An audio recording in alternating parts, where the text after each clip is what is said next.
welcome in to the Brawl house. The kick forward, the punch through, that's gonna be it! No way! This is what everyone is here to compete for. So without further ado, let's brawl! Good afternoon, good morning, and good evening, everybody, and welcome back to the Brawl Stars Championship, where today we are touching grass, or rather touching mobile glass in the EMEA region. I, of course, am Ark, joined by the wonderful and fabulous Teddy. Great to have you back for another year, man. How you doing? Man, I've been looking forward so much to be back on the BSC. So excited to be back. We got some great matches to watch today, some great teams and some great regions overall. So excited. Me too, man. Me too. And another face that you may have seen once or twice last year. Bringing him back. You liked him so much. We're bringing him back this year. Trav, great to have you here as well. How are you doing? Doing absolutely wonderful. Thank you very much. Glad to be in the BSC. Glad to be casting some Brawl Stars and looking forward extremely to seeing these teams battle it out today.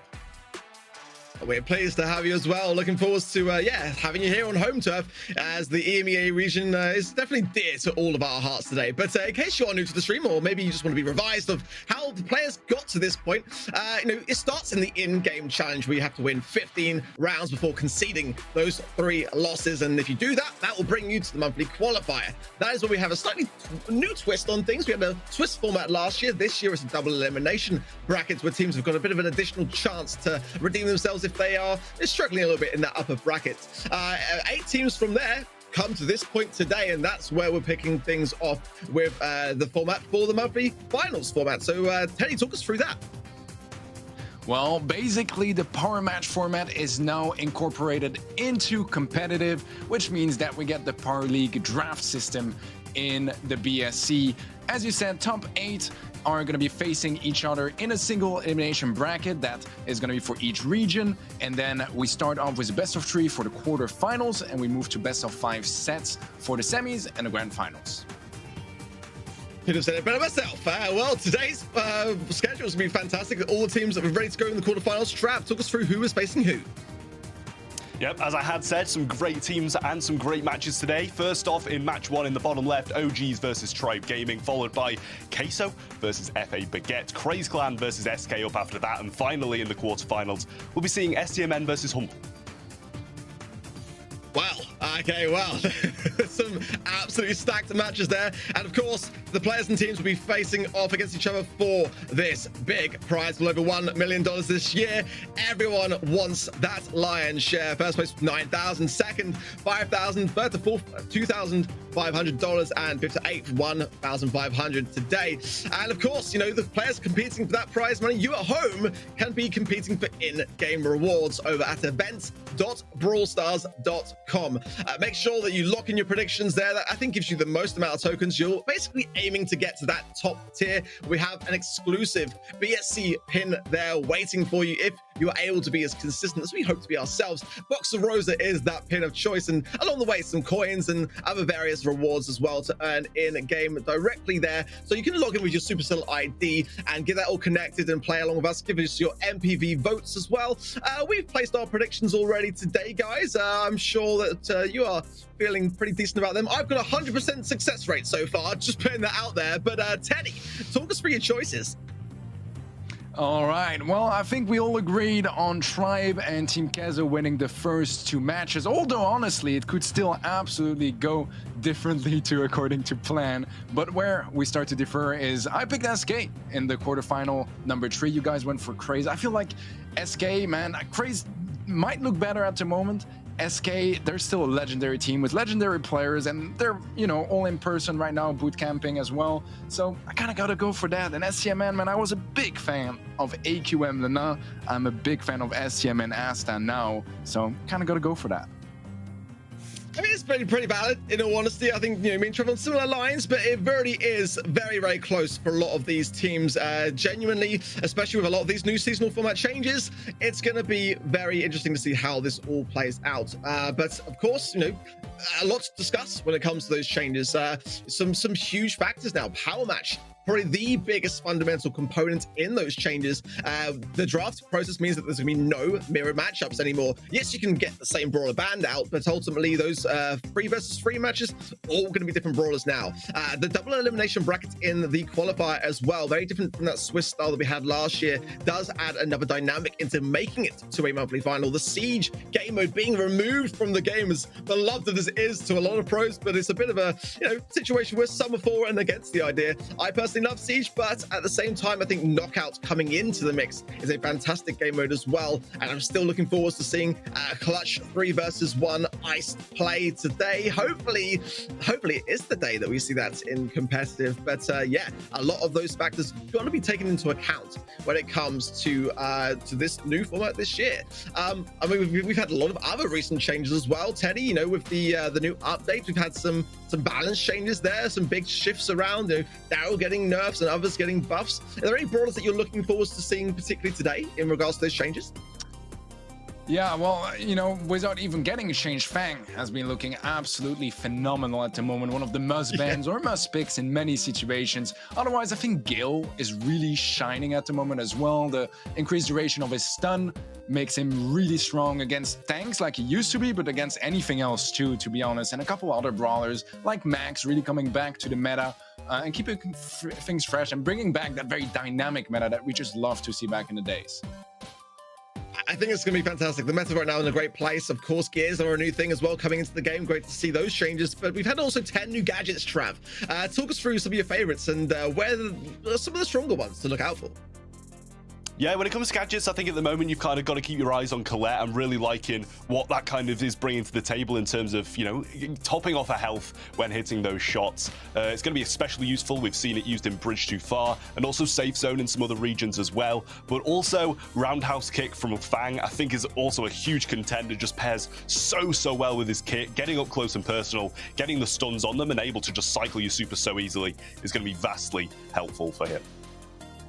It is in a very, very strong place. Speaking of kicking, Trev, going to be kicking you out for a little bit. I hope you don't mind. Really bring you back in later on today. I know. It pains me, but we will be seeing your face again in a very short amount of time, trust me.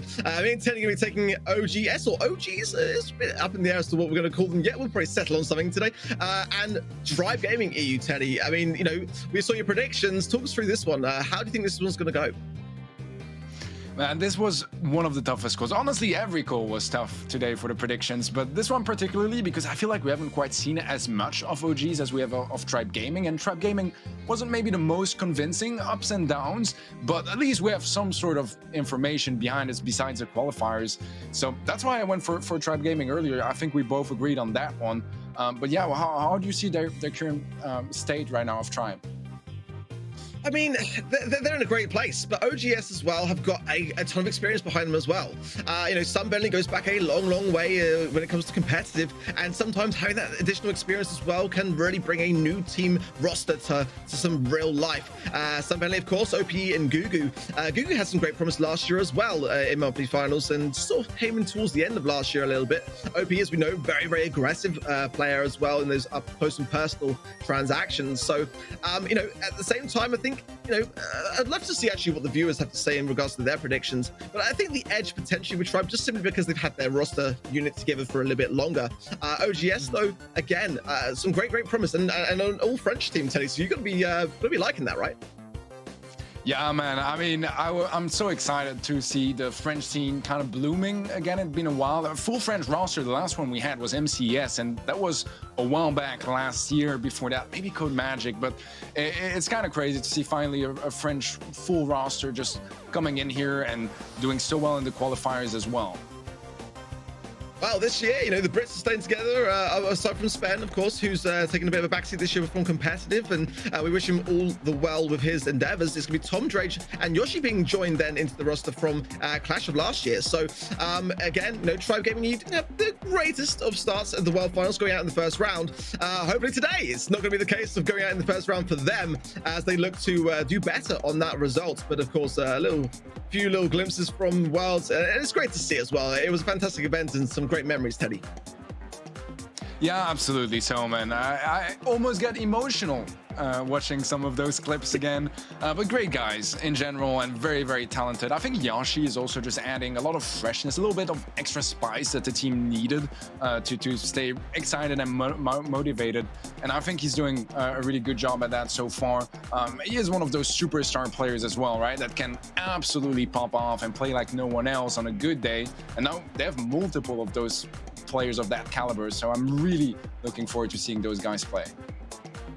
Yeah, I hope that Yoshi's got a cup of tea on standby alongside him on the desk, just trying to join the Brits, and that's a ritual, I imagine. But we'll be shortly getting into the draft and seeing how that plays out again. It's such a great thing to see. It's be the first time in the EMEA region that we're going to see that play out, and you know, going through that kind of idea of the meta and where things are at. You know, I've seen, actually, got to say today, a lot of Fang being saved into that later stage of the draft. So I think it's fair to say you've got to be very cautious in the order in which you choose those brawlers. You know, yes, you can sort of bounce them around from player to player with the addition of that in competitive. You know, you can lock in a brawler for your teammate almost. But at the same time, you know, you don't want to be going in with risky ideas straight away because you can very easily be countered along the way. I think this is one of the main takeaways from the regions we've seen so far in 2022. A lot of the time when they would pick a Fang or Rosa or any sort of tanky brawler early on, it would get hard countered immediately. And I think EMEA is just really used to doing that at this point, and I wouldn't expect any less. If you pick a tanky brawler early on, you're going to get hard countered. Yeah, and quite literally with even things like Shelly now being viable, if you know what you're up against. So, you know, someone like OP, for example, on OGS, I've got to say, you know, we know he loves to pick that Mortis, but he's going to have to wait his turn to realistically do so. And by that time, maybe the comp that they're up against is not going to be suitable. So it really is testing players this year in regards to those brawlers which they favor and where they can realistically bring them in. Of course, map mode plays a huge part of that. So a lot of things can implement and impact that draft process, but definitely for me, you know, Pam is a staple diet right now in terms of meta. Brawlers like Ruffs as well having a real place. Daryl didn't get knocked on the head nearly as heavily as I was expecting him to do so, actually, in regards to those balance changes and that nerf that was applied to him. What are your just kind of general thoughts on EMEA in terms of meta? Like, how is that kind of forming? And, you know, from the matches and shows that you've watched in other regions, how do you think it compares? Yeah, I feel like in general, EMEA tends to be a little bit more on the safer side when it comes to comps, especially when it was, you know, blind picks.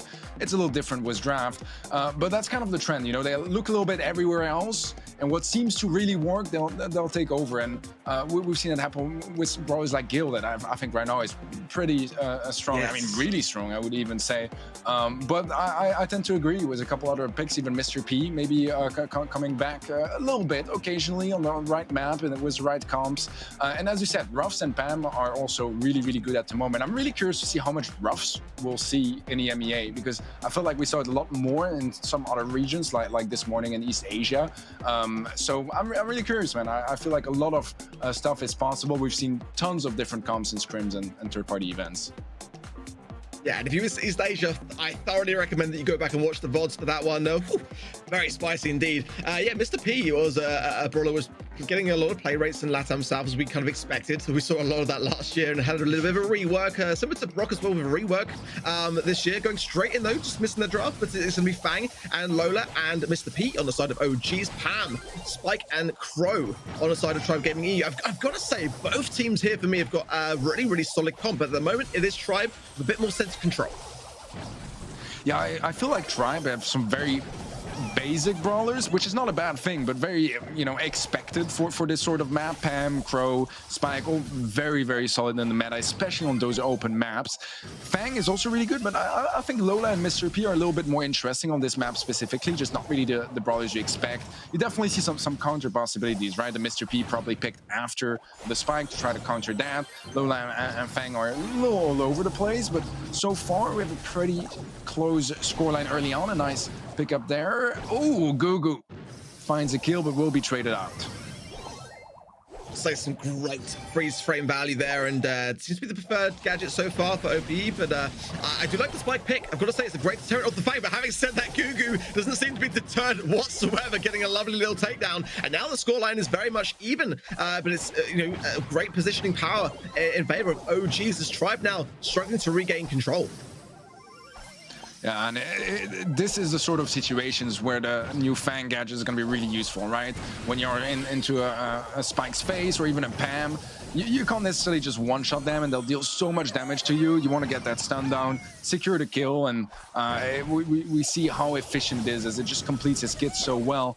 So far, Tribe still with a little bit of a lead, but it's still very close, very tight. Both teams not really over-aggressing. They kind of take their turn in the zone, get a little too aggressive, and eventually trade out positions. But Tribe are holding on a little further here. Yashi going in for the jump. It's going to be a one-for-one trade as Yashi's poison takes off and takes down Ope, and Tribe are starting to take a bit of a lead. Yeah, I think OP as well wasted super there as well, which could be a little bit disastrous if they don't gain back this mid control. Got to mention as well, freeze frame, having Lola's ego does not gain you points on the zone, so something to bear in mind there as well. But OP will be able to buy some time. At the moment, though, I don't think that's the play. They've got to basically get some positions, some bodies on that zone. At the moment, Tribe now in a fantastic place to take potentially this first game. We shall have to see whether OGS can make a huge comeback, and it has going to have to be a huge one at that. So many bodies gonna have to get some takedowns here, or this one could be all over. Yeah, time is ticking as well, so OGs, they need to be in the zone pretty much the entire time right now, otherwise they don't even stand a chance, and every second that passes by where they're not in the zone, they're basically lowering their chances of taking this one home. And in fact, Tribe will be able to just about close this one out. First game going their way. Man, I think that come from OGs was pretty well, just really not what I'd expect to see on this map, besides Fang.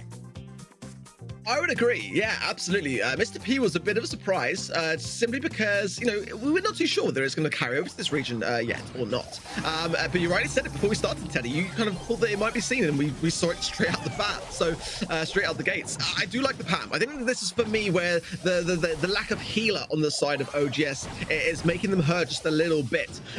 You've got to have something in that end for me when it comes to hot zone, because ultimately, yeah, staying alive, staying in the mix, as we're seeing actually OGs not managing to do that in the early outset of this match as Tribe again get that early start and that early lead here. Yeah, there's also no ideal target for the Fang, right? They did a really good job at picking around that. I feel like Fang was probably very early picking the draft, and he's finding some value there, but he's not getting a single kill, and he gets taken out. Costs him a super, and I mean, they do get the Pam healing station out of the way, but there's a new one already, so just not a lot of value for using a super and just not getting a single kill as Fang. It's tough, and it's just really smart picks from Tribe, keeping it simple but keeping it efficient, whereas OGs kind of try some wilder stuff, which so far hasn't quite been paying off. Yeah, great shutdown there from Tom as well on the spike side, and just keeping everyone back in the spawn. Sun really can't do much in that position there. Throws down a turret to try to tank some of the damage, but goes down regardless. Gugu going to go in, but just only really going to connect with the healing station and then taken care of by Drage. And the healing station going down again to keep Yoshi in position. I've got to say, Tribe at the moment have played this one perfect. And I've got to mention as well, Ring of Fire, now I think of it, is a map which they've struggled continuously so in the past, but one that they've clearly been doing a lot of homework on, because it does seem like a very different team this time round, being able to capitalize on that fact. And Drage there, staying calm and collected. We might see some character from Drage. He is one of the more animated, I would say, of the team. But so far, keeping himself calm and collected. Yeah, I mean, it's first set. They're probably very happy with how it turns out. To be fair, they played really well amongst the two games. First one was a little closer, but still, at some point it just felt like they had more control, and they were the ones really taking the lead in the decisions into this game. And I think I just really like their approach.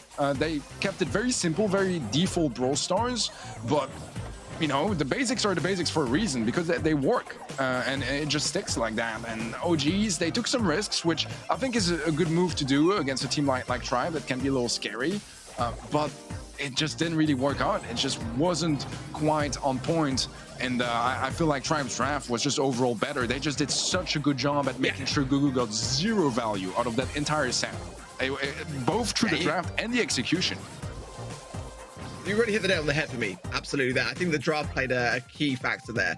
I was definitely open to seeing how it would work out, but it just felt like the Tribe Gaming E draft just seemed to be much more safer and kind of what we would expect to see on the Ring of Fire kind of meta. But DPS there, 170 for Yoshi, and the team damage 27% on that Crow pick. The 9 kills to 4 deaths, so a pretty nicely shaped scoreline for him in that post-game analysis there. I've got to say, you know, if Tribe Gaming can keep this up, then this could be a pretty swift quarterfinal stage. I would like to see though OGS kind of maybe hit this next draft a bit more on the head and bring this to be a bit more of a closer affair. But I think you're right. I think Fang, for me, is a great pick to have in Ring of Fire. Can really pop off. But again, if you're really playing lane and mid control and separating everyone apart, then you know you can be aware of that a lot and just take away a lot of what Fang's able to do. I haven't really seen Lola at all being played actually in Ring of Fire myself. Keen to see how it played out. I like the idea of the freeze frame gadget to have someone in the middle as a fourth man to your team. But yeah, I think you're right. It just didn't quite translate to the screen. Yeah, no, that's really my take for that. I think it's a bit of an interesting decision as well to take such a weird comp this early on, right? In the first set of the first match in the BSC this year. I feel like it's a little worrying as well, I would say. I mean, it could be, it's really brave to go for it, but it might be a little desperate as well, indicating that maybe they feel like they have to outdraft their opponents, otherwise they just can't really win it. And I mean, we'll have to see with the second draft what they can come up with, but I would kind of like them to either get like a super cool draft and then I'll just stop talking, or go for something a little bit more standard and just, you know, just play brawlers you know how to play well, comes you're used to playing, rather than really going for something wild like we just had. Never stop talking, Teddy. You'll break my heart if you do that. Yeah, I gotta say, going into this new season, the conversation that I always have with the pros is you've got to be careful, because ultimately you can be on paper the more technical team, the better skilled team, but if you get your draft wrong, there's only so much that you're ever able to do. And I've seen some great instances of teams so far in other regions, in SCSA and ANZ and LATAM South, where, you know, for me personally, looking at the drafts as a face value, I'm thinking actually they've got in my opinion, the better draft, and they have to do more work to compensate sometimes. You know, it doesn't always go your way. I've heard a lot as well, players saying that, you know, that draft process, it's like you're a deer in headlights. Suddenly your mind goes blank and you just, you know, you have to have a little bit of a prompt from a teammate or an idea, but you have a set period of time to be able to lock those picks in. So, you know, just a little whiff here or there and you find yourself at a serious disadvantage. You know, I think the thing to consider this year is that you've got to be very, very calm and collected going into that draft, very well prepared. You've got to have all kind of trees, branches laid out in front of you in your mind to make sure that you know exactly what you're going to pick in the eventuality that a pick does get taken from you. Some Bentley there as well. Obviously, clearly not liking any form of lighting whatsoever in his room. Likes to keep it in the mood for competitive and have just the screen in front of him radiating into his glasses. Yeah, I just love the timing, man. He looks at the screen and he's like, oh, I'm in the dark. He was too focused on Brawl Stars.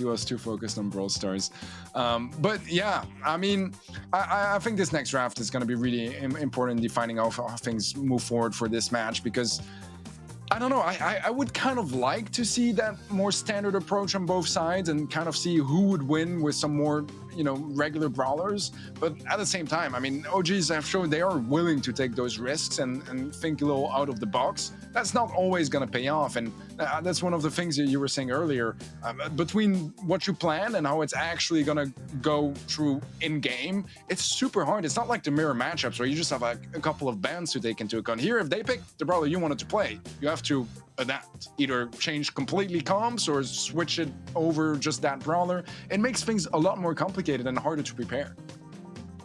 Yeah, you got to have a contingency plan all the time. And, you know, like you rightly say, you're thinking there, right, we're going to pick Fang, we're going to pick Fang, and then your opposition picks it. Instantly, you got to retrain your mind to be like, we've got to counter Fang, we've got to counter Fang. You've got to know it all off the top of your head. So sometimes teams with, you know, a lot of staff behind them can go a long way for that reason, because you've got kind of more minds on the situation, giving their 10 cents. But similarly, that can also go against you. Too many voices can often kind of steer things in a direction which maybe as players you don't want it to go. You know, obviously your skill set best. You know what brawlers you can play best, and what your teammates like to play as well, to be able to lock in and then trade with your teammates. Such a great mechanic to have from the competitive side of things. But again, you know, the times in which you choose those brawlers, making sure that you're really capitalizing on any potential weaknesses. Sometimes having that last final pick is such a key thing to have, whether or not you win the coin toss or not and have first pick. The last one can often carry a ton of weight to it, which we tend to see Fang as a shock pick or Mortis as a shock pick, because a lot of those counters have already gone in terms of the opportunity. Yeah, and it's a reactive pick, right? You just react to what the others picked pretty much, and you can pick the best option to that. With, you know, the first and the early picks in general, you have a bit more of that prediction effect where you have to think, what could they pick afterwards that could counter me?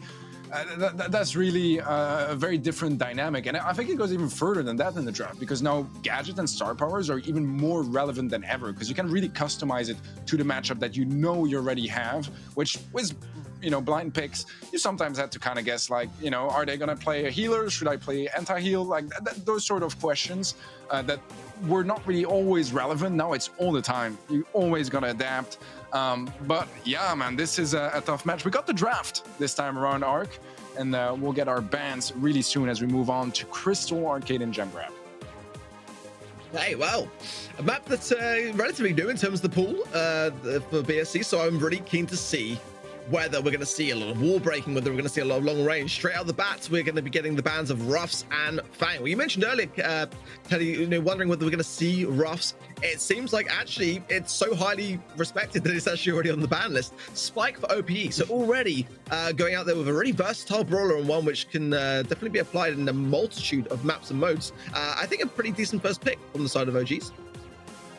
I really like it. I think it's hard to really hard counter Spike, right? He gets countered, but he has so much range while still having a lot of up-close damage that it's just really hard to have a brawler that completely shuts him down. Obviously, any brawler that can shoot through his cactus and still hit him, like Ems, is going to do a good job at it. I think the Byron mid is also a pretty standard pick. Very often, you'd kind of see it combined with the 8-bit, sorry. Especially when you have second and third pick. But in this case, they decided to go for the Ems instead, and the Piper to face that Byron in mid. Also a fairly standard pick on this map. I mean, there's some nice bushes as well to use, and some great possibilities all around. I like the M's idea from Tom, just to kind of eradicate the possibility of any tanks, which it has done. Griff, I've got to say, I've heard a lot of pros giving a lot of praise to you recently as well, so that's a bit of a scary one for Tribe, but Griff will be able to break up the side lane. I think that Tribe have got to go with range here myself. Ultimately, with Griff being able to break and the Piper idea, they've got the Byron. Having something else to add alongside that, maybe like a Stew or something, even to go really on the aggressive, they just be very careful of that range. Personally, I kind of like Brock. They're going to go with Crow. That's another great idea, actually. We see that a ton in EMEA, as we saw already in Hot Zone today, and also SCSA and ANZ really capitalizing down on the Crow ideas. Gonna see the little map flyover as well before we get into the game, but 87% of you at home are predicting that Tribe are going to take the win. I mean, you know, we're going into this matchup, Teddy, we kind of assumed that that might be the case, but still, it's not always the way that things play out. Earlier today, I saw in East Asia, a lot of those predictions from the community side not actually playing out the way they thought. So we're going to give them the benefit of the doubt. I do like the Piper mid idea here. We see that a lot in North America and LATAM North. And already, look at this. Sunbelly and OP really doubling down that right-hand side to go really on the aggressive. Yeah, this is very, very interesting. Both teams kind of focusing on one side and winning that one lane and trying to build up from there, even leaving some of the mid open early on. Drake's going to take a little bit of a risk, but I mean, there wasn't really anyone to punish them at that time, and has been getting some nice shots down on Ope so far. Should be really close to his first super. Gugu so far not doing so well on that left hand side. Tom able to clear him up once more. Ope was a nice stab. We'll be opening up the walls, and honestly, as a Piper, you just want the map to be as open as possible. It's probably the best long range duelist in the game. You want to go for those duels, those open fights, and you don't really mind if there's a little bit less cover even on your side of the map. I gotta say, I think both drafts have got a really solid chance. I was surprised to not see a Pam pick, actually, now I look back on things. That might be something which could have been favored for OGs to have a bit more on the healing side, but at the moment, they've got that mid-control. Not much between the gems either right now. Drage holding the 5 and holding them well, but now that the map has been entirely destructed on that bottom left-hand side, the range can be used with great effect, and already a nice tick down there. Oh, is Drage left all alone here as OG starts to get some momentum in this game. OP pushing up, very aggressive, but has a nice super to jump back and secure those extra gems, picking up a nice lead in favor of OGs. It's only 2 gems, but can go quickly from there if they keep picking them up, and if he can aggress just a little bit, they might get an early countdown, as Yoshi is aggressive on the right-hand side. So far, not really getting punished too much, and Gugu just giving him a lot of respect, a lot of space to just navigate through that right lane. It's creeping up there, and it does find the upper hand on Google. I'm surprised they haven't used actually a piggy bank to break open that right-hand side lane. I think they probably exacerbated it on the mid. Maybe that would have been best left served to the Piper now, as the hunt is on. Tribe on countdown. Drake getting tapped there, very low. Yoshi, though, just staying alive. The gems are down. Somebody gets a lot of heavy fire and scrutiny. That is going to be the takedown, and surely Tribe Gaming EU on their way to a match point. Yeah, that was an interesting first game of gem grab. I feel like on the left lane, the Tom was kind of just chilling in a way, dodging the curveballs, taking his time, and the spike wasn't really capitalizing too much, or he was kind of just there, you know. Sam Bentley not really over aggressing, or just kind of giving a lot of space on the right side. It was even more complicated. Yoshi was really a big problem for Gugu, will be in this next game already, as he takes him down very early on. And as Tribe has a match point, it's a bit of a scary thought, although OP is sitting on 4 gems for 0 for Tribe. A nice homemade recipe there to connect as well. Some Bentley claiming that kill onto Yoshi. Well, this is where Tribe know that they've got the advantage, and actually, though, is the other side that are really dominating this early outset. OP with a good break. I've got to say as well, you know, Griff is a fantastic brawler to have. I just kind of feel like in that last transaction where we saw Gugu struggling against Yoshi's now gone left-hand side lane to focus on Tom, but it's not really working out. They need to break open these right-hand side and left-hand side lanes with that Griff, in my opinion. Curse is a huge advocate for that brawler. I think it's actually very good in this instance, but they're not really making it work the way that they would like to under the circumstances. But OP getting some shots towards Drake that are not quite connecting yet. Everyone's missing those shots in the mid, so I think the accuracy's really got to land if OG's going to have a fighting chance here.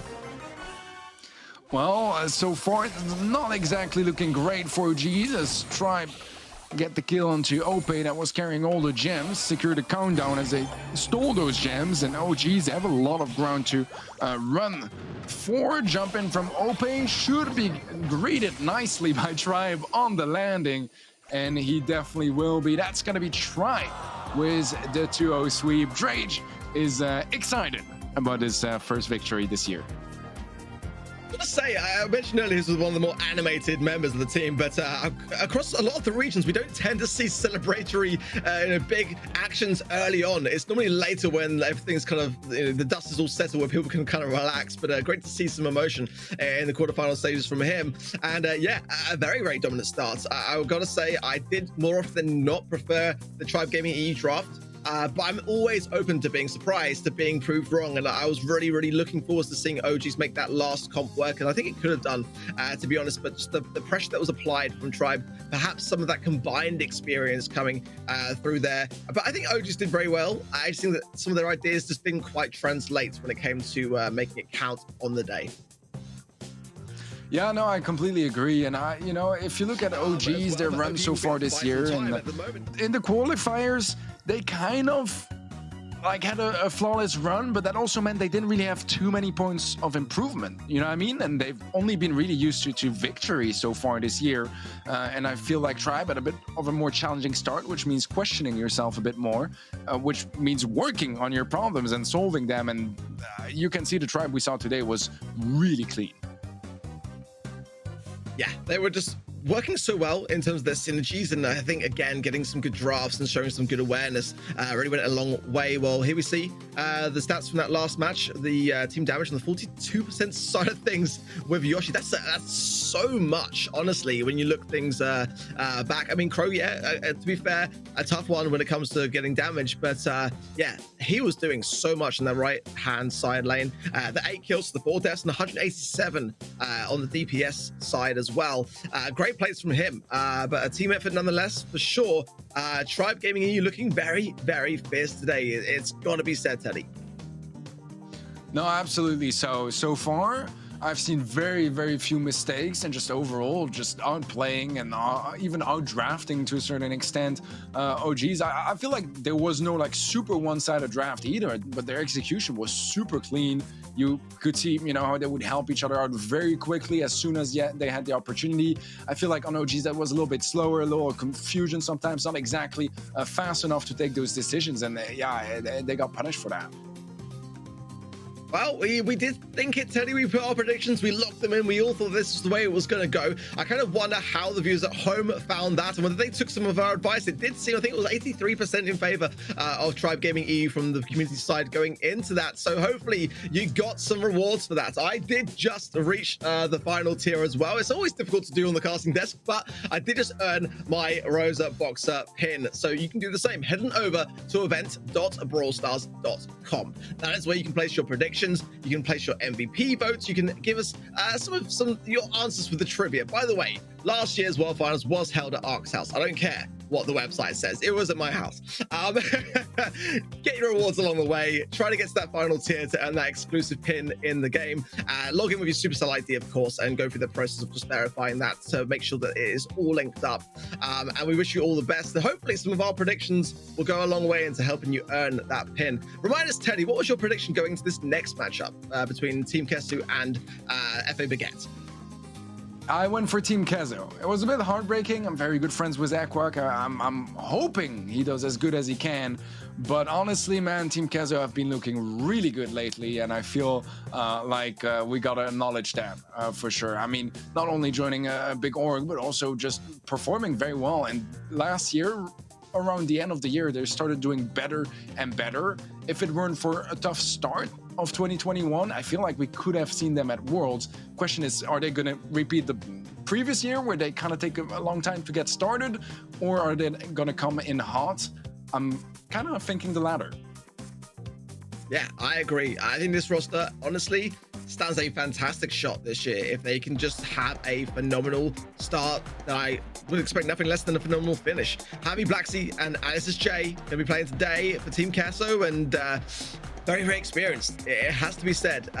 Like you rightly said, Teddy, last year just left things just a little bit too late, but nonetheless were playing so well. Well, this year they're coming in with a brand new org. I mean, we've seen Team Keso and Brawl in the past, but that was kind of back in the really OG days. It's great to see them coming back, and I'm expecting big things. I actually had them down as well in my predictions to win this one out.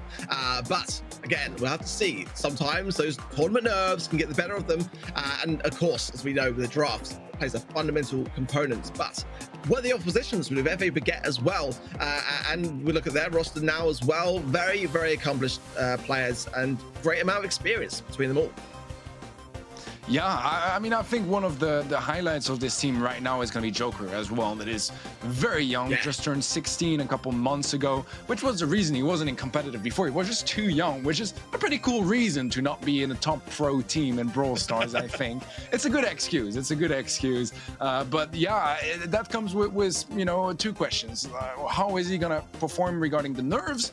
And how good is he gonna play, because he's just that good at the game, bringing so much freshness to this roster and having great mentors behind him as well in Darkum and Aquak. I think that can be a very interesting team. I'm just a little bit worried, you know, if he gets too nervous or if he pops off, then maybe I'll be a little worried for Team Kezo. Yeah, really well put. And I had my eye on him last year. I honestly saw such great promise in him, so I hope he has a great debut here today. The ban's already coming in for parallel plays. Going to be Nanny and Piper, which kind of a bit strange to me. I felt they'd be kind of decent for bans and maybe Shooting Star, but okay. Well, parallel plays. Alice is going to take the first pick of Lola then, which again, kind of not my go-to pick here, but let's see. As now the draft coming in on sort of FA Baguette. Should be then evening things out. This is very interesting so far.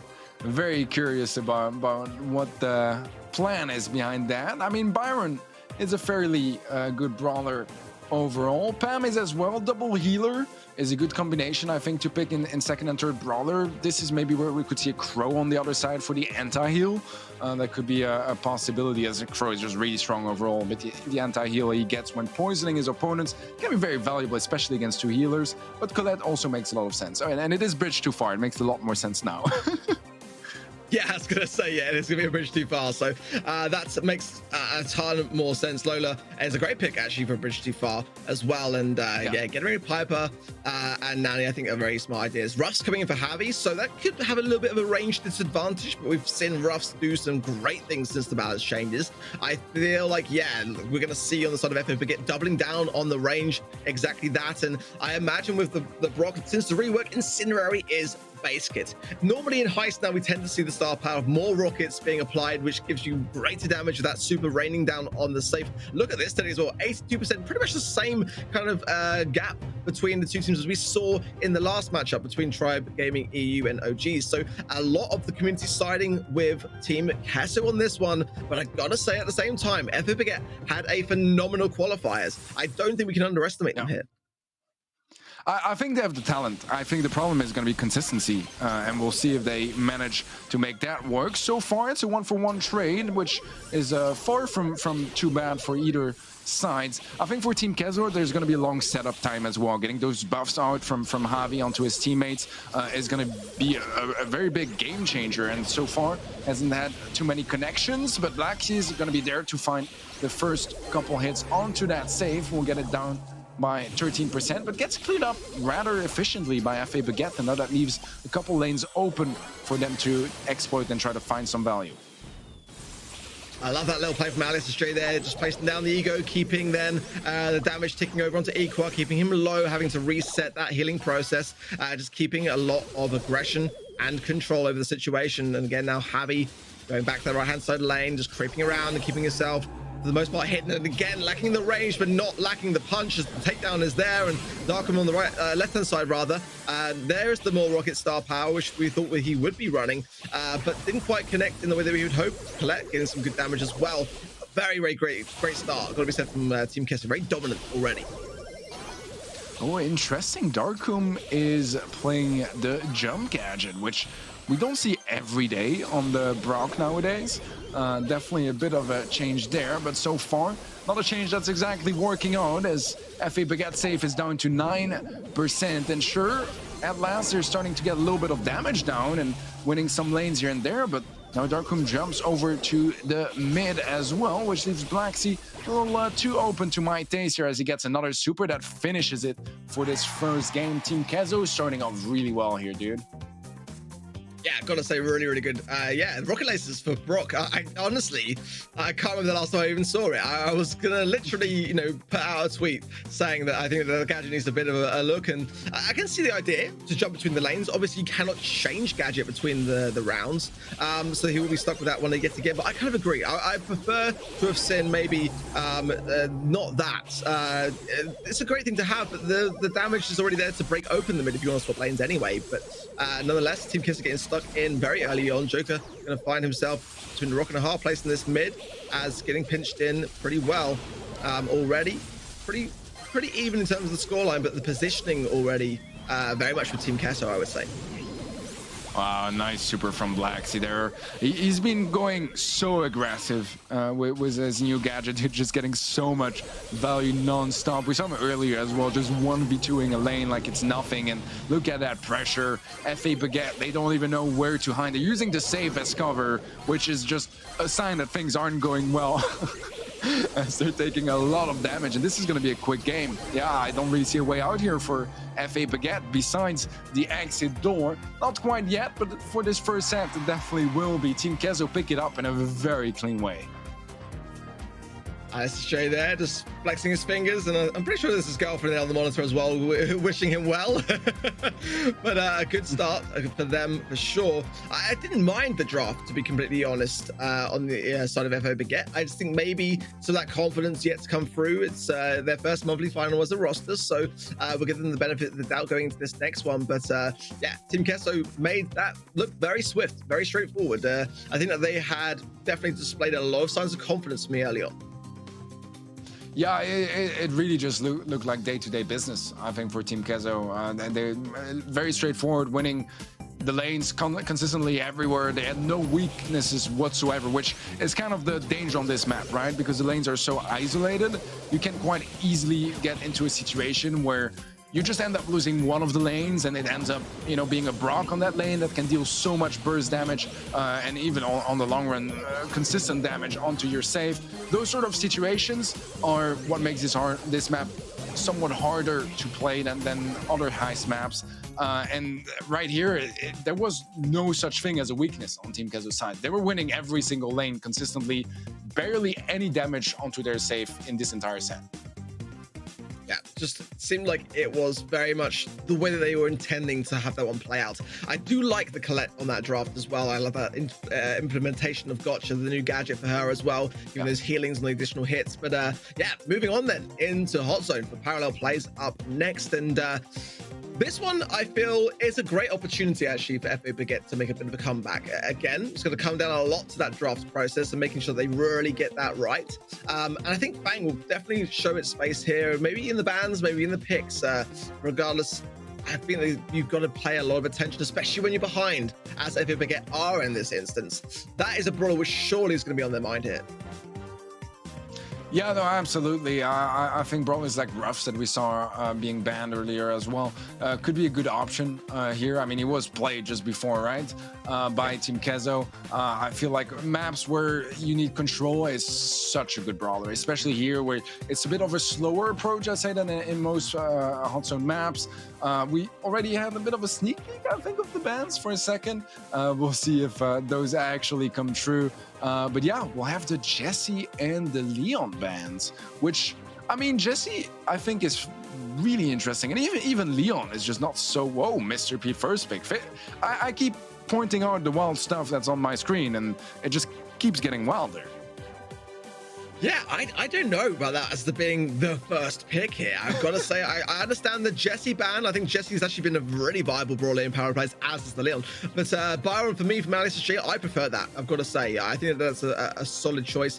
Fang wouldn't be a bad one to lock in now, because the two picks that follow will be obviously for FA Baguette to capitalize on here. But Stu is a great one to have for me as well. Spike, always fantastic in the eventuality of trying to preempt that Fang pick. That could be another good shout, realistically, for Team Kesso to lock in now, and then have FA Baguette being a bit of a conundrum, because do they pick Fang knowing they've already got a really strong counter to it? That pick is going to be presenting itself any minute now, regardless. Piper could be, sorry, Pam was going to say could be a good one here, but they go with Amber. That's a bit of a surprise for me, Teddy. Yeah, that's a bit of a surprising one to me too. I mean, I feel like we've been seeing a little bit more Amber lately, especially on maps like Double Swoosh, where there's a lot of bushes you want to clear out. You could do it here too, I guess, on the sides, but still, I'm not so sure. I much prefer what Parallel Plays are going for. I mean, Darkroom was the Gil, great pick. I think Equak on the Stew is kind of like the pop-off factor for Baguette, right? It's his comfort pick, one of his best brawlers, and he's had to hard carry with Stew before. He can do it again, but he kind of has to here, at least show up off more than he has in the previous set. And then we had the Spike to close things out, which you mentioned. I think it's a little tough into Mr. P. I feel like it's one of those picks where you can kind of suffer facing that Mr. P, but it's not too bad either if you play range to a certain extent. So we'll see how that all goes down. I'm really looking at the Amber on Javi and the Stu on Equak for this one. Yeah, have you been looking to break open that bush on the left-hand side because ultimately that is advantageous for FA Baguette. Gale as well, honestly, such a strong brawler. I'm surprised that Gale wasn't the first pick, actually. But clearly, FA Baguette's got an idea up their sleeve for Mr. P here and trialed and tested, I imagine, as to why they gave it such a high preference. But I do feel like, for me, FA Baguette have got the stronger of these drafts. I think that Spike is going to be a great thing to have as well as the Byron, but if FA Baguette do play this right, then they have a great chance, especially with Gale on defense. I think that's going to go a long, long way here. Yeah, I think they need to have a way of invading. So far, it hasn't quite been successful. Ali has consistently been winning that mid fight twice in a row now, and Black Sea finally on the top right side of the map, and this is where things get very complicated because Ekwok, he's not going to be that great at defending into a spike gadget. It's not exactly the best matchup, and so far it's been a bit of a struggle to retake that positioning. They will do it at last, but not before losing 9% in that zone. Let's see if FA Baguette can strike back with a bit of a counterattack. Yeah, I love that play from Ekwok there and just kind of holding his own because Joker was very, very low and the aggressiveness really did reward them so, but now Team Kesso starting to collect themselves in this defensive position, which they can afford to do. They've got the lead. They haven't got to necessarily even push this top right-hand side zone. They've just got to make sure that FA Baguette do not push up upon that bottom left-hand side. And Blacksea now just utilizing that life plant as well, getting the heals to now go back on the push up the map. But yeah, Joker's really struggling on this top right-hand side lane here. He's going to get some more sort of defensiveness stuck in. There's a lot of utility to Gale when it comes to that defensiveness, which they've got to realistically keep back and start to push back upon that bottom left-hand zone, left-hand side zone. 1 minute remaining now, so not much time left to do so. Yeah, I think this is kind of the problem we've been seeing with Mr. P at a pro level for a long time now. It's just a little too easy to dodge those shots. If you look overall, especially on that left lane, dude, Javi's been dodging it consistently throughout this game. And sure, he got enough to get a home base placed down and get those porters coming out, but they lane switched again. Javi is ready on the right-hand side, just there to melt down both porters that are in his way, and if Darkum is sitting behind them, he'll get melted down too. That's really the goal, but just check Javi on the right-hand side. He's just dodging everything. Like, he's barely getting hit ever by Darkum. And that's just a lot of lost value for that Mr. P pick. There is a bit of a chance here, but Joker got hit, and that's pretty much going to settle it and give a match point to Team Kezo right there. Yeah, I've got to say, I'm really impressed with how Javi is playing Amber. A brawler which you don't tend to see too often draft these days, but again, just a nice reminder, a healthy one at that. The meta's in a really balanced place. Pretty much anything is a given when it comes to draft, and it's just not about necessarily what you pick, it's how you play it on the day. And I was surprised a little bit, I've got to say. FA Baguette did seem to struggle a lot on defense, despite having what, in my opinion, is the more defensive of the comps. Let's see whether they can have a better start this time around and insert some pressure early on, because that was what was missing in that last game. This is their last chance to do so, as again, Team Kiss are now on match point. Yeah, I think I saw Joker placing a jump pad at the end of last game, which could be a misclick. Seemed very likely to, because they didn't use it whatsoever during that game. At least maybe to get out of spawn or something. Oh yeah, they used it to jump into their own zone, which I don't know, man. I feel like it's maybe not the most value. I mean, I'm not entirely sure about that one.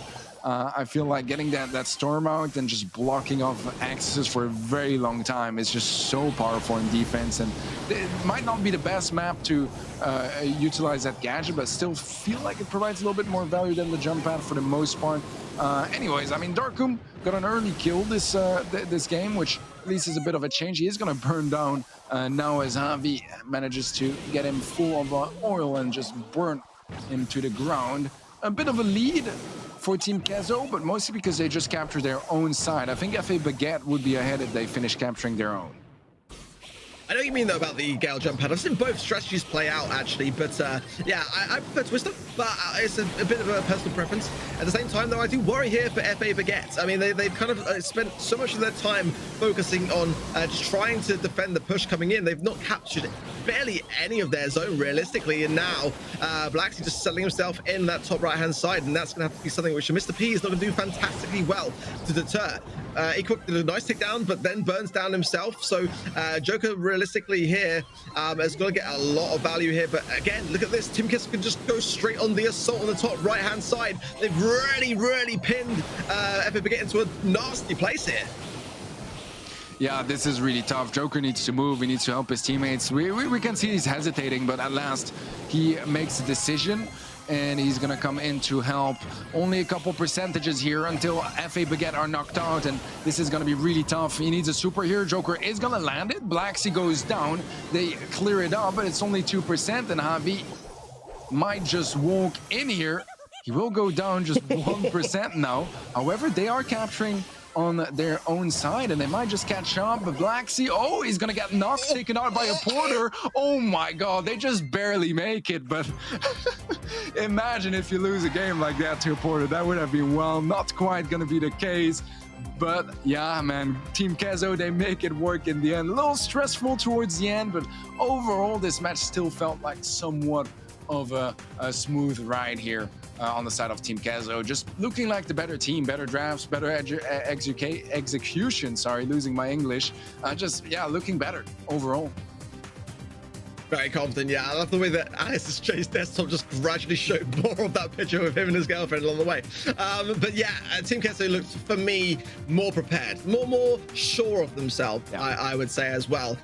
More often than not, I felt that their drafts just looked better. In power plays, I was a bit on the fence, but I think their skill and their experience shining through in their collectedness as well played a big part. Definitely felt like there were more nerves on the side of FA, but getting more uncertainty. But again, we wish them all the best. So I'm sure, no doubt, we will see them in yet again as in qualifiers. They looked really strong. Monthly finals like this are very nerve-wracking things. There's so much on the line, and especially at an early point in the season, realistically, you want to have the best start possible. But it does work both ways. If you do take a loss in that first month, it's not the worst thing. You have got some time to bring it back, but everyone wants to make their mark, and today that team in this particular instance was Team Kesso, so they will go forwards then to our semi-finals to play up against Tribe Gaming EU later on today. But I've got to say that is going to be explosive because both of those teams look so good so far. DPS 214 for Blacksy on that spy pick, and again that 43% team damage. Doing a ton of work for his team, despite having more deaths than the kills. Sometimes that is what you need to realistically bring back the flow of action in Hot Zone. And yeah, sometimes being and remaining on the map is quite important. But going supremely aggressive, never a bad thing for me. And yeah, look forward to seeing more from him later on today. Yeah, he's been looking good, man. I think my main takeaway so far out of those two first matches we've watched was Mr. P not quite living up to the expectations, I feel like, because he was picked fairly early twice and it just didn't really show that much, or they were dodging all of his shots, man, all of his shots. But yeah, dude, it's been already great. I can't wait to see some more of those matches. Yeah, Mr. P, not the pick for me, but who was our MVP that time round? We're going to find out very shortly as well. But, in terms of our predictions, Teddy, so far, absolutely spot on. I think that we can give ourselves a well-deserved pat on the back. So far, 100% success rate, I think, so far for both yourself, me, and Trap. So we're looking pretty good. That's gonna change, though. That's gonna change, and in the next match already. I'm kind of scared. Well, I'm hearing it was Alice's J who was the MVP for that particular round, so congratulations to him. Looking forward to seeing, of course, more from Team Kesso as we approach later on our semi-final stages. That's getting ahead of ourselves later. We've still got more quarterfinals to come, and we're right back after this.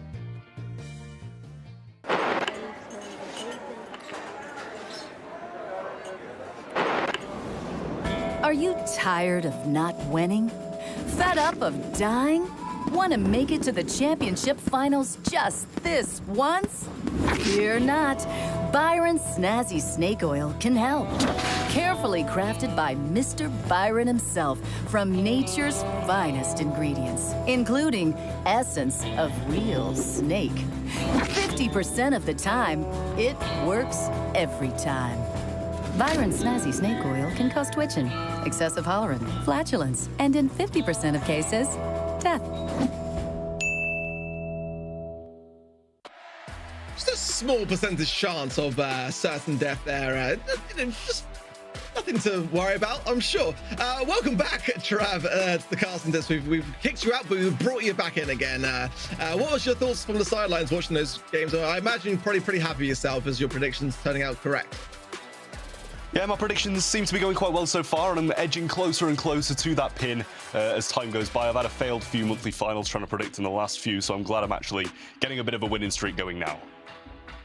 Catching up, playing catch up, always a good thing. Well, here is the bracket for today and how things have shaped up so far. We saw Tribe Gaming EU pick up the win against OGS in that first match, and Team Queso as well doing the same up against FA Baguette just now to face off then as our match number 5 of the day. Match number 3 though up next, Craze Clan versus SK Gaming, and match number 4 will be STMN EU up against Humble. Now, I've got to say, Trav, going back to our discussions leading up to this, these were for us, I think it's fair to say, the hardest in terms of predictions. Going back to how Craze Clan have performed in their qualifiers and how we see them performing in other community leagues as well. They are a real force this time round, right? This year they're looking fantastic. Yeah, I mean, their qualifier run was just so phenomenal. You know, they've taken down 2 contestants, as I did say at the start, who are here in this monthly final today in both Humble and Tribe. So, and not just that, they were extremely convincing as well, if I do say so myself. So I think they're a team that's been, you know, flying under the radar for a solid amount of time, playing under the name Holy Crew last year and qualifying for a few monthly finals towards the end. Yeah, and of course, SK Gaming, we know what they're capable of. So this one's a real tough one. I don't envy you guys on the predictions side over at events.brawlstars.com. That's where you can place your predictions, earn those rewards along the way to that exclusive Rosa Boxer pin there from the BSC. This one, it's a close one. It's a really, really close one to call. Let's take a look at the Craze Clan roster first and see and revise ourselves of those names there. Rama, Meow, and Naui are the team, and Naui looks like his character there looking a little bit bewildered at the situation upon them. Maybe there's some sign of nerves there in his caricature up against the might of a team like SK Gaming. Yeah, I think I'd be the same coming against a team like SK. You know, they've got those notorious players who are just at the forefront of competitive for the longest amount of time. And I think we've kind of got a bit of David versus Goliath here. We've got Craze Clan, who I've seen can draft so well consistently in every single game, versus SK, who seem to maybe be a little bit more shaky, having a shakier start to the year, losing to Queso in the qualifiers. Maybe have to try and iron that out heading on into this. But there is the roster: Semantic, iChaos, and Guille, all well-known players, and I'm sure they're willing to give it their all here. Yeah, I mean, they are hugely accomplished. It's got to be said, a bit of a merger from, Clash and obviously, of course, Semantic remaining on. But look at them in the team house now. Cable management could be better, but the trophies in the background kind of say it all realistically for me. This is a team which have been through it all. And, I've got to say the roster is stacked. The only thing I have in terms of reservations for SK Gaming is it is not the same roster as last year. So how is those early outsets going to play out? How are we going to see the chemistry? Already the draft flying in though. The bans are in for Layer Cake. Bounty is the mode, of course. Gene being banned and Fang being banned by both Craze Clan and SK Gaming. Mr. P first pick. Trev, fill me in. What am I missing here? Yeah, well, I mean, so far it's kind of been that kind of strikes a bit of worry into me, considering how badly it's gone for the teams who have selected this. But I mean, maybe something will change. You've got a lot more walls on this, a lot more potential to bounce over them. We are seeing Meow select that Bell pick, which we know can be an absolutely disastrous brawler when those electrifying shots start bouncing between teammates. Yeah, I would love to see actually a Ruffs combined with that. Actually, that was our comp, wasn't it, yesterday in the in-game challenge, Travel, with you, myself, and Drage giving us the insight there. But it's gonna be Leon, which is again not a bad pick for me. I kind of wonder whether we might see Ruffs play its or show its face rather on the SK Gaming side. Definitely some options. I really personally still think that Piper is great here to have. Just a little bit risky in terms of the early stages of the draft because it opens the doors to a lot of potential counters, and that will also be a bit of a disadvantage for Crazy Clan when this is a swing back over. They can't really go with a big shot pick, whereas SK Gaming can go with a Mortis or something else along those lines towards the end of the stages. But something more of a mid, maybe a Byron or a Brock would be great, I think, as well. Something to have in the going up against that Bell pick, or maybe something like a Buzz towards the end as well wouldn't be bad. Tick for control, I don't mind it necessarily. They are still lacking some range and that kind of thing to be able to go up against a lot of this comp. Leon as well, great assassin. So yeah, there is the Byron for the mid. So that makes a lot of sense. Now, Crazy Clan got a great opportunity for this third and final pick. Yeah, you know, SK are very susceptible to a few brawlers here, Mortis being, you know, the named one of them. I will say, you know, Rama might have a bit of a difficult time placing his lollipop drop against this kind of composition we're seeing from SK. You got the Mr. P who's going to be shooting over those walls, and the Byron, who, I mean, the Tick who can also do it. But there you go, there is the Mortis pick. And if I was SK, I might be quite scared about that. We'll see if their team play is enough to be able to combat this extremely countering brawler. I love the way that played out, honestly. But I fully agree, actually. You know, Tick is going to be a really strong deterrent of that lollipop drop. I wonder whether that will be able to be put to good use and where the placement of that will be. But ultimately, yeah, I thought that there's a great opportunity for an aggressive final pick. Mortis here, great, and a fantastic counter to Tick. So honestly, I've got to think that on the side of SK Gaming, they've got to be very protective of the Tick and very much all eyes on Naui and the timings of his runs. They'll be very, very key in getting some big pushes into that back spawn area. If Praise can do just that and round the sheep up to that back side there, that's going to spell disaster potentially if SK Gaming don't keep their wits about themselves. Yep, Craze already looking quite a bit erratic in this mid here. We've got a couple of nest eggs down, but not much aggression being played out so far. Tick head has already been collected as well on the side of on the side of SK here. So, you know, that is an incredible deterrent against this Mortis if it does choose to go in, or also the invisibility from Leon. But they're going to have an incredibly tough time trying to accumulate these supers. You've seen a little bit of a Mr. P rotating over to the left-hand side here to try and get a few cheeky shots on, and he does that instantly, picking up his porters, which will go quite a long way here. That's a great thing to have, those portals there popping those nest eggs. 2 gone down just from that one there because of the gadget pop there as well. So a great amount of value that Chaos was able to bring there to the table, and another one there to keep forcing back Meow. I've got to say as well, like at the moment, SK are starting to really push back upon this spawn area and gain more mid control. Just that 1 star still there with Craze, but as time goes on, gradually more so, they're being pushed back, and now he makes a break for it, goes for Chaos, and it's going to get 2 dashes off, a third there as well. Does get a takedown, but it's 3 apiece. It was returned in equal measure. Yeah, they have lost the obviously 1 star lead, but Blue Star still retained in that battle that they did just have. They are getting incredibly heavily pinned in here. You see as the brawlers start to close in, and the Tick and Mr. P having the ability to shoot over walls, it might get increasingly hard here. 13 seconds left on the clock. We're not really seeing much of the action here, I will say. Lollipop drop goes down once again, and the rain of shots starts to come down. Now he starts to aggress, gets the pick up, and extends the lead to 2. Blue Star still in hand, and this is looking, by the seconds closed down, harder and harder for SK to bring it back. Craze Clan going to pick up the first one, and not much happening in that game, but Craze Clan looking quite heavily in control.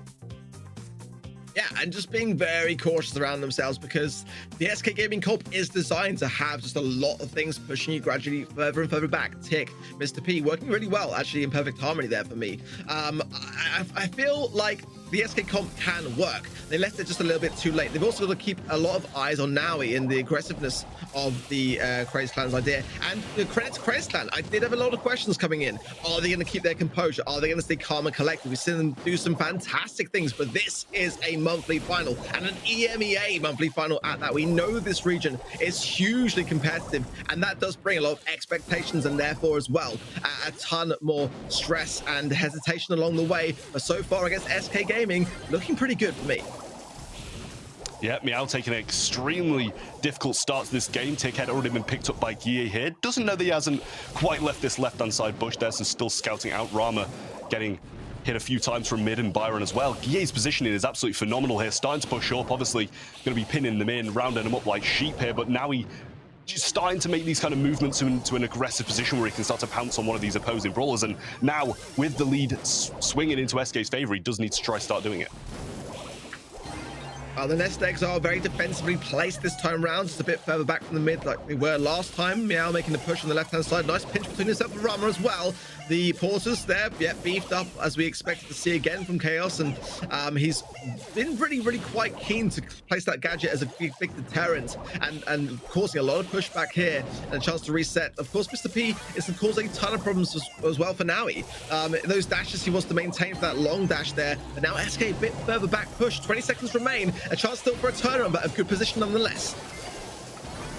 Yep, well, defensive position it is, and they do pick up another one. SK manages to get the splash off in time and heal up both of their teammates. Rama here does have his mark, 7 seconds left, and Mortis is trying to get into the position where he can make a push. Mark missed once more. Super not yet acquired by now. He looks like he's going to go down again, and SK are going to be securing the second game with an 8-1. A lot more convincing, a lot more calm, and managing to pick up the win nonetheless. Yeah, it looks a lot better for SK. It felt almost like just that first game was a bit of a warm-up for them, and they were just kind of getting their thumbs, you know, nicely in working in some good synergy there. Let's see how this one plays out.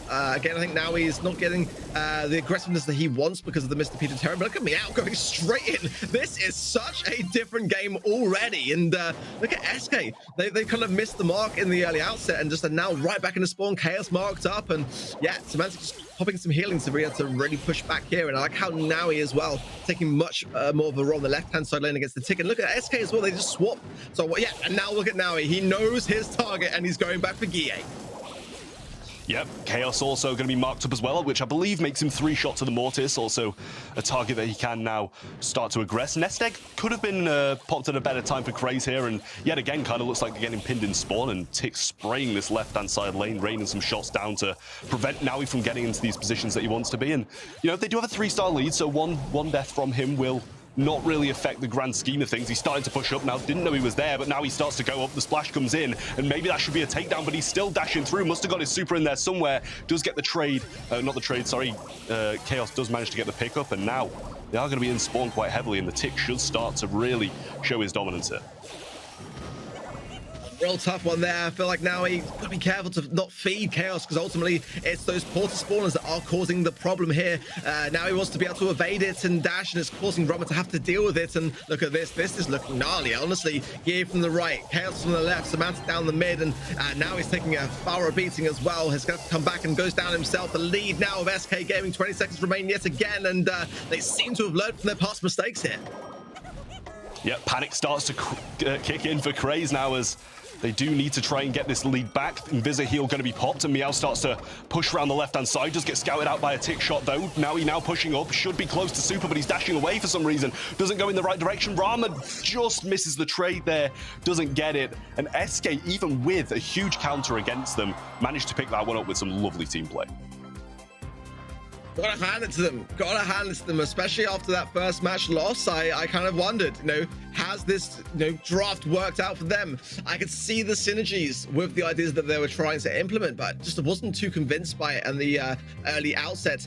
That time round, I felt like it was Crazy that just dropped the ball. They just fed too much into the Mr. P, fed too much into the SK Gaming trap, and making themselves look and appear vulnerable when actually they were all ready for the pounce. All eyes were on Naui the entire time round, and despite the lane change that we saw between the matches it progressed, it didn't sort of work out well towards Crazy in the end. But nonetheless, I still think that Crazy got a good chance here. They've just got to make sure that they learn from this mistake here in this game, and yeah, that Mortis pick just kind of wasn't the play. I thought it would be, to be completely honest, but you could just see how well the strategy was already laid out by SK with that Tick and Mr. P combo. Definitely so, and I will say the third game was the one looking the best for Craze and turned out to be one of the worst. Clearly not coming into their gameplay there. We are seeing some statistics on the screen now. See the damage, 60% of team damage is going to be going in Rama's hands there, which is kind of expected, as, you know, they do get the shots from a bit of a longer range, but pretty even over on the side of SK, as they do like to pepper down their opponents from a bit of a long range. Yeah, well, again, definitely on the kill side of things, SK Gaming the more aggressive, despite their comp being kind of relatively passive, more control-based. But going to be going in then to heist up next Hot Potato, and a chance for Crazy Clan to redeem themselves. They've taken a bit of a hit, but they have had the luxury of getting a game, so that's going to be some comfort to them. It wasn't a complete sweep, so they are able to withstand the heat of SK Gaming, but as we know and have seen in the past, The SK Gaming roster is a fierce thing, and once they smell the win and that momentum starts to feed itself, they've got to be feeling pretty decent going into Heist. And how they approach this draft, I think it's going to be less of a concern for them a little bit, and more of a concern for Craze in terms of getting it right. Yeah, you see them now, regardless of the win, still very much focused up on this next set. And I will say Hot Potato, one of my favorite maps in terms of the brawls we do usually see played. A lot of aggression comes out, and quite often against a composition that's quite defensive. Bans should be starting to flow through in just a minute. But overall, what kind of things are you expecting to see here, Ryan? Honestly, I like Rico. I'm a big Rico advocate, but I just kind of wonder whether he's now slightly out of the meta here. I don't think so, but Edgar is a great deterrent of it. I think bans-wise, you kind of have to be thinking Fang a little bit. It is a map that does really cater towards him pretty nicely. Let's see, though, as well. Sprout is a really interesting idea for me. Spike banned. That's going to open the doors even more up for Fang. That counter out the way. Ruff's being banned as well. So a lot of wall breaking opportunities there as well. Going to be keeping those walls up. So now it does open the doors. I like the M's. Got to say, Daryl here is a great thing to consider, but that M's going to be a huge deterrent of SK Gaming's response. Yeah, I'm liking the bans that were played out. Spike and Ruff's obviously a lot of tanking capability with both of their gadgets in Life Plant and also the sandbags that Ruff's can place down. Meow, however, did have, well, with the M's that he has selected, would have had, breakthrough capability of those with his base kit shot. I do like that, starting off with, you kind of making sure they can't play a lot of these tankier brawlers and ensuring that they are playing something maybe a little bit more control-based, and that will be Rico. As you said, a huge advocate for Rico in yourself there, and you will be seeing it getting played. I'm always happy to see it. Always happy to see it. But again, with drafts, Edgar could be a real possibility here. And there's a lot of counters to Rico now, more so than in the past. Griff could be an idea as well. I've seen many of the scrims having that brawler play out here. Stu for Guille, so potential to break open the map, but also to have some maneuverability and some aggression going onto the safe. I like how things are shaping up for SK now. The response from Craze Clan's got to be on point.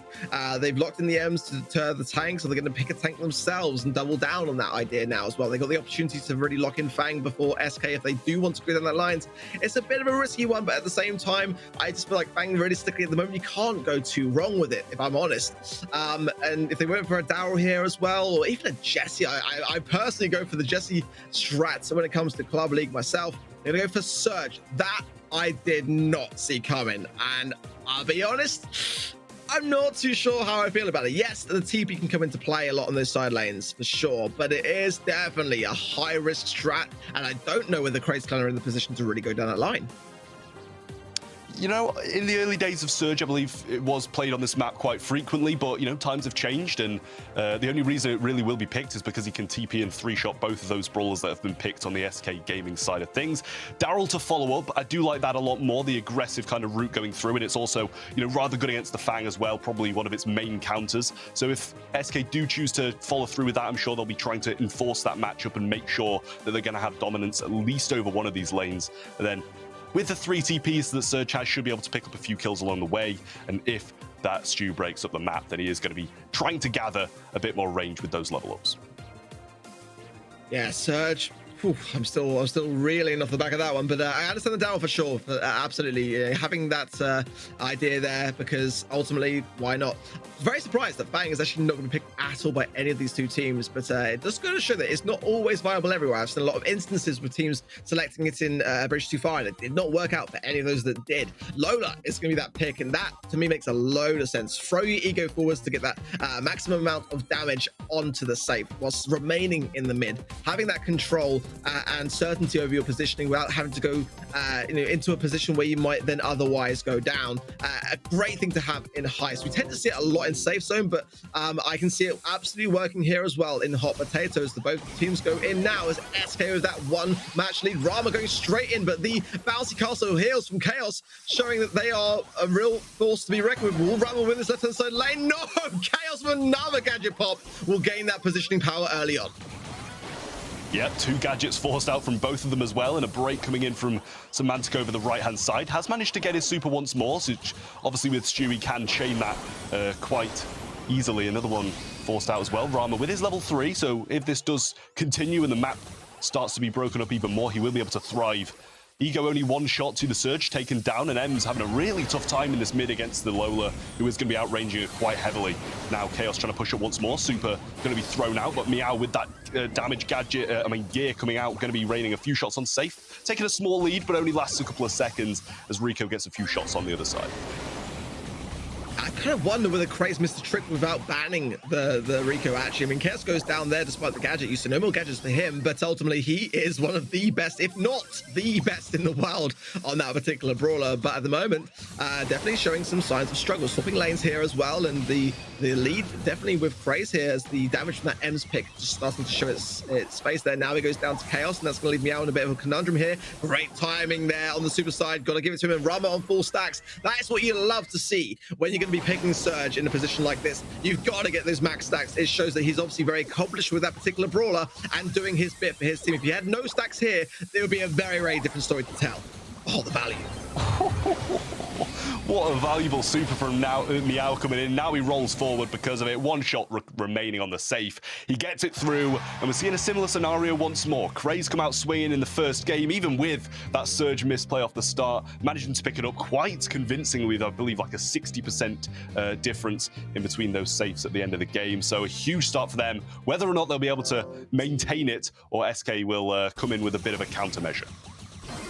This is the question, you know, will SK be taking on those learnings? They seem to have showed time and time again, not just today, that they are able to do so successfully, or will this comp be too much for them? Semantic going to be for the breakthrough and was keeping himself visible in the time that he did so, but look at this, a 3 versus 1 here as everyone from SK started to advance through here. Semantic breaking some of the bush as well to be able to then have something of a way to tell when Craze push back if they don't push this and see it through until the very end. Now that's been deflated, but not much damage, Trap, not much at all. Just the 1% off the back of that. I'm kind of surprised. Yeah, I was going to say a miraculous defense managing to actually take down 2 with no casualties, and also rather miraculous that they only managed to take 1% of damage during that entire thing. A super a little bit earlier would have gone a long way there from Meow, but does get taken down. Guille with his Ego now trying to push up and deal some hefty amounts of damage along with it. Rama level 4 could be rather disastrous for SK Gaming if they do get caught out in the wrong position, but Meow having an awful time in this mid now as he starts to get melted down, but the damage is starting to come through. Rama's going to fall, I believe, to this fire as well. Tries to get a trading shot on Semantic before he does go down, and that he does. Rico super raining down and just going to be behind by 1% now, so relatively small amounts of damage dealt and only a minute left. EA chose to force the Ego right onto his position. That would be less damage, but ultimately I was surprised they didn't go into the Safe to just kind of give themselves just that lead there and take the opportunity there. Meow very low and going to be very cautious with this interaction with Semantic, and Rama goes straight in. Of course, still going to be a great thing to have against the Surge, but Rama will go down, but has been showing that he can gain his stacks very quickly, and I've got to say I like that about his pick, going with that Surge and really putting his money where his mouth is. But SK Gaming looking much, much better. It's got to be said, this is a much closer scoreline. It's now Craze pushing forward here. Rama gets a very important takedown. The roll from Naomi as well is good, and that is what Craze needs to do. But then the fight back of the defense, SK Gaming are all over this. This is going to have to be an absolutely amazing defense if they want to stay in this. Now he does have that roll to deflate it a little bit or try to leave it, but not much you can do at this point as all 3 lanes are locked down by members of SK Gaming. Now he needs to try and make a break through the mid, I feel, but then two brawlers are there waiting. The roll connects onto Chaos. They haven't even got any damage. 7 seconds left. Meow with a great defense and a takedown of the main damage dealer. He rolls up and finishes this set off as Craze are going to be bringing it back to 1-1. That knockback there was so crucial, so vital there for Naui. It broke the super of Chaos, meaning that he couldn't get nearly as much damage as he was trying to inflict upon the Safe. What a great time run. I thought, like you probably did, that he was going to roll into the Lola and try to go for the mid, but he just, like, I assume then also taking Chaos by surprise in that play, but such an important one. Getting right down the right-hand side lane, going on the offensive, and just, wow, Craze there. Against all odds, I felt like that was surely going to be an SK Gaming round. Yeah, I mean, I did as well. I mean, they would have had to win another one on top of it, but still, Craze, I was expecting them to take a heavy loss there, especially when 20 seconds were left on the clock and no signs of them being aggressive with only 10% lead. It did seem like it was going to be quite disastrous, but overall, they managed to pull through, and this is why we have a bit of a split predictions. Teddy predicting SK and us two predicting Craze, because how evenly matched these teams are, and Anordia may not know who Craze were before this monthly final, but I'm sure they'll be making a name for themselves right in this next one. Absolutely. You know, we had the pleasure of watching their qualifiers and seeing their journey, whereas not everyone at home will have done so. So now all eyes on whether this will continue or whether SK Gaming will shut it down. But look at that DPS, as you'd expect to see with a brawler like Ems, but 43% team damage by Meow there. 12 kills to the 8 deaths, but 226 DPS.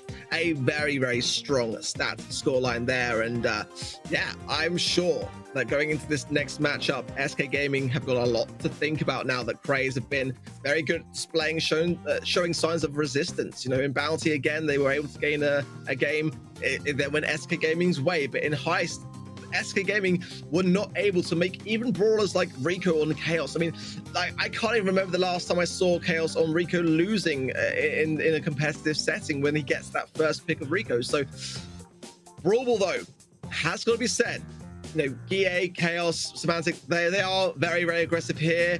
Brawlers like Max for me are in a great place meta-wise. Whether or not we'll see it, we'll see when the draft plays out. But Pinhole Punt, it's definitely a very, very different map in terms of the way things play out with the new kind of meta that we're settling on, especially with draft. So a lot of options and ideas that now are not quite as straight and clear cut. You'll be very, very cautious when you go to draft in Brawl Ball now. And again, no mirror matchups. So that's what we saw probably in Brawl Ball more than any other game mode last year. Yeah, I think so too. I'd be quite happy to see, the Fang ban, get that out of the way. That's literally what I was about to say there, but Spike banned along with it. I'm looking forward to maybe seeing something like a Pam pick quite early on, as, you know, with the turret, yes. And also being able to spray quite a lot of this mid bush down. I believe that is quite a, an explosive pick, and especially furthered by how dominant it is in the meta at the moment. Yeah, Sandy would be great for me, or I love the Pam idea for sure, absolutely. Didn't really see much in the way of Max actually earlier on today in East Asia on this particular map. It's gonna be B, and I loved B here before. I guess a great deterrent of tanks as well, as it is just that one pick from SK Gaming. I kind of feel like the Spike ban as well was potentially a deterrent of, or rather a choice to pick Fang if SK Gaming didn't ban Fang. Now it's going to really eradicate the use of a brawler like Daryl. I kind of wonder whether we might see an Ems potentially as well here, as it did work out well for Crazy Clan before. Let's see though. Let's see what they go for. For me as well, it's definitely a bit of a curveball. Yeah, Ruffs is a great one. And one we saw in East Asia earlier, I think that will work out really, really well for them. Some throws could be a good thing for Control, but I just don't know about it. It's a bit high risk and does open the doors to some hazards. However, saying that, Gia and Chaos do like their Barley pick on this particular map, but there's the Pam that you might have predicted, and that is already a fierce draft shaping up for Craze Clan here. SK Gaming have got to have some serious tricks up their sleeve here, Trav. Yeah, I'm going to say, I think B first pick may be a bit of an unusual one. Clearly, Craze Clan taking into account that he's got extremely low DPS she's got extremely low DPS if she doesn't have that big shot, and, these sandbags and also Pam turrets are going to be taking, 8 shots or something like that to take down both of them for a B.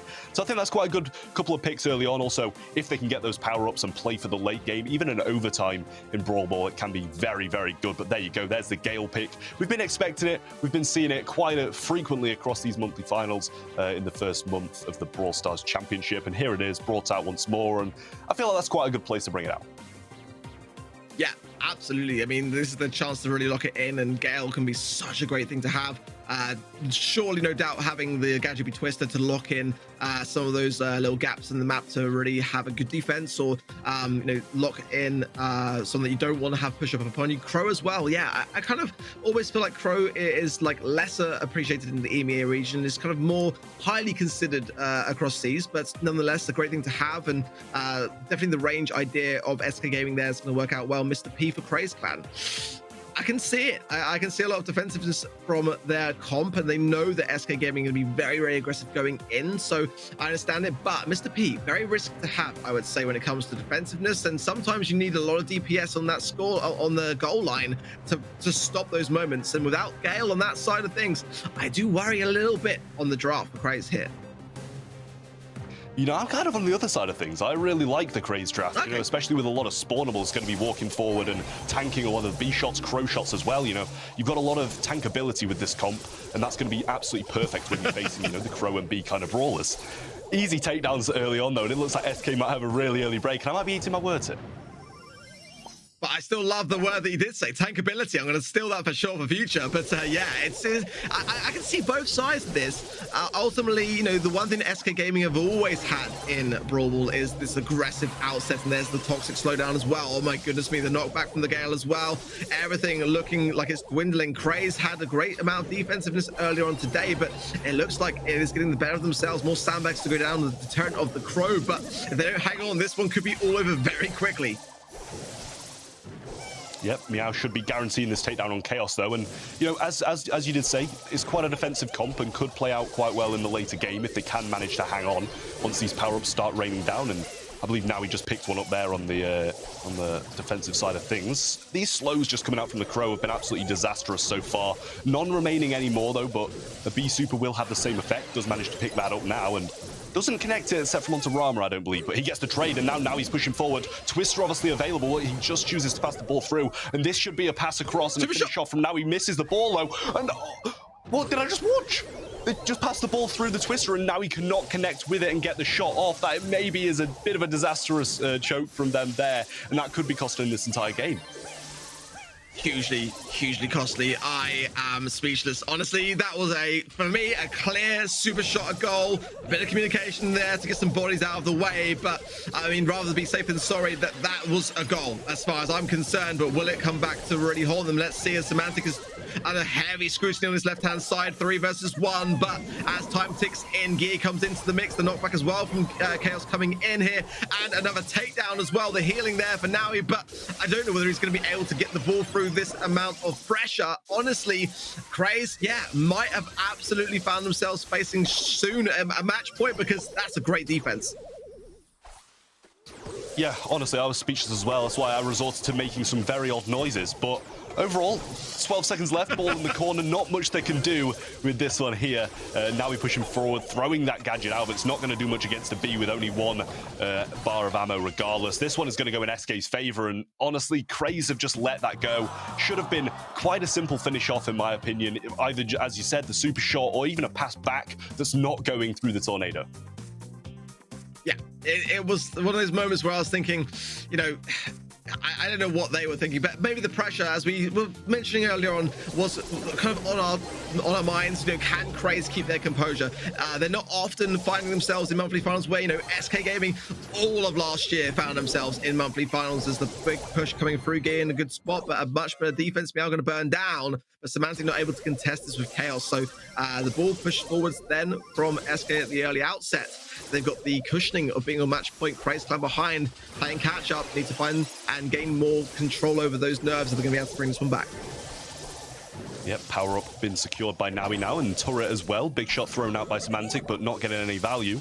Do have the Mr. P porters now as well, which should help out quite a bit, but at the moment it's kind of just a bit of a stalemate in mid, throwing out a few shots. 3 supers on the side of SK though, and this could be absolutely disastrous if they choose them all at once. The stun comes in, and the jump from Crow as well secures that one. Meow gets hit heavily by a big shot. SK Chaos is going to come in, finish this one off. 1 goal standing in between SK and the semi-finals. With 30 on the clock, and the response has got to be Craze Clan, or they will be going home today in the quarterfinal stages. It's a good amount of aggression early on and control, and evading a lot of these shots. It's got to be absolutely pitch perfect here. No more time or room for error now. Even a nice takedown there. It's just Semantic and Gear who are both low here. This could definitely be a chance, and no way that they can mess this one up. That will be the goal they were looking for. But SK Gaming now looking to respond. How will they fare? They've got the lead, but at the moment we are all tied up. Yep, starting from the ground and going to be after working the way ups for these power-ups now, though. The knockback is going to do enough damage to finish off that takedown. Rama does not have any sandbags left. They push forward. Guille should finish this one off nice and easily. And SK are not going to be choking that one. Straight into the semi-finals for them. Very, very tough matchup in the quarterfinals for them, but they managed to guarantee it. Crazy going to be knocked out after a commendable performance, but a few chokes didn't go in their favor, and we will see SK moving on. It was always going to be a very close one to call. Genuinely, it could have gone either way. I wonder if Craze were able to secure that goal, which they missed along the way, whether we may have seen a different outcome there. It seemed like it was a little bit too little, too late for them. But congratulations to SK Gaming. They all go through to our semi-finals today on the lower half of the bracket. So massive congratulations to them. But it wasn't easy. Craze gave a fantastic fight. I am very convinced that that will not be the last we'll be seeing of Craze Clan this year, as their performance and their playing level of skill very, very high so far. That's that one miss there, captured in the replay there, which just proved a bit too costly. Yeah, definitely so. I mean, you know, it's just that one tough mistake that they make can destroy morale. Not only that, but the nerves definitely did seem to kick in a little bit there. I do feel like they did have the dominant comp for this map as well if they'd have just played it a bit better of a team. But going to the final set against SK is a commendable achievement no matter what. Very, very good players against them, and they've proved themselves today. And as you said, I don't think this is the last we'll be seeing. It was great to see all sides, you know, giving it their all. And again, interesting to see how EMEA is responding to this draft process, because it's the first time we've seen it play out realistically. And Mr. P, I don't know, is that the last we're going to be seeing of him today? It's working out probably about 50-50 for me, I would say. But definitely was a bit of a surprise here. I think that in terms of the draft, Craze had some great ideas, but as did SK. It was pretty neck and neck all the way through. Some post-match stats here on the screen for you guys as well. 42% there for Meow on the damage side. So I mean, as far as that's concerned, it worked out well. Just 28 for Naui, 30% for Rama, but you know, realistically there a bit split, whereas SK Gaming was much more kind of balanced between the three. 32% on Chaos, 31% for Semantic, 37% for Gie there, coming in with the highest amount on the Crow. Yeah, very well balanced team there, and you can see they definitely all put a shift into that set, each contributing very similar amounts. But Craze overall played so well. Sad to see them knocked out, and obviously it's kind of ruined our predictions as well, which I'm a little bit sad about too.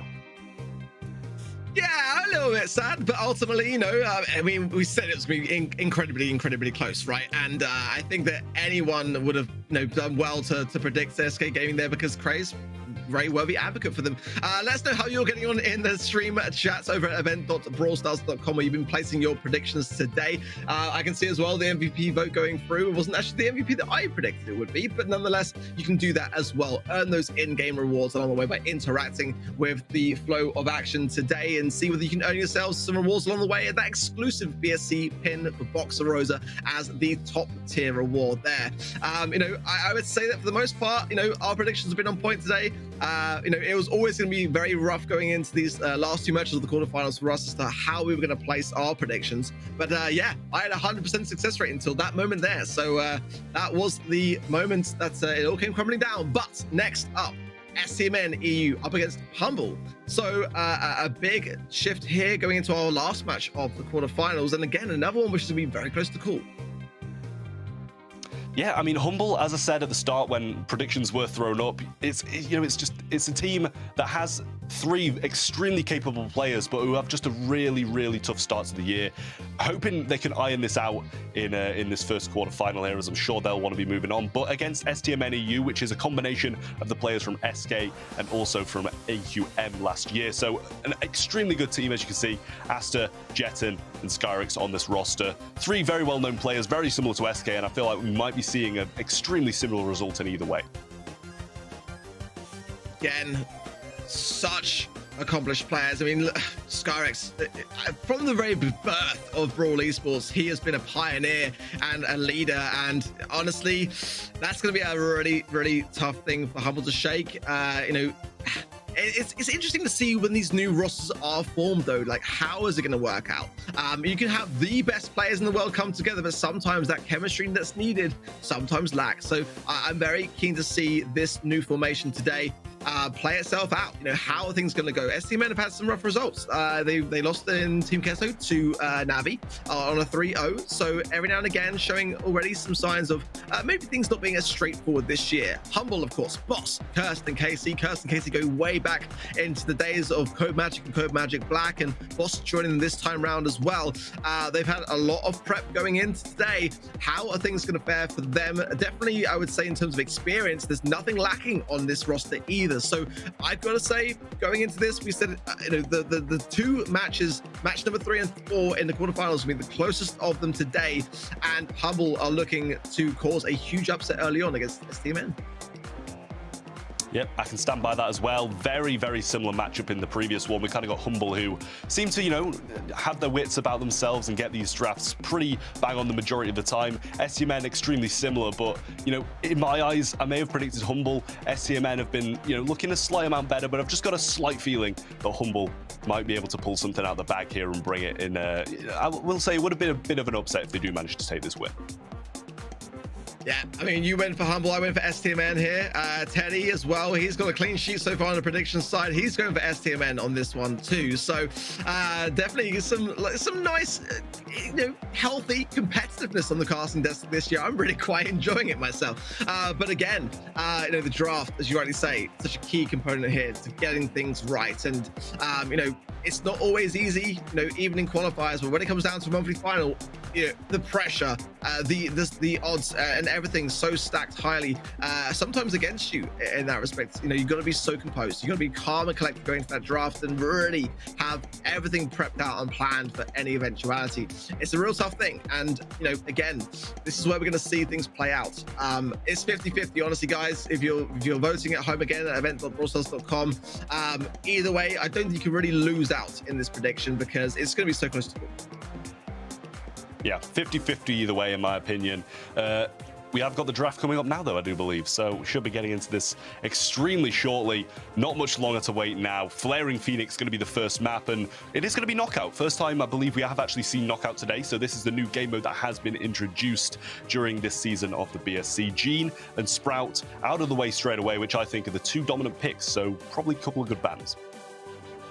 Yeah, I like that. I leaves the door open to a Pam for sure, but the Byron is actually the healer of choice for Humble, and followed shortly by Ruffs there as well. Curse on the lower part of the screen, and Asta on the top part of the screen, looking to get themselves warmed up and looking very, very calm and collected. Pick number 4 coming in now shortly for STMN EU, and they've gone for the control pick first and foremost for the tick. I do like that. I think a Pam would go a long way here. They have to consider a little bit how they're going to have longevity in these games. Of course, Knockout is such a key thing to have, everyone standing till the later stages and then really go for a team wipe. Bell is going to be their choice. So in those clustering moments, having something to ricochet shots, a great thing to have. Will they go for a Pam? Will they go for a Daryl even? Something to have to really roll in and cause a ruckus in those final moments. We shall see. But I do like the way the draft is shaping up, I have to say. I think it's pretty balanced for the most part here. Maybe additional range for STMN could be another idea they might want to experiment with, or some wall breaking to their advantage. Last pick going to be Gale. Okay, so very defensiveness coming from their side. Humble up next. Yeah, I was going to say, it kind of seems like, that nerf that we did see applied to Grom has fairly well kicked him out the meta, as this would have been a guaranteed first pick pretty much coming on this map. We haven't actually seen Fang banned out either, which is another brawler that could have been picked if Gale hadn't have been selected just now by Asta. So maybe maybe we will still see that Grom to combat this thrower that STMN do have as an advantage over the Humble side. But overall, as you said, yeah, there it is, selected. My knowledge is just unmatched, clearly, as this incredibly even draft, I will say, should be heading on to the game relatively shortly.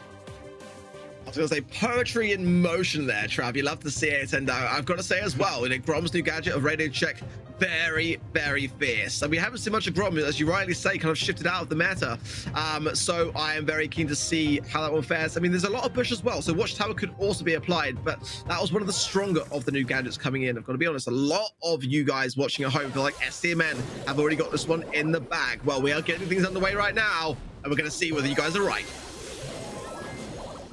Yeah, Gale down the left-hand side. Managed to secure a couple of shots onto Cursed quite early on, but then again, we do have this totem from Casey that will scout out the front portion of this bush when placed down, but the tick dealt with that rather swiftly, and it is taken down pretty much instantly. Byron does have a super extremely early on, which is going to be very, very useful in the later game. Able to get some extremely valuable splashes, whether that is healing or damaging the opponent team.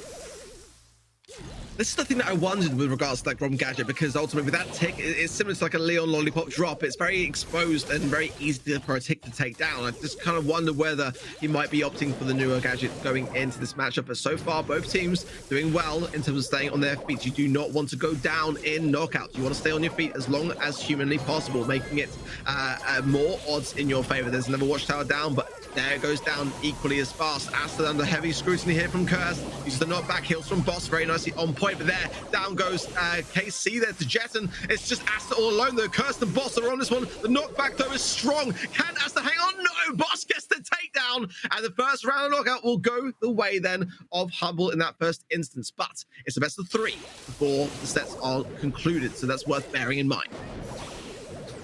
Yeah, I will say it's at times like those where you're wondering if he's trying to cling on to that super for the next round, but did have to use it to ensure the win there as Curse went down a little bit prior to that extremely late end game. KC, however, does have his super picked up this time, which should make sure that Jeton isn't as aggressive as previous. He does throw it out. Wall's going to be taken down. Not those front pushing walls, though, and that still allows Jeton to sit in quite a comfortable and calm position.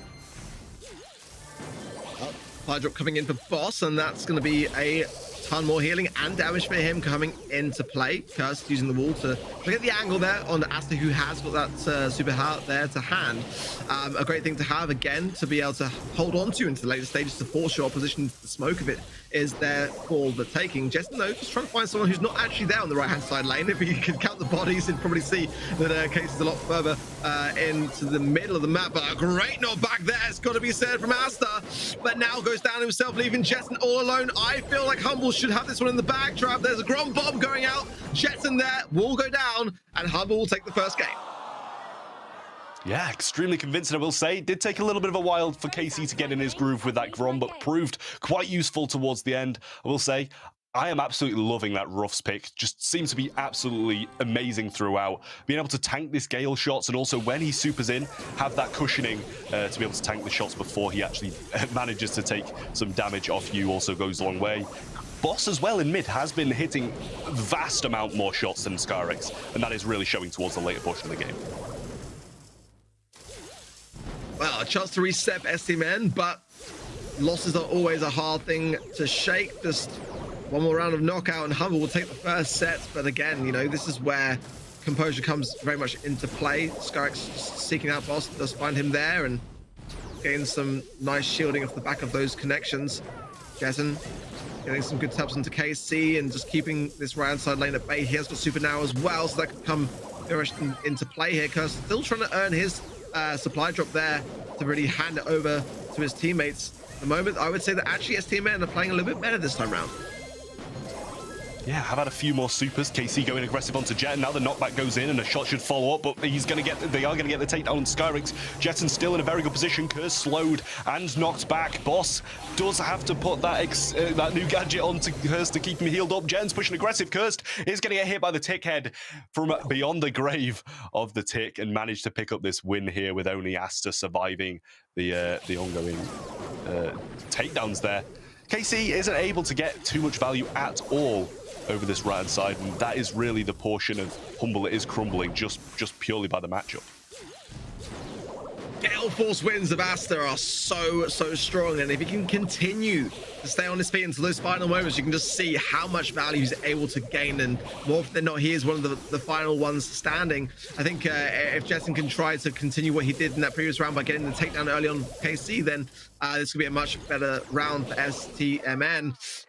Let's see, again, look at how Asta's got that super and just palming it down onto Curse, who goes down the left-hand side. It's a 3 versus 2 now.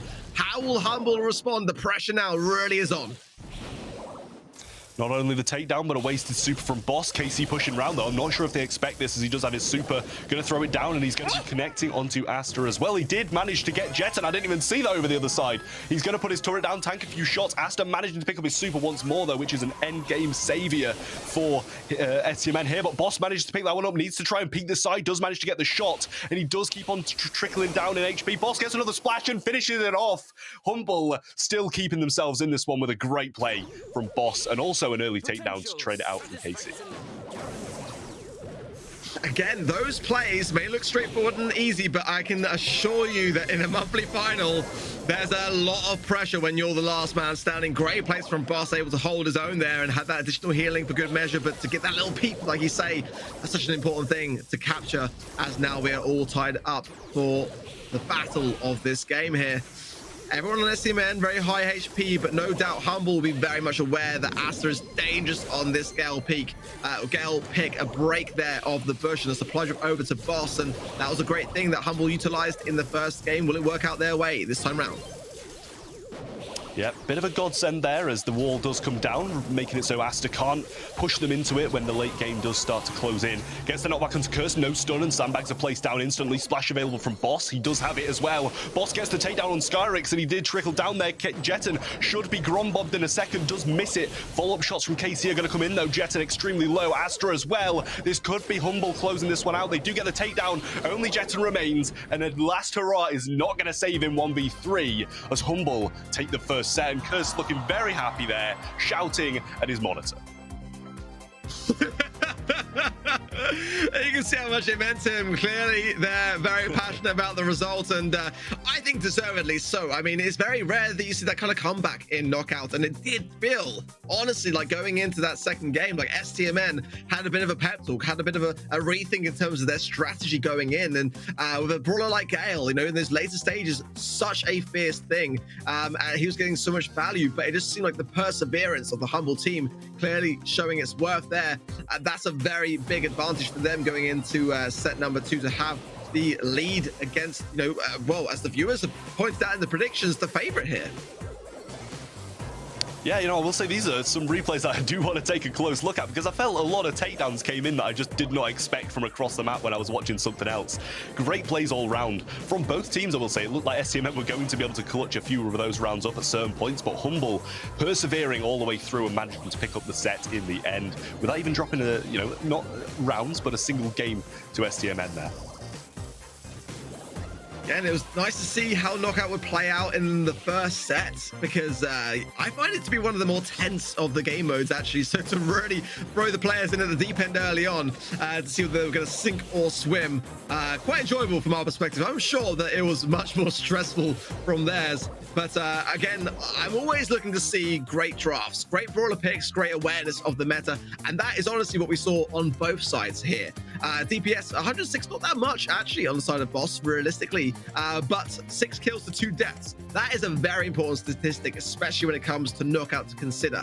39% team damage as well. So putting in his worth in that last game, great use of the range as well, to have that Byron really play a key factor in that map. But yeah, I'm looking forward to seeing more from Boss. It's again a new roster for this team. So KC and Curse, you know, played a lot in the past. Boss coming in, great to see him pulling his weight in Knockouts, and curious to see how he will do so continuing on. Dueling Beetle's up next for Hot Zone, and that's another map. We're going straight in with like the newest of the game modes in this particular round, it seems. Yeah, Dueling Beetles is a map that, you know, it can be quite spawn trappy if you do manage to get that early control. But then again, you know, I'm sure we'll be seeing some brawlers like Gale who are going to be ensuring that regardless of whether or not you're going to be in spawn or not.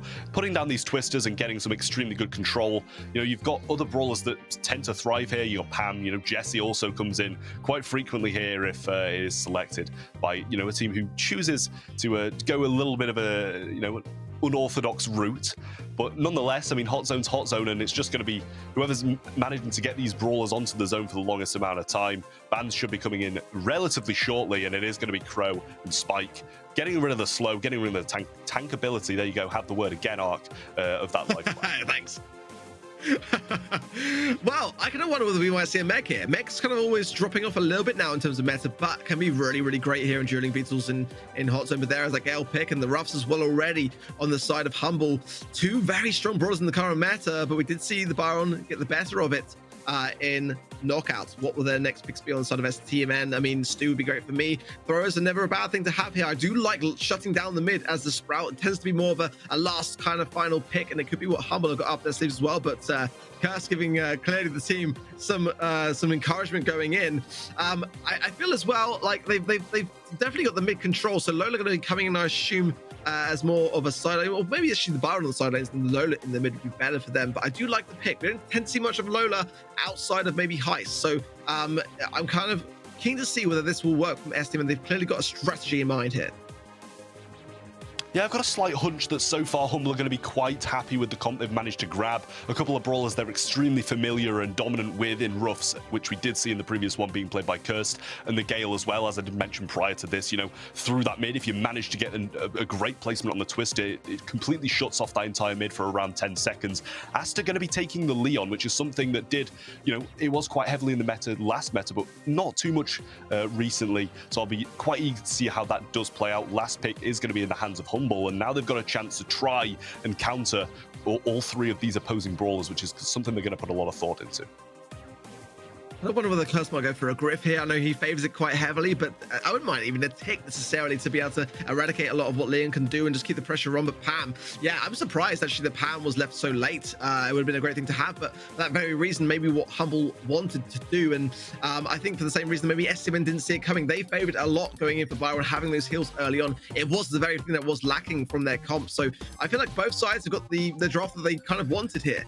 And again, a nice healthy reminder that Fang is not necessarily viable everywhere. I think we're going to be seeing a lot of Spike actually on the ban side of things, because he's just so versatile and so hard to realistically counter with the strength of that life plant. So I do like the drafts on both sides, but like you rightly said, Trevor, earlier, it is a very challenging map. Spawn traps really are the flavor of the day here.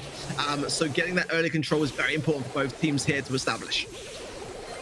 You know, I honestly, I'm fair to say in love with what comp Humble have managed to be able to gather here, and it's quite concerning that STMN have let them get something like this. But nonetheless, it seems like they've had a bit of a better start, near enough securing 10%. Lollipop drop, should I say, is going to be providing quite useful. Asta getting his Invisa heal quite early on as well. Did tank a shot onto that ego before he managed to pop up the shield, so that's why it's relatively low, but nonetheless, they've started this game extremely well. Stun comes in and a finish off onto Astra as well. Healing turret down, and a 3v2 should allow Humble to push on now.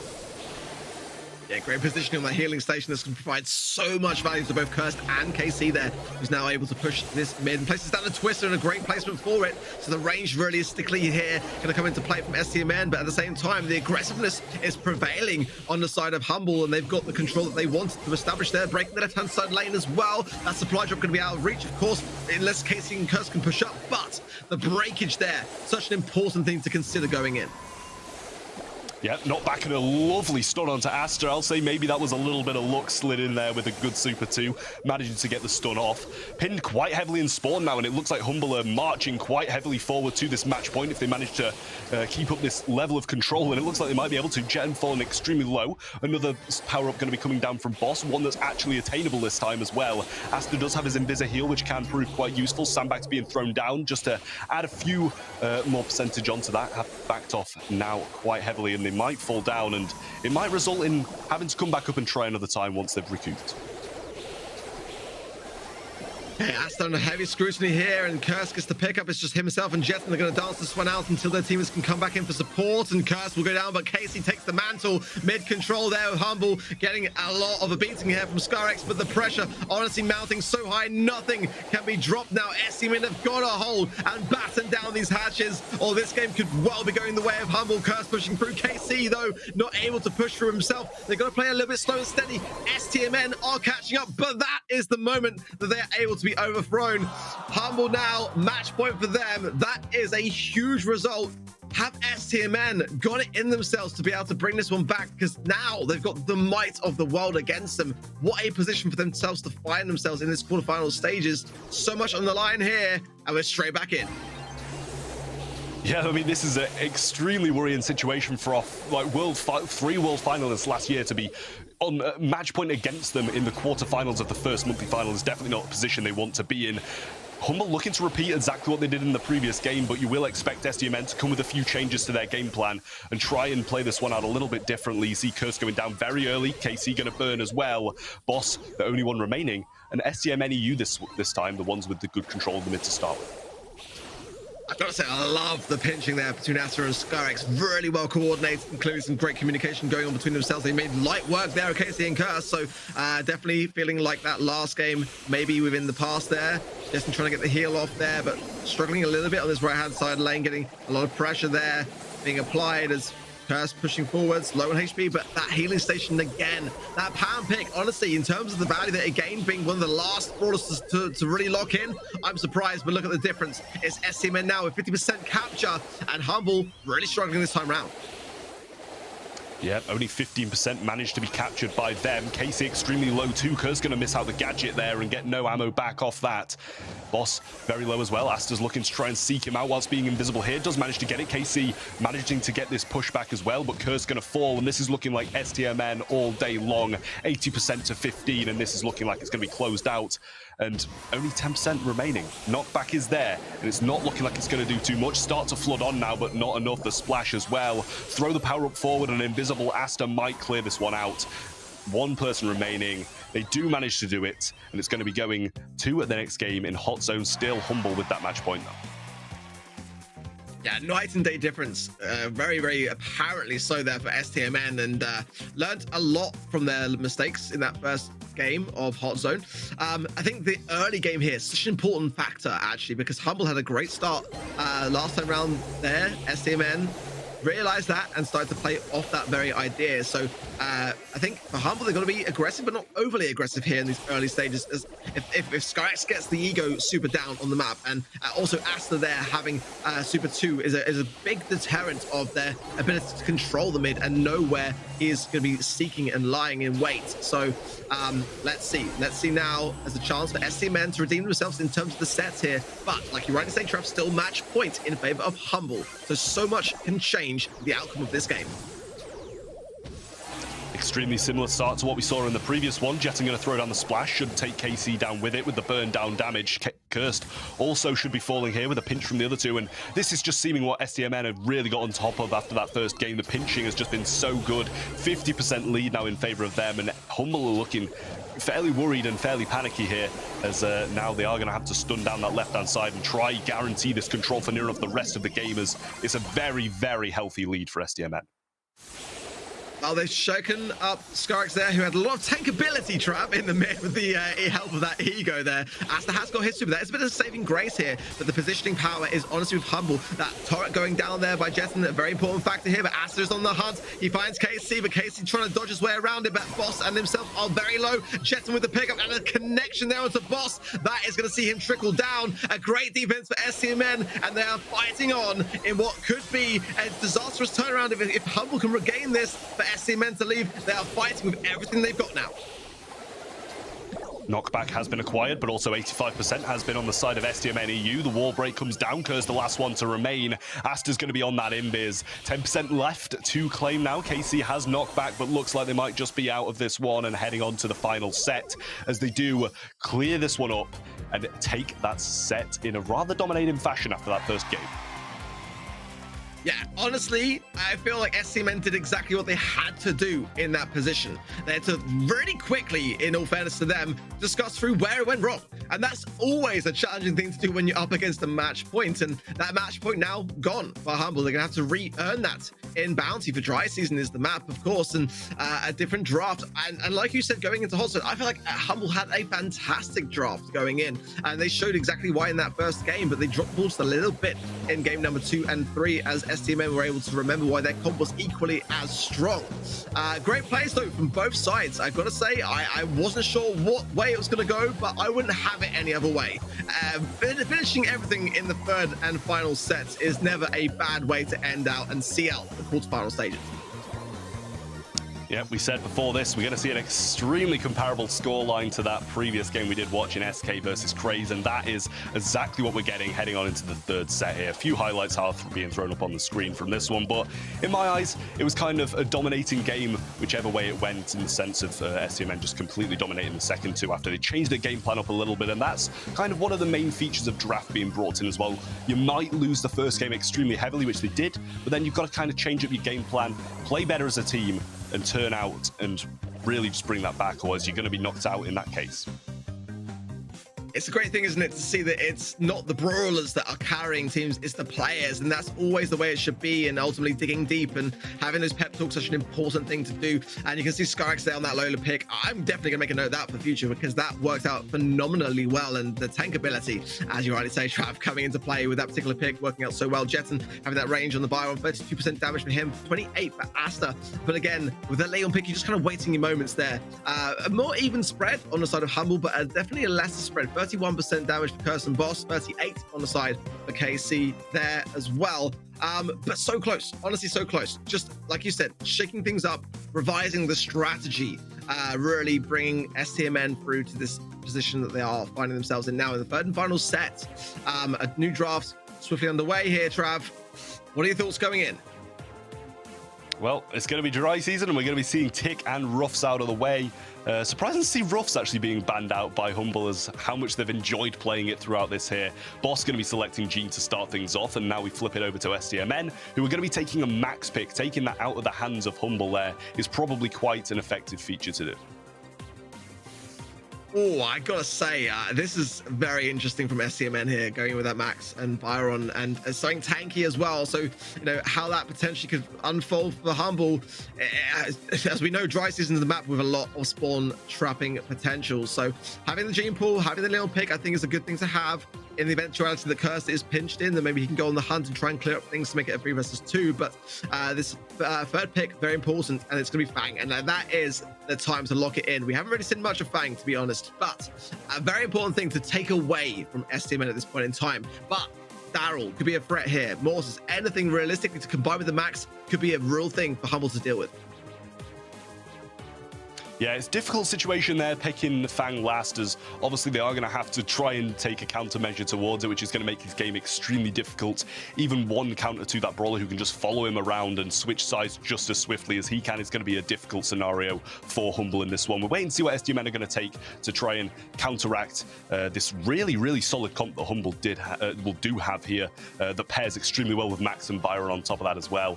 Still not coming through just yet, but overall, I mean, I'm thinking unless they pick something like a Gale or Daryl or something like that, which would go quite well with the Max if you do take the Daryl, Humble and Fang might have a bit of a field day here. Yeah, genuinely, you know, especially with roundhouse kick on the gadget side of things, such a strong thing to have. And interesting that actually STMN will be doubling down the defensiveness idea in the eventuality they are pushed back into the spawn with the Gales. So genuinely, I can't really decide which of these two comps I prefer. I think I do have a little bit towards Humble here. Gene, great thing to have in Bounty and also the Fang, but Casey's gonna make it work, and under already heavy fire goes down. The lead going over to SCMN early on. Yep, Jetson with the takedown onto KC there. 3 stars that it is extended, as they did manage to pick up that blue one too, which means Humble are going to have to aggress quite heavily. And Gale, as I said, moving over to whichever side this Fang chooses to aggress on. Invisibility picked up by Curse, going to choose to go into the bush, maybe bait it out for a little bit of a while, take a few ammo slots out of their bank, and then aggress once that really does start to happen. KC manages to pick up his super now, which can be devastating onto any other brawler except from Gale, really. Well, this is where, again, in dry season, those spawn areas really do cater towards the team that have the lead. They can just sit back and wait for the aggressive play to come from the opposition, and that's what we're seeing here. Casey's got his super, but ultimately, everyone really far separated. But the pull there from Boss is big. Jetson, though, surviving on with some nice healing spread. But look at Curse. He's seeping on the right-hand side here. SCMN know it. They've not quite got the kill, and there's a pickup there. A very important one of Skyrex. Curse still, though, just able now to get out of the spawn, but I did worry a little bit in Visi Hill there, coming into play and staying firmly stuck in his left-hand side lane.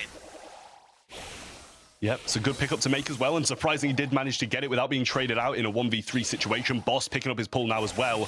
It's going to be devastating towards the end of this game, as he can hook any of these brawlers if they don't manage to have something like a phase shifter perfectly timed. Skyrex does have his knockback, however, though, and I'm sure that will go out onto Casey when he comes in, but the stun comes in as well. He does get the knockback into the corner, but a few countermeasures from Humble should be following up. The pull connects. Asta has the blue star, but no further shots. Can Skyrex be taken down? He can't just yet, and that means STMN EU are going to be going on to match point. What a turnaround. And in those final moments, it could have gone either way. It genuinely could have gone either way. Woo! STMN have had to fight back so hard, but they've now got match point. And it was Humble that had it in Hot Zone in set number 2. How is this one going to fare? I still think they got the better of the two comps in my personal opinion, but Curse going down there gives the lead over to STMN, who've got the blue star and the points. But a bit of a transaction there between KC, but it's still going to be the lead with STMN now with 2 stars and that blue star. Yep, as you say, a bit of a transaction, but not a good one for KC, as he did manage to get the takedown first, which means the trade out cost him 3 stars instead of 2, which extends the lead to 5-3. Blue star in favor as well, so 1 takedown onto either Aster or Jet, and won't quite cut it. We're going to be seeing probably Boss trying to accumulate a super here, or Curse also trying to do the same. Lollipop dropped quite high up the map, waiting to tank a few of these shots, and KC now dashing in with a not the best super whatsoever. I was going to say maybe a little bit of a fail there, as it does connect with the wall, and now he's back to square one trying to get it once more. Yeah, definitely a lot of pressure now. It's 1 minute coming up very swiftly here. Curse finding Aster, but then blown back instantaneously by SkyRex. STMN starting to work a lot better together now, and to pick up there as well onto Boss, extending their lead further forwards. 4 stars and that blue star now as the lead for STMN, and they have the high ground despite being in the lower part of the screen here in their spawn with all the stars and waiting for Humble to make the plays. Gale is all they need, though. A gene pool will secure this one onto him. Aster will be quite a valuable asset to take down as well. Pull still available. KC not got super in hand, though. Super does go down from Jet and onto him to try and keep him back a little bit longer. Twister should be closing down any second now, and that it does. Boss opening up, trying to push forward, but constant taps from Jeton is allowing him to pick up once again his super from Curse now coming forward. Aster scouting it out. Pull hit. Oh. He does get it. The knockback's there, though, and they can't quite get the takedown, and Skyrock's going to trade it too. KC goes in, does get a takedown. Not enough, though. Curse is 1v2, and I don't think this is going to be possible to be done, and Humble should be heading out of the competition here as STMN EU move forwards to the semis. Oh my word, my heart in my mouth at the later stages of that game, and as it appears as well, Aster's was as well. Definitely some signs of relief there for him as he held on, and a fist in the air from him. You love to see it. Oh my goodness me. I've got to say, I feel like you kind of nailed it there, Trav, when you were saying about the pull on the Gale. It seems like they kind of left it so late on the side of Humble, and STMN saw through it. So when that gene pull hit, and it did hit really, really well, they were ready with the contingency plan, and that just seemed to throw Humble off. Yeah, it'd been nice to see, you know, a combination of the pull and also the Fang Gadget roundhouse kick to get the stun before he could actually knock them back. Would have been the perfect scenario, but I think maybe, oh no, he did, considering at the game he still had one left. I was about to say maybe he didn't have one, but it turns out he did have just that. Maybe that would have been the pairing needed to get this takedown, but I mean, no, actually that was the first game, but regardless, I feel like that might have been the thing to turn it around. Well, again, you know, Humble had a fantastic opportunity, you know, being a match point in Hot Zone, but STMN showed their perseverance, showed us why they are able to continue on having what would seemingly be the perfect start so far. Not maybe as straightforward as last year, but again, so much more to consider this time round. I think that, you know, in terms of going in and turning things around, they did phenomenally well. It's not always an easy thing to do when you're behind. To really come back down to earth and just kind of take things slower, it's a very challenging thing to do, but I mean, you've got to give a huge congratulations to them. Phenomenal performance here today so far. Yeah, I mean, regardless of the scoreline, Humble did extremely well, but STMN just was that level higher today towards those the rear of that that set there in the third and final, managing to take the win. And I will say, extremely close game, and once again very comparable to what we saw in the previous one too. Just the more established team managing to close these ones out and, you know, ruin my predictions even further. Yeah, I know. Trust me, we're all there, I'm sure, at home. But at the same time, you know, hearing that it was SkyRex who had the MVP, and I've got to say, I fully agree. I felt like on the Lola side, in that pinnacle moment in Hot Zone, where he was able to come back, and the team damaged much more on his side for that moment, and that was realistically for me when STMN started to turn things around. But as you mentioned, predictions, Trav, yeah, let us know how you're getting on at home in the chatter.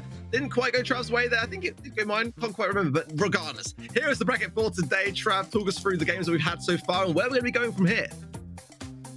Yes, so far we have had OGs versus Tribe Gaming to kick the day off, which did end in a dominant 2-0 win in favor of Tribe Gaming, who move on against Team Queso into the semi-finals, who'd won their match a solid 2-0 in a yet again dominant fashion against FA Baguette. Craze versus SK was a different story, however, though, with a very, very close net game, making SK move forward in a 2-1, and then STMNEU versus Humble closed out in a 2-1 in the last set as well.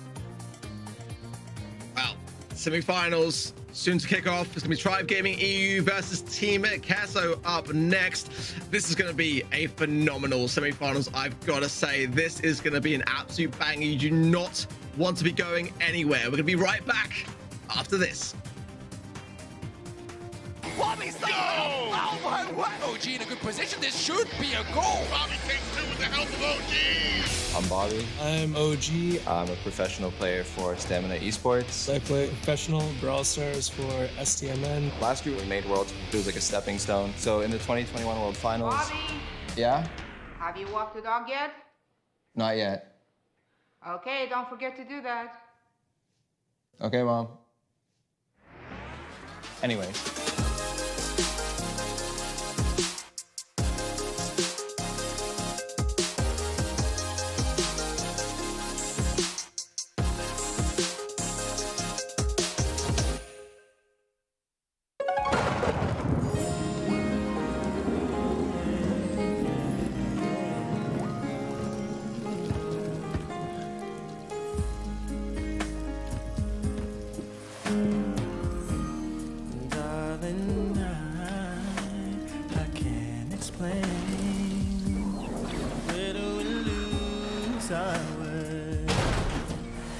Girl, it's driving me insane, and I know I just need one more chance to prove my love to you.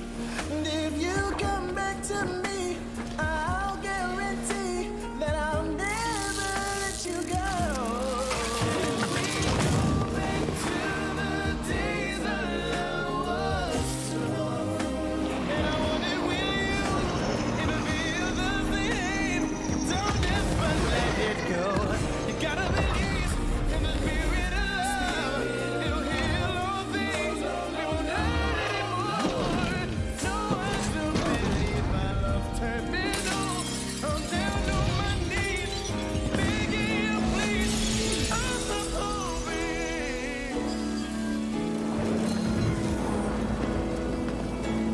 Can you go back to the days our love was strong?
welcome in to the Brawl house. The kick forward, the punch through, that's gonna be it! No way! This is what everyone is here to compete for. So without further ado, let's brawl! Welcome back, everyone. The quarterfinals are just behind us. We're moving on to the semifinals now. My name is Teddy. I'm joined by the one and only Trav. Trav, what did you think of those quarters? Well, I mean, overall, I think the second two were a bit closer. We had quite a dominating first two games, and anything that these semi-finals can bring, it's going to be extremely hard to live up to what we've just watched. Yeah, man, incredible matches. Let's go check out how everything went down in a little bit of a recap. We should be getting there any second. But yeah, I mean, as you said, first two matches were fairly one-sided. OGs kind of struggled against Tribe being extremely dominant, good picks, and overall just simple Brawl Stars, right? Keeping it to some more traditional picks, not really thinking too much out of the box, but staying in their comfort zone, which means they played it comfortably as well. Yep, definitely so. We saw after that, Team Queso versus FA Baguette obviously did take the win 2-0 in a rather convincing fashion too. Joker having some possible debut nerves into the BSC. I'm sure this won't be the last we will see of those guys, though. Extremely talented team. However, Team Queso just managed to have the edge on the day, and I think that goes to show what kind of a matchup we've got coming up next. Two extremely good, evenly matched teams should result in an extremely good semi-final.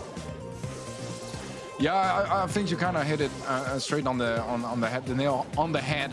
Losing my English again, but yeah, you know, nerves are definitely a very big factor at this level of play. If you have one side that has it a little bit more, it can make a world difference, and it definitely showed for the entirety of Craze in their matches, and similar here for Humble to a certain extent, just kind of choking in certain moments where it felt like that, the draft in their on their side, but it is what it is. You gotta learn, you gotta get accustomed to the newer format, but there were definitely opportunities here in both of those last quarterfinals we watched for either teams really to take it home. It was that close, but here we have the bracket. So Tribe knocking out OGs means that they will be facing off against Kezo in this first semifinal that won against FA Baguette.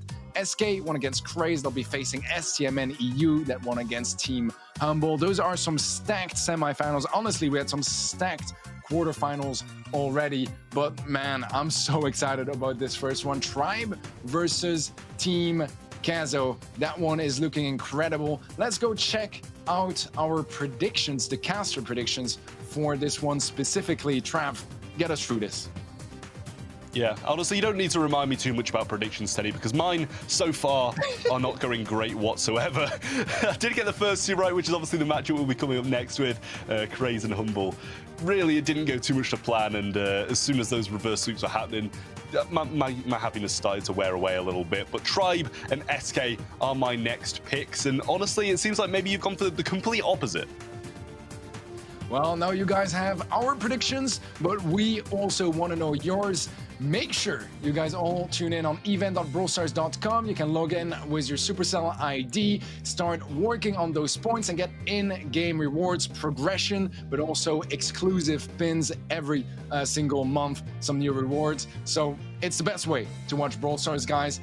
This is going to get us towards our first semifinal of the day. This one is particularly interesting, man. I feel like those are two teams that we haven't seen face too often in BSC, and there's so much I want to know, Trav.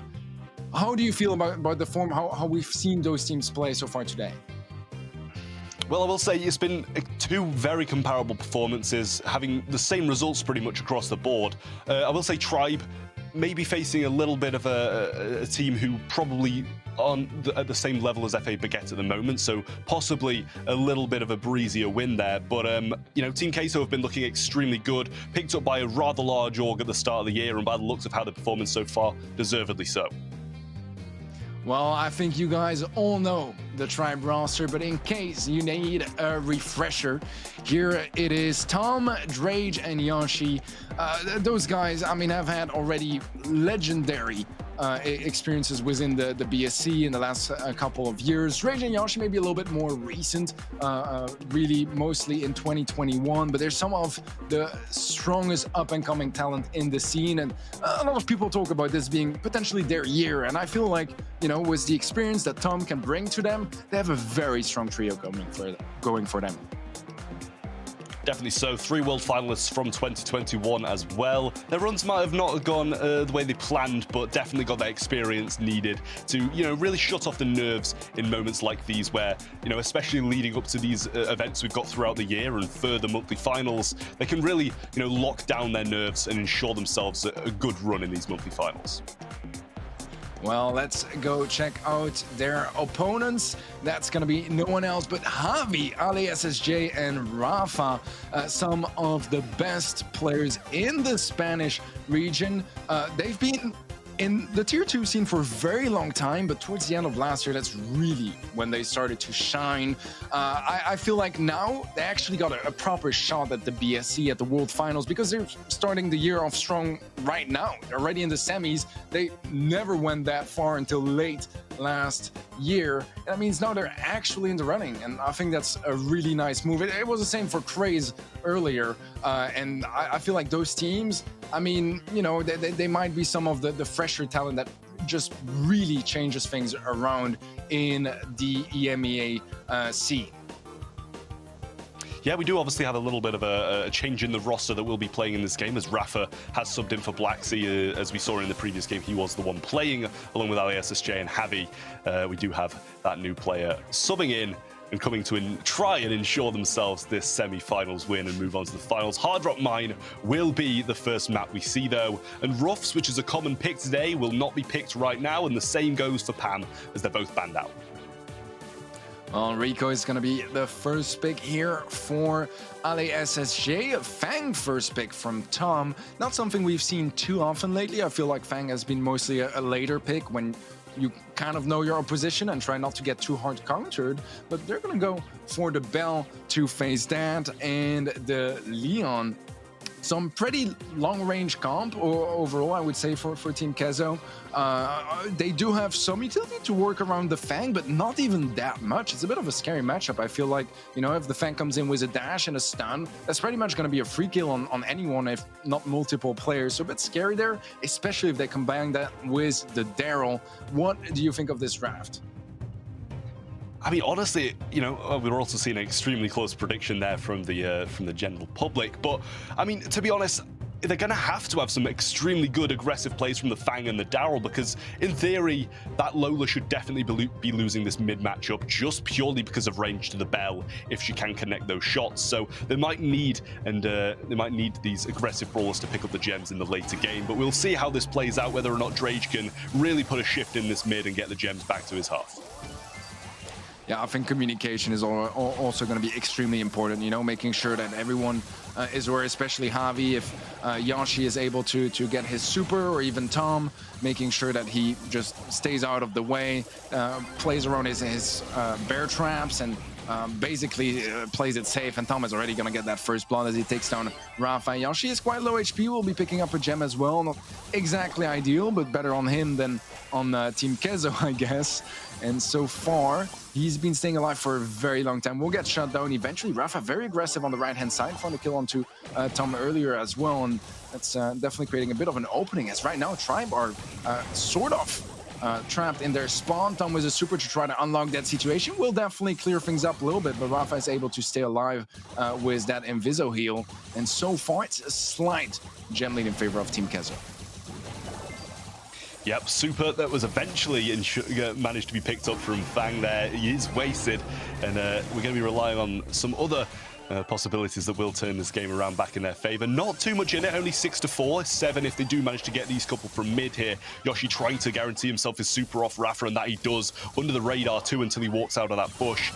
Now Drage able to pick up another couple from mid too, making it 6-7 and closing this down as much as he can See a little bit of a flank coming in now, and Tom just trying to bag himself this role that will really go a long way. Drage falls to one shot with that Rico super, and that is disastrous as control starts to slip away. That's a very big kill, and Yoshi not connecting that super also means he didn't really get that much value of that dash in. It will be a one-on-one trade, but with all those gems dropped on Team Kezo's side, it could very much be in their advantage. Dash in from Tom is gonna get the kill. Can get a couple of gems as well, but can he pull out? He gets the roll and the follow-up kill onto Rafa. That's huge. He will get melted down by Ale SSJ, but Yoshi is there to pick up the gems. Rage has 10 gems of his own, and that's going to be the countdown. The only positive here for Team Kezo is that Rage is marked, but he's not going down anytime soon, and that's going to be tried with a very, very good first game. It looked better for Team Kezo for the most part, but that clutch, and that's the X factor, right? It's those rolls from the Daryl, it's those dashes in from the Fang. It means you're never safe because they can both cover so much distance, deal so much damage, and sometimes just pull out of that fight instantly with those gems, and that's exactly what happened. Yep, those lanes we saw towards the end of the game are going to be what start Tribe off in this one, as we do have the Daryl versus Rico matchup, which might be a little bit more in his favor than the Fang one against that, and the same on the other side too. Mark going to be missed from Javi straight off the start of the game there. Not the best scenario that early on, but a few connections from Yoshi will get himself his super, which is, as we know, the thing that's really needed for Fang to start getting himself in the mix. Yeah, you were absolutely on point earlier as well. Mid is absolutely under control of Javi, but the lanes is really the weakness here for Team Kezo, not really able to win them consistently against those tanks. And that's the crazy thing about Fang and Daryl, is that they're tanks, but they have so much mobility as well that they can fill a bit of an assassin role too, and it makes them great at opening or closing situations. So far, it's been working out great for them as they have the gem lead in this game as well. Javi not far behind, but definitely not an ideal situation. I do like the Bell pick in this situation. I just feel like it does very well. You know, if there's the ego from Drage on the Lola, he can definitely get some nice bounces going. So far, not happening just yet. Rafa is able to get the gem carrier, but will get traded out. A 1-for-1 trade on the left side as well. That's going to be 8 gems for Tribe, 6 for Kezo. Yep, as you said in the previous game, it's not good to even have 1 gem on Fang, never mind 8. So, bit of a tough situation for Tribe here, but Tom with a lovely roll and a good cycle on it is going to give them some control. Yoshi now with 9 and Drage with 1 gives them the countdown, and absolutely melted by Drage and his ego, as Javi now down to a very small amount of HP. 10 secured now by Yoshi, and that allows Drage to start going a little more aggressive, or Yoshi on the other side of things, but it does have that super to retreat towards the end of it. First set to Tribe Gaming, and well played by every portion of that game of them. Yeah, I think something went wrong in the draft, man. Honestly, I feel like on Team Kezo's side, they were a bit too careless for those tankier brawlers that we've been seeing a little bit less, to be fair. Daryl, we still see him a decent amount, but you don't necessarily draft thinking, how do I counter Daryl? A little bit more for Fang, for instance, but it still felt like they underestimated the power of those tanks, the high mobility and the clutch ability of those brawlers. They can turn around situations just as well as a Gene pool or a Tara pool, just a different way of achieving the same goal, and they've been doing exactly that. I mean, that play from Tom was ridiculous. Basically dashing in, stealing the gems, dashing out, getting 2 kills in the process as well. That's absolutely ridiculous, and there's just not a lot of brawlers that offer you this sort of possibilities, because the advantage as well is you get the kill, you're right on top of them, you pick up the gems instantly. If you have a roll back or got a new Fang super, you can just dash out as quickly as you dashed in, and that was really the strat for Tribe, and it paid off big time. Yeah, not only that in terms of the strategies that were, brought out by Tribe, but Tom just didn't only just get those takedowns for the gems, he was really in their spawn for the dominant amount of the game, always putting up fights, taking fights that he really should be, and managing to make that work. It's just the dominant reason why Tribe were able to take this game so convincingly in the end, with a few turnarounds and a few little gadgets popped now and again to take his opponents by surprises, kind of really what managed to grab those gems and get them back. Yeah, exactly. And the thing with 7 kills, 7 deaths, right? But with Daryl and that shield, even if you don't get the kill, you're sure your opponent is super low HP. He's not going to gain any control. And if you get the kill, you already have that advanced position, right? So map control wise, it's just very low stakes kills, at least if he ends up going down. And if he wins the fight, he gains a lot of control for his team. And that's been really the dynamic as well, doing a good job at going for fights where if he loses the fight, it's not a big deal. If he wins it, it turns the game around. And that's exactly what we got so far. We're going to be moving on to knockout, Trav. And I think that's where things can get really interesting. Gold Arm Gulch, pardon my English, I'm not entirely sure what that would. Do you know what a gulch is? If that would even, like, what is it, Trav? Enlighten me. I mean, to be honest, I've heard the word, but I don't know the definition of it. I feel like maybe it's some kind of like muddy water kind of thing. That's what springs to mind. Okay. But I mean, forgetting the map name, we do actually have, you know, a really, really solid amount of this draft already completed and getting it done quite fast. Quick We've got draft. a little tick and roughs action straight away from Tribe and Rico and Sprout from their opponents on Team Queso. And honestly, it seems fairly evenly distributed throughout. Yeah, I feel like those two last picks might be very important here. Both teams so far, I would say, are fairly vulnerable to, you know, some of the tankier brawlers, like maybe a Daryl. Fang is obviously banned, Byron banned as well. So Gene is going to be the pick here, which is a fairly decent one as well. You are going to end up close to your teammates very often on this map. Sometimes you have a bit of a left-right split, which we've only ever seen on a couple of maps before that. So definitely a good pick as well. I'm curious to see what the last pick is going to be for Tribe Gaming, as they have full information now. It's all about finding whatever counters the most opponents and synergizes the best with your team, and it feels like Bell is going to be their go-to here.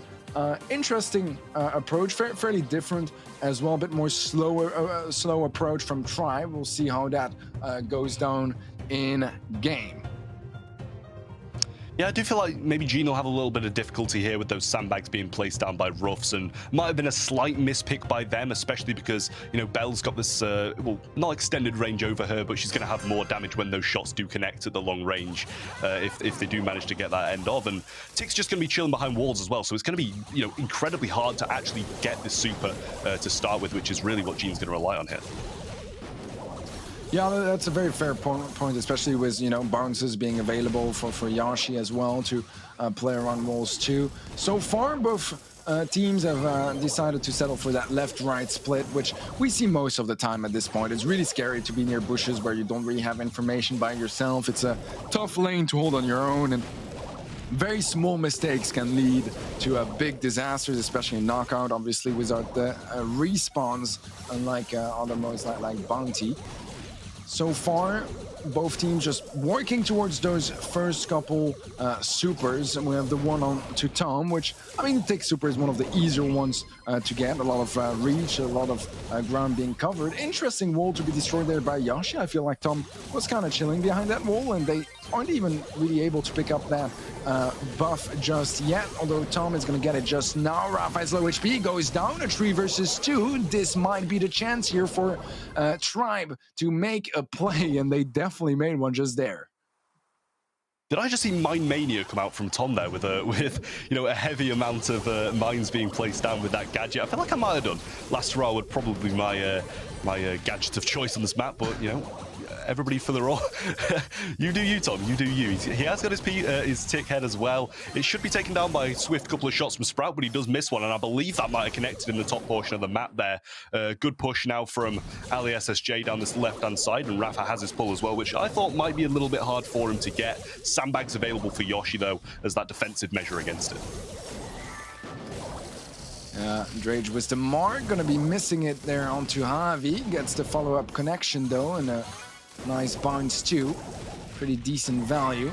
Team Queso need to start being really careful here. If they don't win this round or the next one, they might just give not quite match point, but a substantial lead to Tribe Gaming. It is moving to a best of 5 now as we're in the semifinals. Nice defuse of that tick hand, but Rafa is in a bit of a tough position. He ends up going down and even quite get to use his super. And in fact, that's going to be the team wipe. Tribe Gaming are going to make it 3 games in a row so far, looking much superior. Yeah, I will say, as you said, looking superior, but you know, I think it's the superiority over that late game that's really bagging them these wins here. You know, you got the rough sandbags, ticks shooting over walls like nobody's business, and that's getting them the wins. If I'm completely honest with you, needs to see maybe a little bit more aggression from Team Queso earlier on into the game with the Rico, where he's going to thrive the most, getting these bounces through the mid and through the left-hand side here to try and ensure himself a bit more damage early on. All right, well, let's see if they can make that work this time around. Very early sandbags that were popped there from Tribe, at last starting to get cleared out. I feel like the Rico has a pretty safe lane on the left side, can really utilize that range and the bounce mechanics to its full extent, but so far hasn't really been able to find that opening that Queso have been looking for. They do have the gene pool available on Rafa. If you can find a target on that and pull it back towards his team, that could be the opening kill that so far they really haven't had in both rounds of that first knockout game. We're getting towards late game as Javi is very low HP. The pull at last from Rafa will get the kill, and you were right on the gadget this time around. Oh, Yoshi, can he clutch this? He's gonna 1v2 them. Oh my, what a play from Yoshi there, managing to clean up that late game. Sandbags down, supply drop down, damage comes in, and he managed to finish off the one to his right too. Just absolutely phenomenal plays all around from Yoshi there. Such an amazing finish to that game, and that puts them on what I'll say is round point and also set point for Tribe Gaming. If they manage to clean this one up, that's 2 sets up, and that's a massive advantage to have. And that is absolutely crazy. Yoshi popping off when Tribe, I was gonna say, needed it the most. Not really, but those small clutches going their way is quite a big deal for the longer term, because that might just about give them that second set. Although they do have the man disadvantage now. Yoshi in a bit of a tough position, will get cleared out, and now it's about preserving the supers and gadgets they already have. Tom got fed another super, but he doesn't really care too much. Just gonna go for the gas at that point, get the clean, fresh start for the next one, and work with that super that he just unlocked. 1-1 in this game, and Team Queso do have 3 supers to work with. They will not find too much value of that initial Rico super, but Javi finds the first kill into range. Yeah, pull available here as well. Tom's going to be a little bit cautious about that. Yoshi extremely low too, gets walled in, and Rico should be able to rain fire down on him now. Tom just holding onto his tick head for no real reason down here, as you know, here's the last game of the round. Yoshi just going to take the spin, take the loss in this one, and come back for another try right after. Yeah, I don't think clutching that up with the roughs is really realistic. So totally understandable. So just, you know, GG's, move to the next game. It's still just 1-1 in that second set. So Tribe is in a very favorable position if they can close this one out. At least Team Queso now have had a bit of a taste of what victory feels like. We'll see if they can keep it up like that and maybe force out that set in their direction. Yep, Drage just trying to keep this Rico at bay for the longest possible time until it starts to close down, and that's where he really does start to struggle. Rafa going to be feeding Yoshi's super here, breaking up a few of these walls, as the Rico will be trying to get into a position to use those to his advantage, as well as the Sprout as well. Does get tapped up by Drage though, who does seem to be hitting a very solid amount of shots here. Yoshi throwing some sandbags down. No Gene Super has been acquired yet, but it's exactly what he'll be working for during this game and trying to use it to the best of his abilities when he does eventually get it.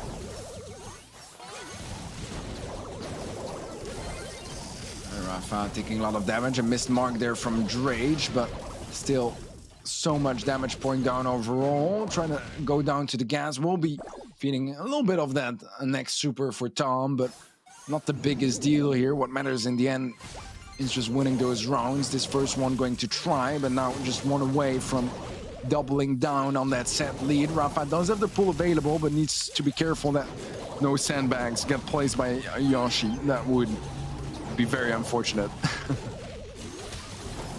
Indeed it would. Ali SSJ taking some heavy shots again, and Javi very, very low too. Not going to be choosing to use his gadget.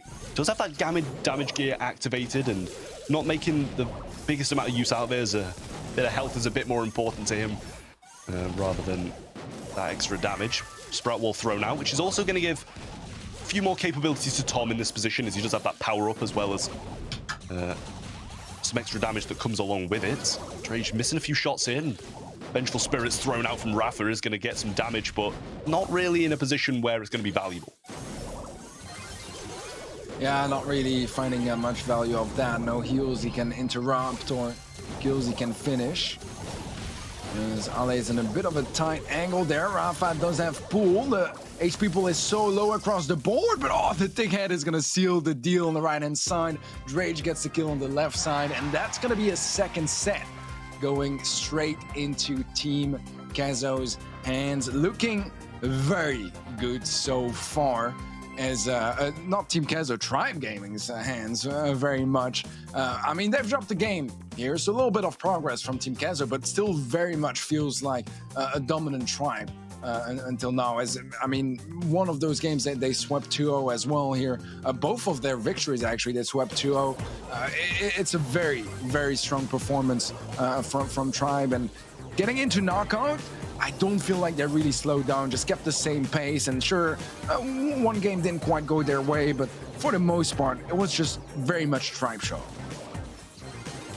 Yeah, I think you can give a lot of credit to this win to Yoshi, aka the cleanup crew, in this clip right here. Perfect timing as I'm saying that. Does manage to get that one, and that was just such a terrific play by him.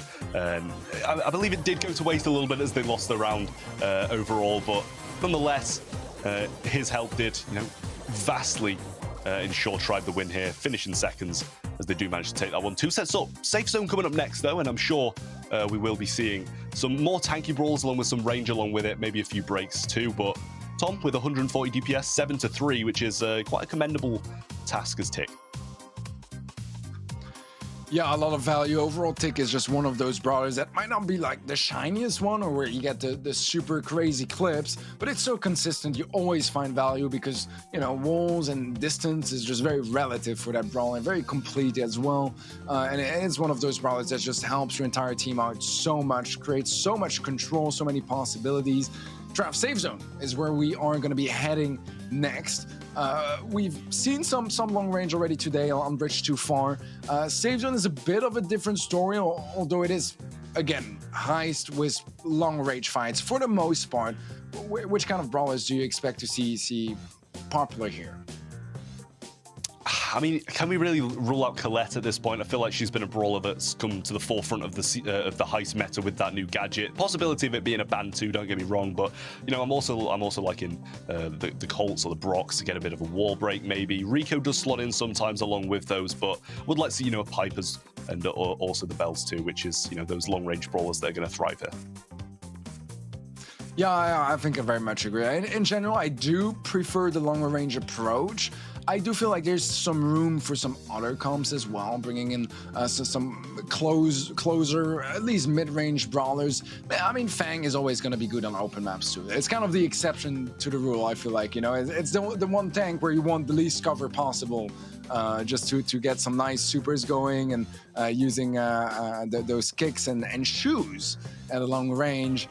But yeah, we'll see what they decide to draft in or out as we start things off with the bans on both sides. And Rico and Byron are going to be banned out. I think those bans make a pretty good amount of sense. Rico overall is just really solid on those lanes, especially if you have some colds here and there to open things up. And Byron is just such a polyvalent and strong brawler across the board.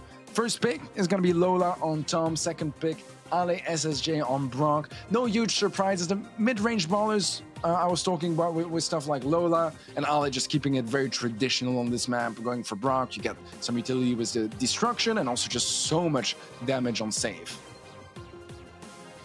Yep, Nani being selected out by Javi now, which is probably going to be played out mid, and I'd imagine with the teleport capabilities along with it, just trying to get your peep and head up that map in the easiest possible way by just teleporting directly to their safe.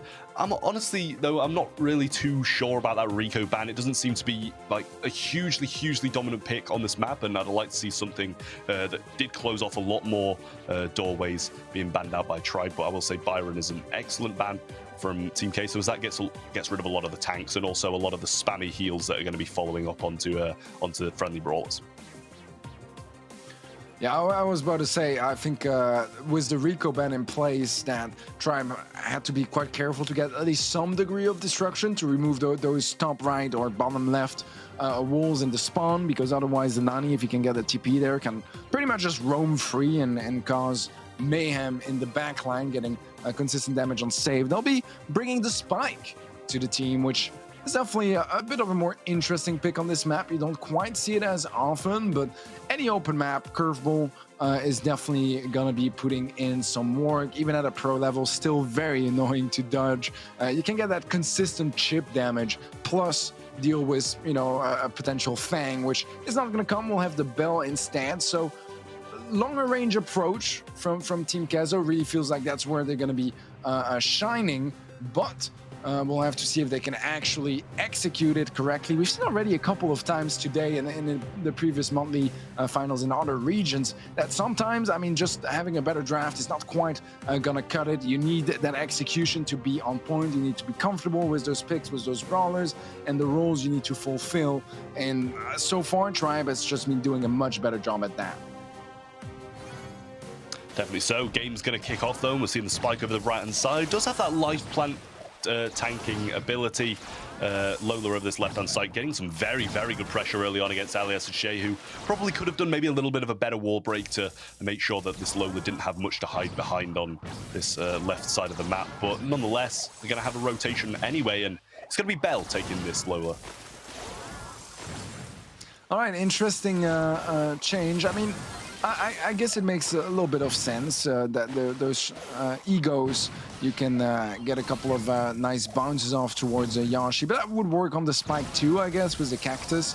So not entirely sure if it was like a necessary change. So the Mark might just be a little bit more valuable with that extra HP. But overall, so far, still very much a battle for the mid, trying to get some nice tags here and there, maybe even an opening, and there's one. We had one earlier from Drage, but couldn't quite capitalize control-wise, and he's gonna go down, not able to confirm that kill onto Javi, and giving up a little bit of damage here as we get the first bounce from Rafa to connect, and a 7% lead now in favor of Team Queso. Pinches should come in, and it's a good time to eat that nest egg when you're already low and you're not going to go down, to be able to get the best amount of healing you can. Now we've seen the peak come in and possibly a teleport towards the safe. He is.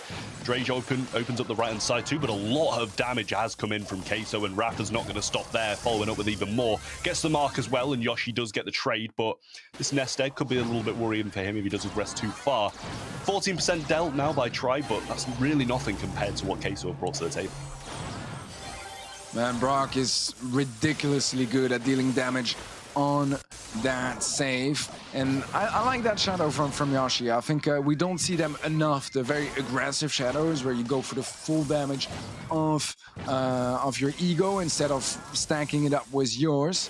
You can get some nice off angles and peek from both sides, depending on how your opponent is dodging. And it worked out.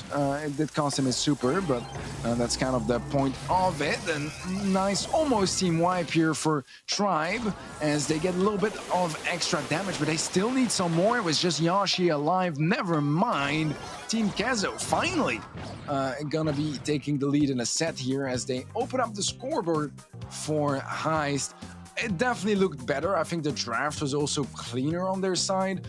That's the thing with those ranged brawlers. I feel like unless you're facing some very like tanky comps and a lot of healing and all that sort of stuff, you can win just by hitting your shot better than your opponents in a way. And I feel like that's really what's happening here. They've been hitting their shots consistently before the Bell or the Spike could really get in close enough in range to get those very fat shots and that big damage. And Drage getting that opening here could be the turnaround as he goes aggressive very early on. Might get punished for it though.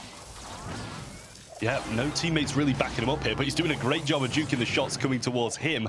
Does get the breakdown on this left-hand side too. Yoshi got nowhere to hide now, which also might not benefit Tribe in the sense of that. Mark is going to be missed though, and Yoshi managing to juke a few shots himself and try push his way up into a comfortable position where he can actually try and combat this Bell. But just as he's doing that, we're going to see a TP up from Javi and a lot of damage following up from it. 3,150 every hit.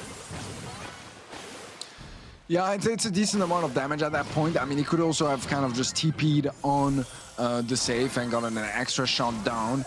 But getting in that corner position means they need 2 players to clear him out unless they have a super on that Piper. And that's just a little bit of space created. However, so far, not exactly paying off too much as control-wise. Tribe are starting to really get aggressive on that mid. They want to get some damage on safe. Don't want to have to rely on a final push like in the previous game and not being able to complete that in time. Javi low HP. They're both one shot there in the mid area for Drage, but he can't quite connect that final shot, and it's going to keep them alive for now. He does get the snipe eventually on Rafa, but Javi is quick on the trade. Tom, low HP as well, but not quite as low HP as Ali. That's forced back in his spawn to heal up. Yep, Tom managed to get a few jukes. They're just going to be leaving the Nanny here, which I'm not sure is the best pick. Gadgets, I mean, gears are going to be activated on all the sides of Tribe. He's going to turn around and try and take a shot at Tom, who do take the lead now as Lola and Piper are raining down on that safe. They do have the defense, but the shot from Drage is going to finish off the Brock. No damage following up now, and Javi is still shooting that safe. Can't get much damage for Tribe as Brock's starting to respawn, but 15 seconds left. They do have the lead by about 6,000 damage by the looks of things. Drage is going to jump up, and Javi's going to follow him. 10 seconds left. Missed shot from Drage, but the super from Tom follows up, and that should give them the win, I think, because everybody else has fallen down. Maybe not. Oh, 3% to 1, and they bring it back to put themselves on match point. Man, that was really, really close, but it seems like Tribe are trying to close down in just 3 sets. They don't want to go any further, and I totally understand it. I mean, a best of 5 can be quite long, and if you're leading by 2 sets, you might as well end it before it gets too close. Great game there from Tribe. It was very close though, 1 extra shot. I mean, if Javi didn't go for the shot on the spike earlier while he was on the save, that would have been GG's. I mean, for this set. That is true. I actually hadn't thought of that, but at the time, I guess it was probably what was needed. The bounce from Yoshi is going to take down Drage, and that gives a lot of pressure to Team Queso, who repeated this the past 2 games as well, but first time it did play out quite well, and the second time not so much. Good dodge on that curveball from LSSJ, and the homemade recipe is going to miss too. Rafa on the safe on his own now, and Yoshi's trying to get a pinch, but really to no avail, as it looks like he's going to fall here. Yeah, great play there from Rafa, just holding on to that long-range angle where he's just in control of what happens. You know, if someone peeks him, he can get those shots down. Otherwise, he just gets some damage on safe. And Bell doesn't deal that much damage on safe, but being basically free to hit at any time there just gave him too many opportunities to deal damage, and that save from Tribe is already dangerously low considering Team Kezers hasn't even been damaged whatsoever. Drage trying to tank that peep, but the TP comes through clean, and that's going to be some nice extra damage. The super from Tom to try to block that angle on the left side will be successful as he gets baited out on the right, goes down, and Tribe at last gets a little bit of damage on that red save, but they're still more than 50% behind. Yep, super comes down from LSSJ, takes out Tom, and only 8% dealt, as you did mention, is really not going to affect Team Queso too much with 60% dealt on their side. Yoshi marked up as well is never going to be a good thing, as he's going to be the main damage dealer.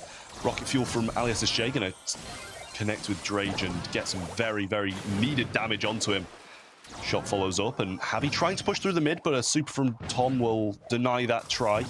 And Rafa pushing around the left-hand side. It's looking like Queso might be wrapping this one up quite soon here if they don't... Oh, I mean that kind of guarantees it. Yeah, that's definitely looking very clean here. A very different dynamic, I think, in this set. Sure, Tribe also did pick up a game and got very close, but even that one was once again a clutch, though, and that's kind of something important to me. In this sort of situations, you have a match that is very much in favor of Tribe, where Team Kazo, they need everything they can get to win this one. And that means you need to secure those clutches. There were 2 clutches, 2 of those super close, intense situations. Both so far went the way of Tribe, whether it was a knockout or now in highs. Those super close games, those moments where you just need to pop off and count on those individual plays, they went the way of Tribe. And that's a bit scary because, sure, this set does go the way of Team Kazo, but that doesn't erase the 2 sets before and those moments where, honestly, Tribe just were popping off and they're looking dangerous, man. Team Kazo are starting to wake up. This final game here was very clean on their end. That just has to be admitted. But still, it's a scary-looking Tribe, man, and scary in a good way, at least unless you're Team Kazo. Yep, definitely so. We do have Brawl Ball coming up next, I do believe, on Super Beach, which is Super Stadium, with a little bit of a rename in the recent changes to the game with the update. Honestly, Brawl Ball, it kind of seems like a game mode that both of them are pretty similar at. No standout players in terms of, you know, aggressiveness or in that game mode in total. So, I mean, it should be an extremely close one. Queso starting to claw it back, as you have mentioned, especially with this 50% team damage from Rafa here, playing that so well. That's ridiculous. Honestly, that's absolutely ridiculous. And despite that, he does have a negative KD. I mean, they did lose a game, so that counts towards that as well. But man, 50% almost on a Bell, especially out of all brawlers, like 50%. You know, if you're playing like a Mortis in a quick game or something, that happens. But on a long game or maybe even set like that as a Bell, that's definitely super surprising. But good stuff from him, man. Very good stuff. We are proceeding towards our 4th draft here of this semi-final. We'll see Spike and Ruff's band out. Not the biggest surprise. I mean, there are very good brawlers overall. It does leave a lot of possibilities open, though, and Ems and Byron both definitely going to be some of those. The 2 pick from Rafa, I like that. Not the easiest brawler to counter, especially if you have both Ruffs and Spike out of the way. That's a very smart pick, in my opinion. Yeah, I'm agreeing with you on that sense. Definitely. Those brawlers who have those gadgets who can just tank near enough everything that Rafa has to offer are going to be really quite dangerous to him. The only thing really with that left is Tara, and I'm not sure what kind of pick percentage that would have here. We're seeing Drage pick up the Gale, which is always going to be devastating if you have that against you, followed with a Fang as well, so that could really throw a bit of a spanner in the mix there. Yeah, that's one of those combinations, right? Where you basically pick a brawler and its counter when you have the double pick on your side. So you remove it from your opponents. And right now, this looks like a super good draft from Tribe, getting both Ems and Gale. And that leaves so much space for Yashi to shine on that Fang. And I mean, remembering his Mortis and his Max, I feel like Fang would be exactly the type of brawler he'd like to bring into the competition. Javi gonna go for the Tara. I mean, it can do all right. I think the Shadows can be decent at blocking some of those regular attacks from the Fang, but still, this looks like a really good draft to me in favor of Tribe. Maybe not by a super long way, but if they manage to get the execution right, it's going to be very hard for Team Kazo to stop them. Yeah, I mean, I agree. I was kind of expecting, if anything, Tara to come from the other side, but nonetheless, the Gale and Fang will definitely be better for that. But have you taken the Tara here over the left-hand side? Going to have the matchup against Tom. Quite eager to see if he's bringing Acid Spray or Friend Zoner in terms of gadgets, because it can be quite useful when shooting through a few of these walls, which Javi will be desperate to hide behind. That's Super on Yashi. I think connected on Drage too, but find some decent value overall, though Yashi's going to be the one to open up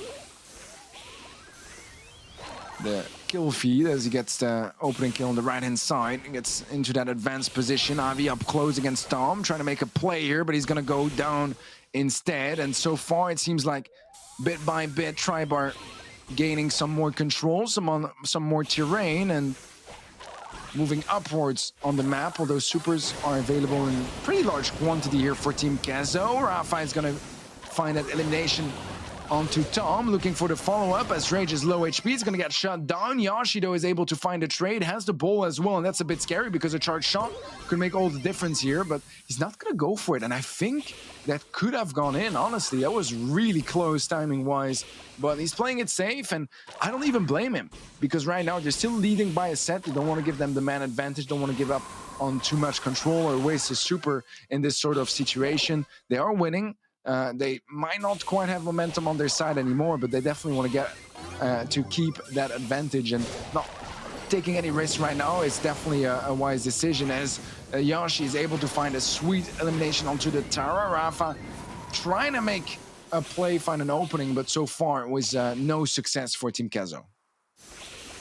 Yeah, Yoshi has just been playing so well, and that just shows the power of Fang, especially in this game mode and with these matchups as well. You can kind of just pounce on any of them and expect to be winning the matchup. Super available here once more, so if you can connect onto Javi with, you know, a solid actual connection rather than just getting close to him, he might be able to bounce onto other opponents as well and deal vast amounts of damage to them also. Super pop by Tom, but it's going to be quickly dashed away by Rafa, and getting out of that zone that would be quite disastrous if he hadn't. Super available now from Yoshi, and Drage gets the stun. He is going to go in, does get the pass to himself, but can't finish the goal off. Drage with another knockback, not the best use of it this time though, and still 0-0 overtime in 6 seconds. Yeah, and this is where things get really interesting, because I truly think Tribe outdrafted Team Kezo here, at least have a better matchup and with those comps. And right now in overtime, it's a bit of a different story. It can be a much safer place for Ali to shine on that Byron if he hits the shots, and Rafa has been doing a really good job too. A nice dodge there. Yashi goes down, it's only Tom left alive, and that's going to be the team wipe. Although the knockback, the charge shot in the corner, oh, it still barely gets into the net. And now things get really interesting, Trav, because Team Kezo, they're just a game away from pushing things to a 5th set. And in a best of 5, when you're getting reverse swept and your opponents just win 2 sets in a row like that to come back, they come into the 5th and final set with a whole lot of momentum. Yep, definitely agree with you there, but honestly, Tribe should have probably had it done in the normal time of the game mode without doing it in overtime, and that's exactly what they probably will need to be doing, just purely because their comp favors that, and Yoshi with no supers, just going to be so easy to take down in overtime, picked off by the members of Team K. So Drage does have his super quite nice and early, going to be building up that shield gear, and a small dash through from Rafa is going to be costing him his life, as Yoshi now comes through with a dash, and I'm sure he would have preferred to just stay on Byron and pick up that one instead of bouncing to Javi there. Yeah, that's unfortunate, but that is the way it is, the way the Fang super works. Rafa in a spot where he can remove those walls, and it's a bit of a nightmare as an Ems to be facing us too, because even if you do get that knockback gadget out, he's just going to dash straight back into your face, and unless you have teammates that can help you get him low HP enough for that to be enough to take him down, he's just going to melt you down and constantly heal as well. So far, Bull is cornered, which is an interesting decision, as we said. You know, overtime seeming on paper much more favorable for Team Kezo. Not the end of the world either. Fang can still do okay in an open map, and so can a Gil. Maybe M's a little bit less, but right now they're playing it extremely safe and really just not peeking whatsoever. Getting the slightest peeks out once in a while, trying to get some cheeky shots, reload your super, but they haven't had any opportunities just yet. Javi with this super can be extremely good against Tom over this right side. Could just take him down now, but I'm sure it'd be traded out by Drage if he did choose to do so. Yoshi just absolutely nowhere near getting to his super at this point. Might be close in terms of charge, but just nobody to shoot at. Splash comes in from LESSJ, and that initiates Team Queso's push. Pull comes in now as well, but don't know if he'll be able to finish this one off, as Drage is still there to stop that. Yoshi has picked up his super 2. Knocks there, and he does get the stun. Yoshi possibly trying to get one of these now. Rafa pinned in a corner, traded out. And honestly, yet again, Tribe going into overtime is not going to be the strongest thing. Yeah, I feel like Ali had a bit of a window there to make a play with that super, and Drage being quite low, but it's not going to happen, and it means overtime is going to be certain. And now walls and bushes out of the way, and a chance to really see those aim battles from afar. A good super from Yashi, gonna find the opening kill with that, gets the follow-up, almost makes it a triple. Rafa just barely stays alive. Drage had to fall back to go pick up that ball, but at least Tribe gets some important kills here early on in overtime to try to force a bit of a push on their side. Need to be careful though, because as we've said countless times already, the range advantage for the most part is going to be on side of Team Kezo, although the dash connects to follow-up kill, but the trade is there. And Avi is going to be hitting that pull. That's a great pull to hit. That gives so much control to Team Kezo in overtime. And Rafa has a super as well. He's going to go for it straight in the middle. But Yoshi and Rage, they're ready for it. Tribe will be pleased with the draw at this point, would be even more pleased with the offensive chance here, but shut down. Drage does have his knockback, which is going to stop them from getting the ball in time. Draw is going to be the result of this second game of Brawl Ball. Team Queso still in the lead on this set. I'm sure they will still be happy about that, but they do need to take advantage of these overtimes that they are getting, especially after, you know, putting Tribe in the position to be in overtime and waiting near enough the entire game in an aggressive situation to then lose it. Well, not lose it, but end in a draw is quite disappointing. Yeah, it was a bit of a weird decision, I think, because, I don't know, we both somewhat agreed that overtime looked a lot better for Team Kezo for the most part, and them actually choosing to go to overtime quite proactively, falling back very early on with the ball, cornering it up.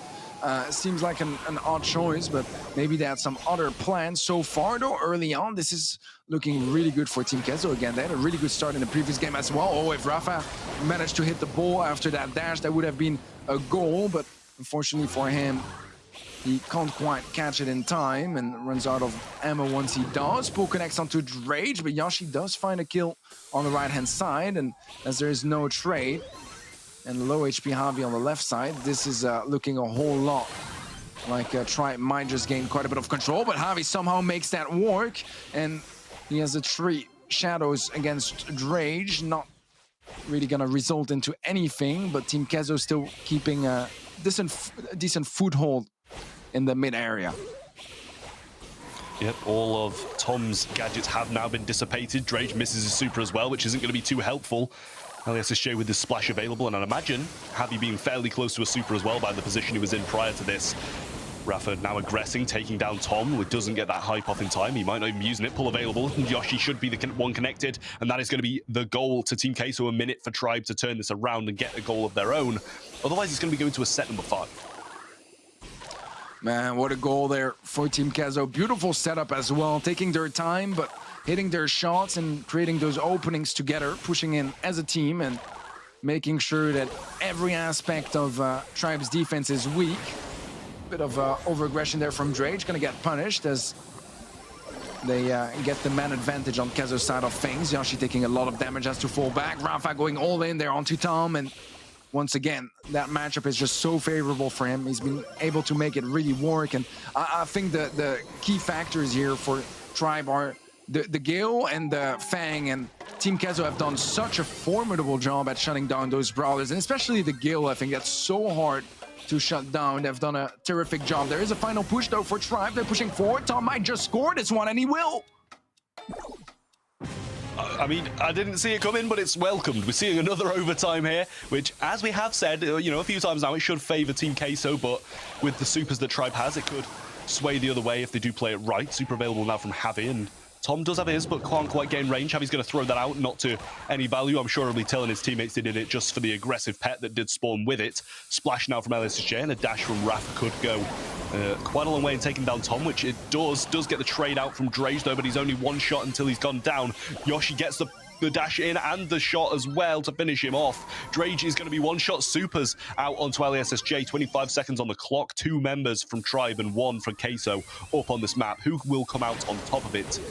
We'll find out right now.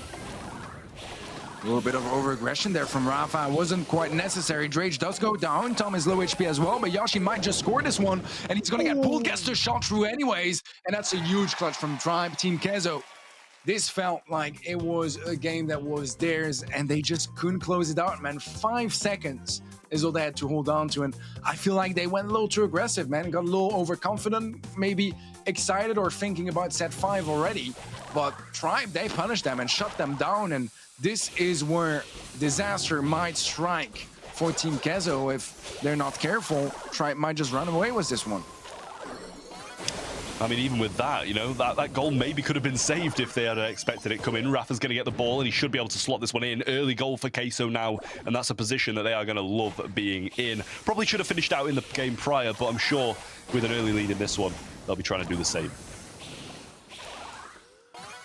Yeah, that is going to be quite tough to handle morale-wise for Tribe, as it was such a fight, such a struggle to get back in that, to come back in that previous game, just to get shut down 20 seconds into this one. And again, set 5 on the line here for Team Queso. Tribe do have a match point. Can't forget about that, as it could change the course of this game quite drastically. Drage gonna go for Ball. And Javi's gonna give him the space, for now at least, as he's waiting for his teammates to respawn and take over the defense on that side. Rafa might have a bit of a possibility here, but can't quite get towards the ball. Rafa still trying his best to defend. That's gonna be another goal. 1-1. Yep, 1 goal and it's all done for Team Queso. Now they've got to stay on top of the game, as that was just a great play from Yoshi once again, who has just been all day just been playing so well. Drage is going to go through the knockbacks there. Yoshi is that is a walkable goal, gets the stun. They all follow it up, and Tribe with a great, we didn't even see the goal, but a great expression from Drage as they head to their first monthly finals ever. And I will say that 2020 and 2021, Tribe did not attend a singular monthly final. Wow, that is absolutely crazy. No grand finals for Tribe in 2021. Well, it seems like it's a completely different story in 2022. Man, what a beautiful performance overall from Tribe. It felt like Team Queso were waking up slowly but surely, but that's the problem. When you wake up too late, if you make the slightest mistake, it's over. And I really felt like this is what happened. The last couple sets, it was really close. Earlier on, it wasn't the same story. Tribe were so dominant, built a very nice head start, and at some point, there are going to be some mistakes, which we saw there from Team Queso. Tribe capitalized and made sure to punish them, and with no room for mistakes, that means the win. GG's well played here for Tribe Gaming, as they will be securing their spot in the grand finals. Team Queso is going to be dropping out in the top 4 here for this first EMEA monthly final of 2022.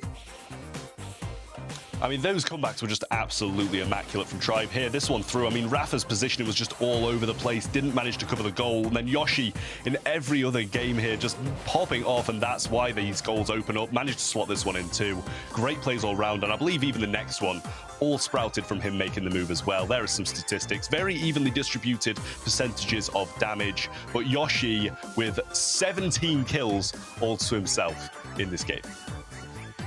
Man, before this match, I talked about Yoshi, you know, being there to spice things up in the team and bring some freshness. That's it right there. The ability to pump off I was talking about, that's it right there. 17 kills for Yoshi. That's absolutely wild.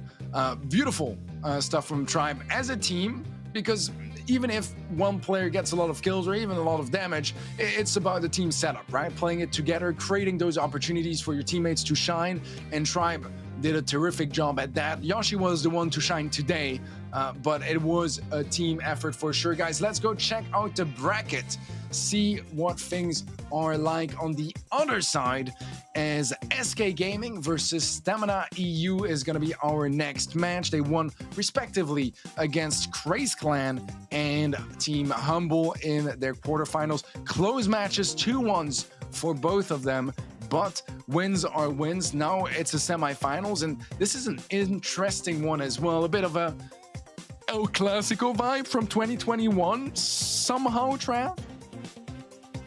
Yeah, I mean, it's kind of just the teams of SK from last year and AQM kind of jumbled up into new teams. You see Linane or Asta moving over from AQM to STMN, with both Jeton and Sky, who left SK. And then IKOS and Guille are going to be joining Semantic on that SK roster. So a bit of a grudge match here. Both, well, all of them going to be wanting to prove themselves to their previous teams and come out on top. Well, here you have them. If maybe you need to visualize them. Semantic, IKOS, Guille, VGX. Yeah, you basically told the whole story, right, about the transfers, but it's a bit of an interesting situation here because we have some ex-teammates facing each other, and that's always a lot of fun to watch, seeing that history behind those teams and behind those players and their interactions in the past, going from teammates to opponents.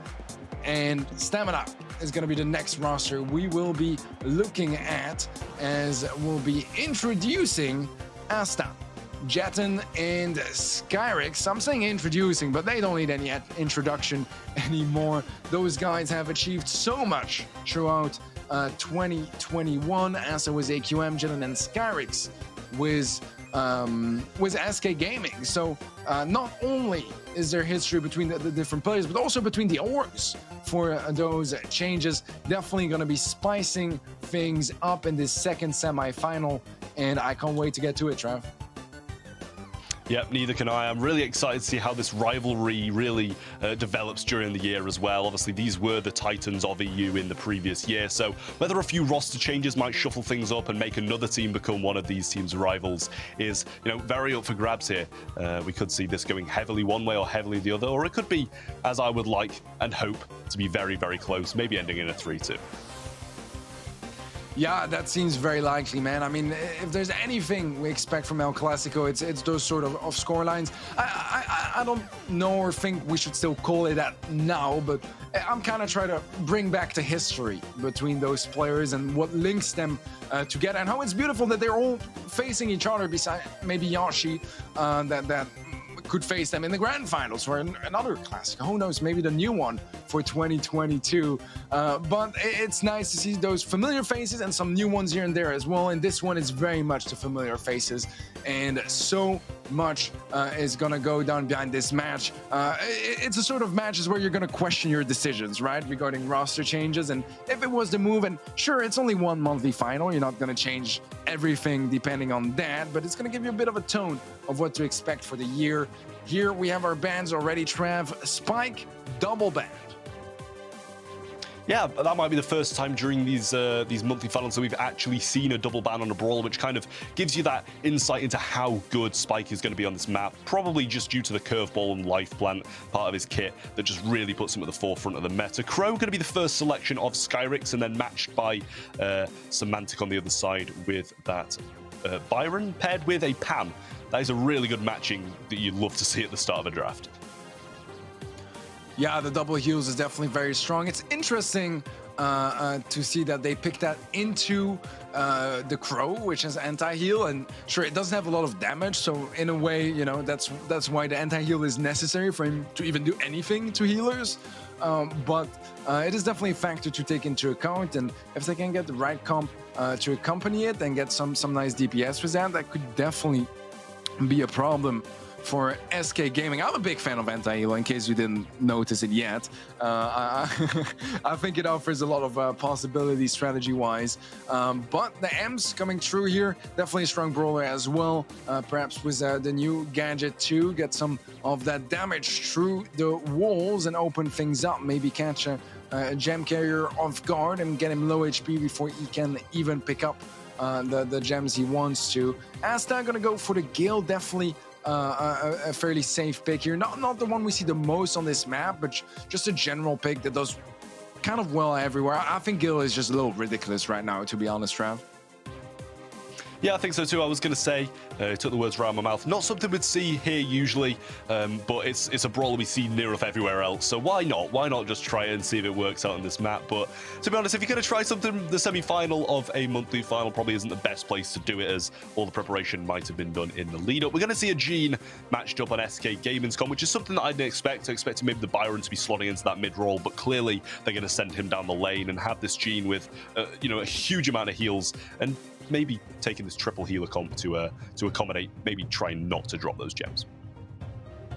Yeah, triple healer for SK specifically, and most importantly, Pedro loves triple healer. He's pulled it off multiple times in important matches. I remember in the World Finals 2020, pulling it off against Code Magic, I believe. And that was the first game they won as well. They were getting swept until then. A little bit of history for you guys. But let's see if this triple healer comp is going to work for them. They aren't quite as stacked together on this map, at least not for now. So not getting the full value of some of those shots, but so far so good, as Ikeos is going to be opening things up against Jet, and a clean kill as well, not really losing any HP there either. So far so good. Gem-wise, it's not really going to make too big difference, but Semantic starts to slowly work towards its first spools, and Jet is trying to pick up the pieces on the lane he lost earlier. Yep, Semantic getting pinched in now by all three members. Chaos is going to pick that one up, though, and send a heal Semantic's way along with it. Guille trying to get a few shots onto Asta. He will burn down with that Byron damage that did just get sent onto him. Hamtor in a great place now. Scarix does have the dominant gem lead with 5, but Semantic hovering over the gem spawner, waiting for that another one to drop, and unluckily it drops on FTMN's side. Yeah, and the gem lead will stay on SCMN's side, as you said, as they're able to pick up gem number 6, but it's very close. It's very close, and that bit of aggression there from Semantic is going to turn things around again, as next spawn is on the inside, and that enables SK to pick up the lead again. Just a 1 gem for the time being, but 1 gem can be enough to make the difference. A nice pull there onto Asta, but he just doesn't go down. He's going to end up going down, but not before taking down the gem carrier, and that healing station is going to come in handy for Guille to save that control, save that positioning, and keep those gems safe. Semantic just respawns and is gonna pick up 9 of them, even more than the ones he left by going down. That's gonna be the countdown for SK, as Asta is gonna fall, and things are starting to look a little dangerous here early on for STMN. They can't quite get that much value of Jedden's jump in. Semantic makes it out alive, and surely will be picking up this first game for SK Gaming. Yep, that they do. First game going in the hands of SK Gaming. Did seem like they were in control of the larger amount of the map for the majority of the time. A little bit of a hiccup there when Semantic pulled in the M's and did get supered. A lot of hype value came down, and you just would not go down. But a great recovery from Gear, throwing his healing turret to kind of cover the tracks of his gem carrier going down and stopping the Crow from getting near enough 7 of those gems. All right, let's see what sort of adjustments they go for. I mean, off the bat, Jedden is starting on the right side compared to the left side he had earlier. Seems to be working better for Asta so far, though he does take quite a bit of a hit there. Ikeos has super as well to clear things up, and the follow-up pull from Semantic is just gonna do the job instead. Opening up a couple of bushes, which can kind of go both ways, but with a Byron, I think you're kind of happy to have less bushes and walls as you want to play that long-range game. Yep, exactly. The splash comes down and Asta goes down with a bit of that trickle damage coming in as well. Few shots coming through from the Gale, but only connected on the healing turret for now, but stun comes in and Guille does manage to survive with a nice pinch from Chaos. Does get the Crow down just in time for the damage to stop coming through. Pull available as well, so now Scarix does have to be a little bit cautious, but we know what happened last time Semantic chose to pull someone in near to him with nobody accompanying him. So I'm sure he'll be waiting and ensuring that he's got some help alongside him. Yeah, Semantic was a big gem lead, now has pull as well, which means Scarix can't even slightly overextend. If he gets spotted in range of Semantic, that's going to be an instant auto aim to pull him back. So far, Scarix hasn't fed into that, but it might just be a matter of time, as eventually Stamina are going to have to extend further in the mid for those gems, as Semantic is picking up gem number 9. The next one that spawns will still be on the side of Stamina, but here's the aggression we're talking about. That next gem here, that could have been an unstoppable countdown for SK, but Stamina were smart and made the aggression work. As getting so much value off the M's, he's gonna end up in a 1-on-1 trade, but not before Stamina catch up on the gem count. Looks like Jetten's going for the 10th as well, which means they are going to have to pick up off the other side. No, Semantic rejects that choice and pulls him directly back into their side, gets that gem back in their favor. Will be evened out quite nicely instantly, though, by Skyrix when he does pick that up. Took a hefty amount of damage on his way through, though. Guille throws that turret aggressively. No super been popped by Asta just yet. Waiting a little bit. I'm sure Semantic's going to be trying to work towards the super, which he shouldn't be too far off. Does miss it completely, whiffs that, but it doesn't matter as the next one spawns on his side and the super was thrown out from Skyrix as well to kind of trade out supers. All right, that's going to be 12-12. Slowly but surely, we'll end up at 29 if things keep going like that. But that opening kill is huge. Low HP Skyrix, low HP Jeden. Big opening for SK Gaming to force that retreat, force that unstoppable countdown. It's a 2-gem difference. Only one more is going to spawn here.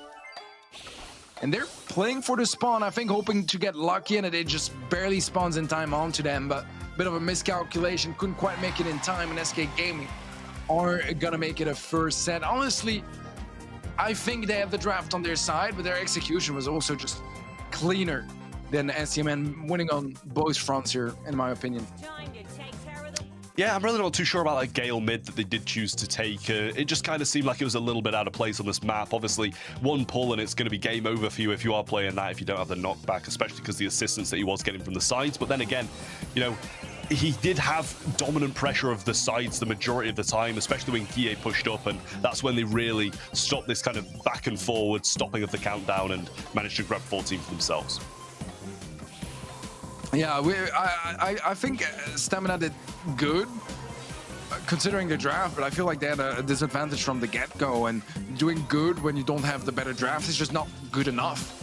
You know what I mean? Like, you need some more convincing performances than that if you win those situations. And they were in a bit of a tough spot there because they knew that time-wise, the only chance of winning still that game, or at least not losing it instantly, was to hope the final gem spawns just in time, that the gem carrier from SK picked up the gem that initiated the countdown just a second or two late. But yeah, this is a tough one. Look at that, though. 15 kills from Akios and 50% damage for his team. That is, I don't want to say hard carries, because once again, it is a team game and it's about setting up your teammates for success, but my man was popping off right there. Yeah, look at those stats. It shows that he's played extremely well. A lot of damage did come from him as well. You see, that's the reason these long-range brawlers against something like an Ems on the lane will go quite a long way. When you just being able to, poke him over and over again at range, he'll eventually burn down, but he can't push up as well, and that's why you're keeping your gem carriers safe, keeping them at a range, just waiting for him to accumulate that pull, and that's when the real turnaround plays happen. But sadly, he did miss a couple in that one, so they didn't. It wasn't like a huge swing of gems. But overall, I mean, Chaos just played that absolutely perfectly. Yeah, and here's the thing, because we had Skyrix with 42% damage just for the one kill, and I think this map just doesn't really work too well for Gil, because he got a lot of damage, a lot of knockbacks as well with his super, but he kept knocking them back towards safe positions for them, which, I mean, is nice if you have a lot of gems in the lead and you keep your opponents away from killing you, but that does mean that there's just not enough walls to block your opponents, get that stun down, get the follow-up kill, and I think that was one of the problems of that Gale pick. We are moving on to dueling beetles here for set number 2. We'll see Ruffs being picked first to react to that spike, and Byron ban, which Byron, I mean, I think it's okay on this map, but I feel like it's not the easiest to pull off either. I do like Ruffs quite a bit. I like Pam a lot as well. A fairly similar mechanic to Skyrix in the sense that it has ways to create cover with the healing station for aggressive opponents, or just provide those heals and just take some positions of control and hold firmly to them. Yeah, well, honestly, it kind of seems like I really do like this Pam pick. They're usually going to get quite a lot of the control of the center when they do eventually get that Pam turret, but Skyrix playing this Ruffs, you usually do see the wall breaks coming down when the supply drop does drop, and there you go. I mean, SK Gaming have just been provided this on a plate. Gale and Pam. We saw it earlier, I believe, from Humble, who couldn't actually pull it off against STMN. We might see, something a little bit different from SK Gaming here as they'll be trying to extend this lead to a 2-0. Yeah, I'd kind of like maybe a Sprout or something like that, something that can just try to negate the value by working around walls. But I feel like HP-wise, it's going to be just, damage-wise, it's going to be hard to take down Semantic in general. The Lola, we saw work earlier, so it might just work again. It feels like Stamina are trying to go for it for a similar comp to what they were playing out earlier, although I don't know if it's going to be with the same results. I'm scared of that Gale, man. I'm really scared of that Gale. I feel like you need a way to sort of shut him down without feeding him too much, because it's kind of the problem with a lot of brawlers that can close the gap and get up close on a map like this and take him down are the same ones that will be feeding his super non-stop. And I think Leon is a fair approach. It's going to be hard to play. As if Guy has a super or Semantic has a super, they're going to be really, really tough to reach. But he made it work earlier. They made it work. Was it the same exact comp? I feel like that maybe the Byron instead of the Ruffs, but for the most part, it was very, very similar comp from SCMN early on this map, which felt like an outdraft to me in favor of their opponent. But it seems like they're kind of willingly stepping into this situation. Yeah, you've hit the nail on the head there. It was the Byron instead of the Ruffs, and then Humble did actually have the Ruffs along with the Pam and Gale on that side of things. So a little bit of a switch up in terms of comps here, but nonetheless, I'm sure both teams will be coming out raring. STMN wanting to bring this back and win this just as they did against Humble, and SK going to be wanting to extend this lead to 2 to make it very, very hard for a comeback to be possible. Yeah, this is going to be an interesting one for sure. I once again do personally prefer the draft from SK Gaming. I like that Gil a whole lot. I like the Pam a whole lot too. But there's definitely some potential in that STMN comp. Although so far the start is a little bit rough around the edges. Scarrick's taking a lot of damage early on and forced to fall back to safety, jetting, losing a gadget early on as well. Chaos throwing a few shots down mid. Skyrick's not going to be connected by them though, so Chaos just has to stay back off, try to heal up a little bit more and try that approach once again with this long-range poke, which he is going to be outranged by Lola, but just needs to try and aggress that a little bit more when he does get the opening, and this could be it with a pinch from Semantic coming in here. They might be able to take the control of this mid. Guy just... He needs to aggress, but he also doesn't want to be feeding this Leon super, because that can be cycled so easily off near enough any of these brawlers that are being played. Yeah, I was going to say, especially against something like a Pam or anyone under the healing station, you can easily get a kill and have your next super ready to do exactly the same pretty much. We have still a bit of a lead for STMN, and honestly, I think both teams have such a complex setup, whether it's buffs from Asta on the Ruffs, or getting your ego unlocked, so the super from Lola, super on the Pam, that healing station, a long setup on both sides to really be in that comfortable situation where you can pop off and just hold on to the mid area. So far it was SK that was doing a little bit better for a while, but STMN are slowly catching up. They have lost a lot of utility just to get a couple of percentages, and he hasn't even lost his healing station yet, has a next one ready already as well, and this might be what makes a big difference in this situation, as it enables him to just use that to get up close, get a better position set up for himself and his teammates with that very aggressive healing station. Yeah, it seems to be working an absolute treat here, and a treat against Ruffs as well, which I'm sure he'll be quite sad about, but nonetheless, looks like SK Gaming going to be taking this first game and bringing it very, very close to 2 games up, well, for 2 sets up to them. Needs to try and bring out that same strategy again, but then again, you know, it's kind of the same thing. We saw a very comparable thing happen in the Humble versus STMN game, where they took the first game dominantly with a very similar comp, and then things were changed up, and it went heavily in the other favor. Yeah, there's the thing, you know, I think traditionally, players have sometimes complained a little bit too much about, you know, with blind picks, that the comps do everything, and comps are super important. It's the same in draft, if not more important sometimes, but execution is also a key aspect that is getting worked on now, because between two games in the same set, the only thing you can change is your execution. You can't change your comp anymore, you can't change your star power gadget, nothing like that. No theory crafting whatsoever. You can just change your execution, and that's what can absolutely make the difference, even in unfavorable matchups. I still prefer that comp from SK personally, but STMN, they brought it in for a reason. They made it work against Humble earlier. Let's see if they can do it again this time around, but SK Gaming was a slightly better start once again. Yep, looks that way. 40% and rising for them. Wall break going to come down. Asta's extremely low, and a bounce from Semantic from the other side of the map, bear in mind. That just shows how strong those Bell bounces are. SK starting to dominate the field once again as they do start to push up, pinning STMN in their spawn, and only one of them to do so as the rest of them are down. Nest egg down on the right-hand side too. Gen should walk over it if he chooses to aggress any further than he did, but peeking down that healing turret did go quite a long way. Does walk over it now, and that should be topped off by Semantic. But then again, Skyrix pushing in the left-hand side. 91% has been secured, and that is going to be an extremely tough and grueling comeback if STMN want to take this one. Yeah, it's gonna be super tough, and dude, those bell shots are a disaster for Skyrix. The bounce was so brutal, bouncing for the full amount of damage pretty much there between his ego and himself. And sure, STMN are pulling off a fight here. They're definitely fighting for that zone and trying to make it still a game, but it's just not happening. SK Gaming, eventually they'll make the defense crack, and they will close out that game. 2 sets in a row now, and SK Gaming just so far looking more on point draft-wise, and the execution is super clean as well, man.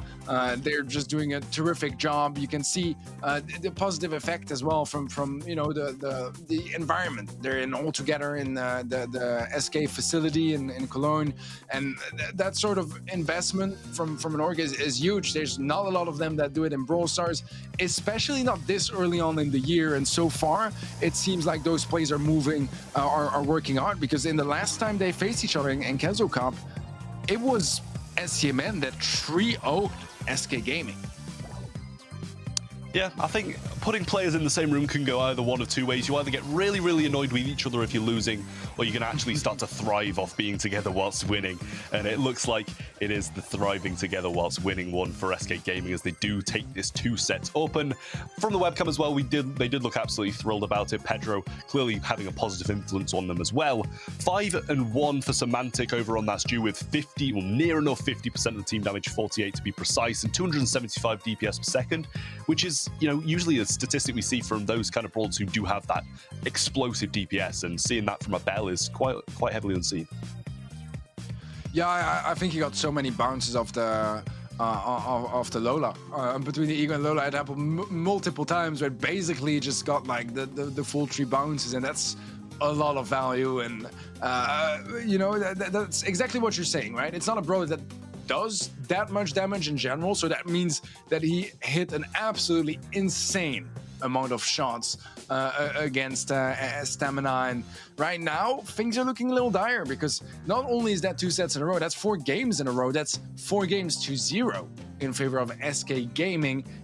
Potential match point coming out really quickly if Stamina can't get their stuff together as we move on to Bounty on Layer Cake. I mean, Bounty traditionally has been a good mode for all 3 players of Stamina, but it's been as well for SK. So it's definitely going to be a tough competition here. And right now, I just feel like SK are in a better form and better prepared, which is a bit of too much to come back from, in my opinion. Although, you never know what's going to actually go down.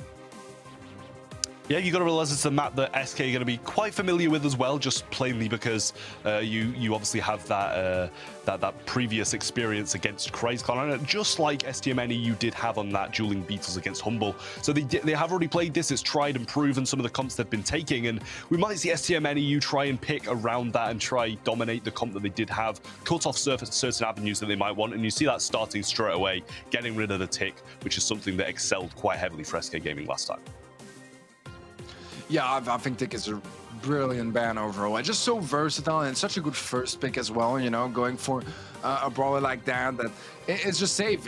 Like you can't pick a counter until very late on, which means that you basically have time to set up a team that prevents that from happening, that prevents a Mortis or Fang from coming in. I mean, it helps that SK went for the Fang ban.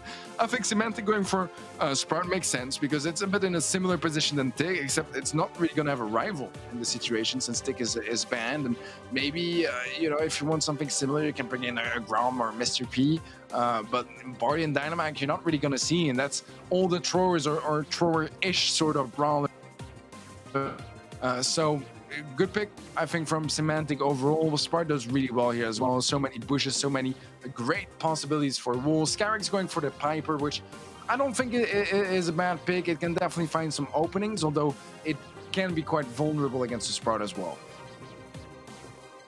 Yep, you see that followed up by Grom, which is the only other thrower alternative that they really have, and I don't think it's going to really be doing too much work on this map on Layer Cake, because you know the Sprout's just got that extended range over it, which is obviously going to be quite a dominant factor in this game. Piper, obviously, as a first pick, it's also going to struggle against Sprout quite a lot, but then again, you do have that mid pressure, and if you can get the breaks, it's going to be quite explosive, quite literally, as he does get those jumps away and break up a few of those walls, which should open it up a bit more for, you know, some of the other brawlers they might pick as their third. But Leon being secured by Guille, and then a Mr. P being secured by SK as well, which is something that they have already tried and proved. Mortis, maybe? I feel like possibility. It's playable against this. I mean, Leon is the biggest problem, but I feel like, you know, as a Mortis, if Leon is your biggest problem, it's still like a very, very decent matchup. I don't know. I feel like the possibility is there. Fang would have been great, but obviously it's banned, which explains why SK Gaming are going for those sort of picks. I don't know. I could just see it happening. Oh, Daryl. I mean, I think that works too. I'd love to see some Asta Mortis. I mean, it is the brawler he got clouded on. But Daryl is very versatile as well, and probably bigger pick because in a 1v1, it's going to win against every single of those brawlers 100% of the time, pretty much. Like, if he has roll, obviously, if he just walks straight towards them, maybe not quite as much, but with a roll, he's going to win any 1v1, and he can win many 1v2s here. I think that Daryl being open with that comp from SK is really dangerous. Yeah, but I think you got to realize it's the lead up to that specific thing when he does actually have to charge his super for 30 seconds. That's when, and you see Semantic doing it now, he's going to try and charge his to have that countermeasure when he does roll in. Porter's coming in over and over again, really does halt a Daryl in his tracks if he just can't get those aggressive plays and a really lucky roll onto Semantic before this happens. Yeah. Asta looking at that blue star, eventually will pick it up, giving away a couple of tags there for Akeos' first super. And it's true that range-wise, it's not the easiest here for Skyrix on the Grom. But the thing is, Sprout can't really reach him either unless he really commits because of, you know, the bounce mechanics from his shots. He's not going to go past that wall unless he goes very aggressive. Playing Overgrowth as well, which in Bounty, I do like it. I mean, I think survivability is really important too, obviously, because, you know, it's Bounty, and the shield can do a very good job at that, but that Overgrowth can really catch our opponents off guard and help opening up those more clocked up situations. But we have low HP Skyrix that is going to be forced back to heal up. A missed shot, missed homemade recipe from Asta, not really usual on his Piper. He actually swapped brawlers with Jeden, that is on the Daryl for now, and he has that role, he's had it for a very long time, hasn't used it yet though. Yep, Semantic's still unable to get his super. Now Guille's going to rotate over and try and get his off Jeton. Eventually, though, Semantic gets his, and the Porters are going to start rolling in. This should open up a few possibilities for SK to have a comeback, and the wall is going to be thrown again. A bit more aggressive this time, pinning them in. The wall gets instantly broken by that super of Skyrix. Now Chaos going to try and pinch in. Guille with the Invisi heal. Jen's going to roll in, though, and he should get the takedown. The trade's there, but Jen can't quite get it in time. Doesn't go down either, and match point for SK Gaming. Wow, that was extremely close. But honestly, man, I feel like Jeden maybe overextended his stay on that left side with his super. I feel like he should have rolled in at some point. You know, I know it's risky, but in that defensive position, being stuck there, his teammate couldn't really do much. You know, it was really hard, and he had a chance to kind of defuse that push before it even happened. He's gonna attempt to do that now as he gets around to Semantic. It's gonna be a 1-for-1 trade, except Ikeos also finds Asta, and that means now that SK Gaming, they have a 4-star lead. Yep, Chaos going to pick up his Super 2, wall off that mid. Oh, doesn't quite get it done, but at least he's only got one pathway through, or one tile, should I say, towards Chaos now. So he can just keep on spamming that. Does choose to bring his wall back, and should be able to throw it back out in a second to prevent Asta from pushing up once more. But, you know, in my eyes, they do have these matchups that are a bit more favorable for them on SK's side now. He does have his invis already, so he's not trying to work for a super, and the porters are already coming in, which is already an improvement as well. Yeah, an improvement for SK, very much, as STMN not very happy about that. They did a good job in the previous game, I think, to delay those porters from coming in and being so annoying, especially for stuff like a Piper. It can be a problematic situation, and so far, it very much has been, as SK leading by 4 stars, and STMN haven't really been able to get anywhere up close. They have once again that super on Jett, but he's just not using them, which makes sense. I mean, you don't want to use it and end up just giving 2 stars to your opponents. That's definitely not the goal, but previous game was a little bit too late. This time around, it might just turn around to be the same. Porter's thrown out to tank for Chaos. Guille going to use his super, and Scarix isn't going to see this coming. He might sweep up 2 here, but he might go down as well, which could change the tides of the game quite drastically. Grombon thrown out, dodged by Guille, and gives him a pathway out as well. 3 seconds left, and say goodbye to SDMN EU as SK Gaming are going to the grand finals, and they're very happy about it too, and rightly so. Yeah, I mean, they absolutely deserve it. Absolutely outclassed SDMN here. I said it earlier, but preparation and execution, just much more on point. They're not only preparing better, they are actually just hitting their shots better and doing a better job with whatever brawlers they picked, which were already, for the most part, superior to STMN. So everything was going their way, and very much because they did their homework, man. They came here ready, and that's a great thing to see, especially when you have a team like SK. Sure, not exactly the same roster, but a team like SK and an org like SK that have shined so much through 2021 during the year. And sure, World Finals were a bit of a question mark and a lot of questioning internally for the team, but they did formidable so far today in that match against SCMN, which many considered as well as potentially the best team in this region with the talent they have there. It just didn't seem to work out so far, and SK Gaming playing out of their minds in this semi-final. It looked a little shaky in the quarters, but man, those semis, they really woke up, and I feel like they could bring some serious heat to Tribe in the grand finals.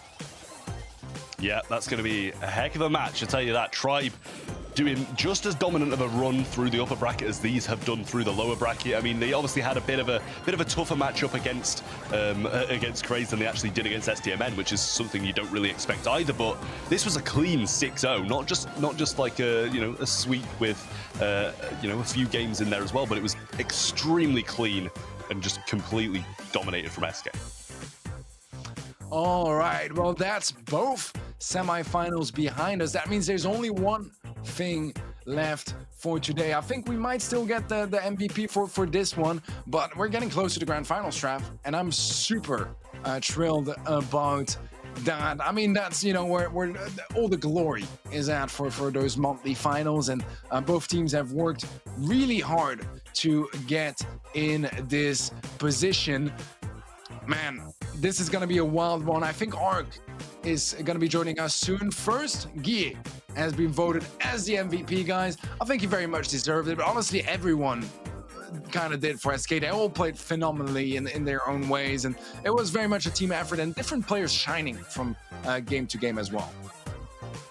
Yeah, we'll say throughout the sets, we kind of saw a different player shining throughout. You know, Gem Grab was heavily assisted by Chaos, whereas, you know, that bounty set was quite heavily in the backpack of Gear on that Leon there at certain points. But, you know, overall, very well played by the whole team. And it kind of just shows that is the kind of synergy you're going to get by being in a facility together and have, you know, such a good coach such as Pedro alongside you as well. That's what the results turn out as.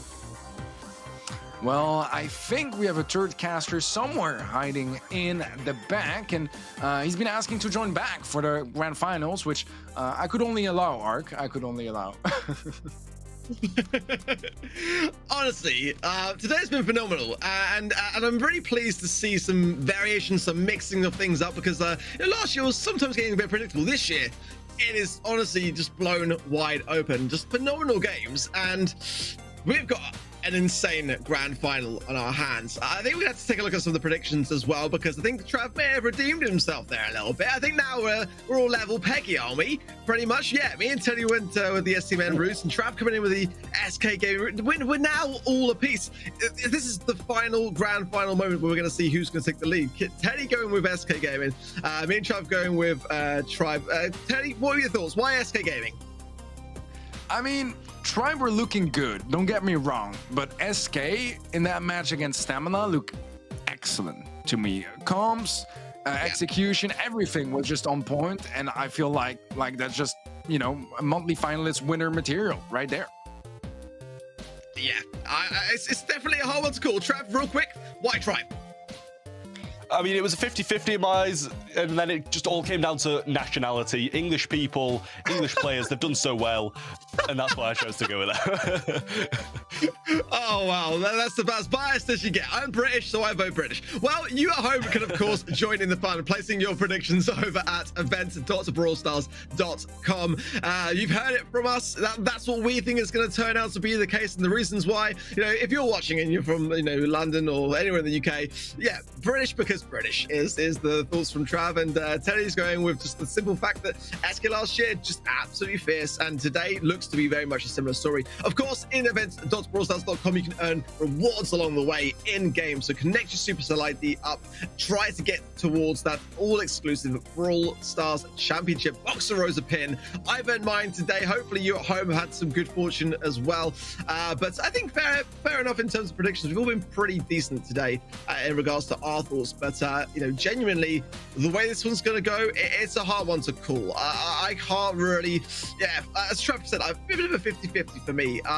It will be a huge result, though. It's going to be said that if Tribe Gaming EU do go all the way, the last thing they did was July 2020. So, like, that's a huge monumental thing for them. But got to keep their nerves, so that's the thing to consider. What are your thoughts though so far today, Teddy, in regards to the draft process? I think we actually can take a look at the bracket though first and foremost to see how today has gone. Talk us through you know, the teams that we've seen, any sort of results that were there for you that were a bit unexpected, perhaps any underdog stories to be told. I mean, I feel like in the quarterfinals in the first place, a lot of things could have gone very differently, especially on the right side of the bracket. Some reverse sweeps, very much so. And even between Tribe and Kezo, there were some opportunities for Kezo to come back, but Tribe were able to put their foot down and secure that spot in the finals. SK, a bit of a different story against Stamina, right? That was very much a stomp, very, very much favorable to SK's side. And it's a different journey up there, but both teams had their struggles. They had their moments as well. And those finals just promised to be great. You know, I think genuinely we have got, in my opinion, the grand final that we were all kind of expecting to see based on how we've seen teams performing today. I think that Tribe had a really formidable run against Team Kezo, which put them through their paces, and again as well with SK. Well, let's take a look now at the Tribe Gaming roster in case perhaps you're unfamiliar with them. Maybe it's your first time here, or maybe you just forgot what it was this year. It's Tom, Drage, and Yoshi, of course, and you know, again, looking back at some of the stats from those last games, Yoshi with that 17 kill game towards the end of their run against Team Kezo on the Fang. I'm just putting it out there. Dangerous plays from Yoshi today, absolutely so. But I've heard as well, seeing the Twitch chat go down, great things mentioned about Tom and Drage as well. They seem to have got their draft for me pretty much bang on today, Trav. You know, what about your thoughts and how they've been going about their play style today so far? Pretty decent for you? Yeah, I mean, the drafts have always kind of seemed on point. Very shaky in the Brawl Ball set against Team Queso, obviously, towards the end of their last game, but did manage to secure it nonetheless. I will say I think a lot of their wins do come down to kind of their drafting.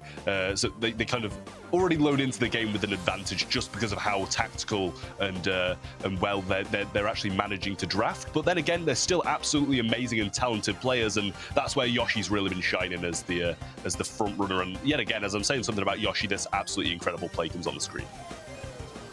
Yeah, exactly. And also, speaking of Yoshi, you're going to be going up against his former teammates now as well on the SK Gaming side. Obviously, last year in Clash was with iChaos and Guille. So this year, it's Semantic, iChaos, and Guille. So there's going to be a lot of emotions flying on both sides of things here.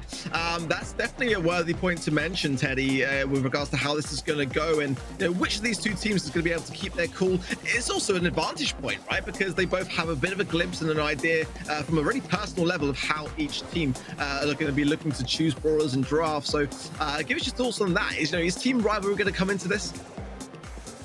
I mean, absolutely. You have the history as well between Semantic and some of his ex-teammates, and there's a lot of stuff coming down here. The nerves, we've seen it cost games and matches to teams earlier that truly deserve to win their matches, but they just couldn't quite close them out. That's also part of why I predicted SK, right? Because I feel like they have accomplished a little bit more in general, and the nerves are going to be less there. As you said, it's been a long time since Tribe has won a monthly final, and it was mostly not with that roster. Exactly. It's been a long time coming. If they will go all the way, and we're about to soon see how that draft process is going to go, and whether we have any kind of preemptive ideas on who has got the better ideas moving forward. But there's so much to consider genuinely when it comes to the monthly finals, not just the pressure and the stress of being there on the day and having the cameras roll, but obviously a lot of past histories coming back around. Tribe Gaming EU has been a long time coming since being in a grand final and a monthly final, but can they go all the way, or will it be SK Gaming to start things off with a bang? We've got the draft soon coming in. Teddy, talk us through those bans and potential brawlers that you might expect to see in the Bridge Too Far for Heist. Well, long range is one of the key aspects of this map. We do see some mid-range too, and some Fang, for example, as well. Brawlers like Pam and Lola are very popular here too for that mid-range area, even Max. But Lola is going to be the ban. Also Nani, which is just really good here, strong with the TPs and stuff, can get in some very, very tough positions. And first pick is going to be Tom on that Byron. Not the biggest surprise. It's probably the most versatile sharpshooter right now, just because he can always do something, whether he's healing his teammates or poisoning opponents. He's always busy. Trav, what are your thoughts coming in with the picks as well? I mean, I imagine Drake's maybe looking for a Piper, but there's definitely a lot of options here when it comes to things. I like the Lola ban myself, but what can you see SK doing here? I mean, I kind of want them to ensure that they aren't getting this this Colette pick on the side of Tribe, because we know how devastating Byron Colette can be, and there you go, they have decided to pick it up, especially with that new gadget, which is going to provide even more heals on top of that Byron. So they take it directly out of their hands there, along with the Pipe, which is, as you said, a particularly dominant pick for Drage. So it's good to see them get that and Colette, which would pair really nice with the comp out of the way. Tough one's cool now at this point in time. Tribe just thinking things through. We look at SK at the same time as this, looking very confident, very happy it seems so far with their draft. So now realistically, is it all down to what Tribe got? This even Drage going with B. I mean, we know that Drage is a super accomplished B here at this point in time. Just kind of maybe preempting any kind of tanky ideas in the Brock to break things open. Trav, just before we wave goodbye to yourself, as obviously me and Teddy are going to take this last and final game, but any thoughts on this draft so far and what you might see SK doing in this final pick? Yeah, it's a little bit tough. I do like what Tribe have brought to the table. SK maybe just choosing to go for any remaining long-range brawlers that are left, if there are any. Obviously, Nani's banned out as well, so I'm quite eager to see what they do choose. Possibly something that's just going to pair really well with both Piper and Colette, rather than trying to counteract what their opponents do have. I'll just take a quick look, and then I'll have to get out of your hair. Well, it's going to be Crow for Chaos. Curious to see how that's going to fare for them. But yes, Trav will be graced with your presence once again after the outcome of this matchup. We'll be waving temporarily goodbye to yourself. Me and Teddy are going to take this one forward. So, Teddy, a bridge too far. But I think the headline there is that 68% of people think that SK Gaming are going to take this one over just the 32% of those voting for Tribe. What do you make of that? Yeah, I think maybe some players are also not quite as used to the roster change or as familiar with the players in the first place, so they're not entirely sure. They think they have the same form as last year. I'm not sure, but that doesn't feel the most realistic to me, at least. Although so far, positioning-wise, it's very much the case, as SK Gaming has been starting off a little bit better. I like the Crow pick, though, just to close out my thoughts on that. I feel like the anti-heal can be good against the Byron.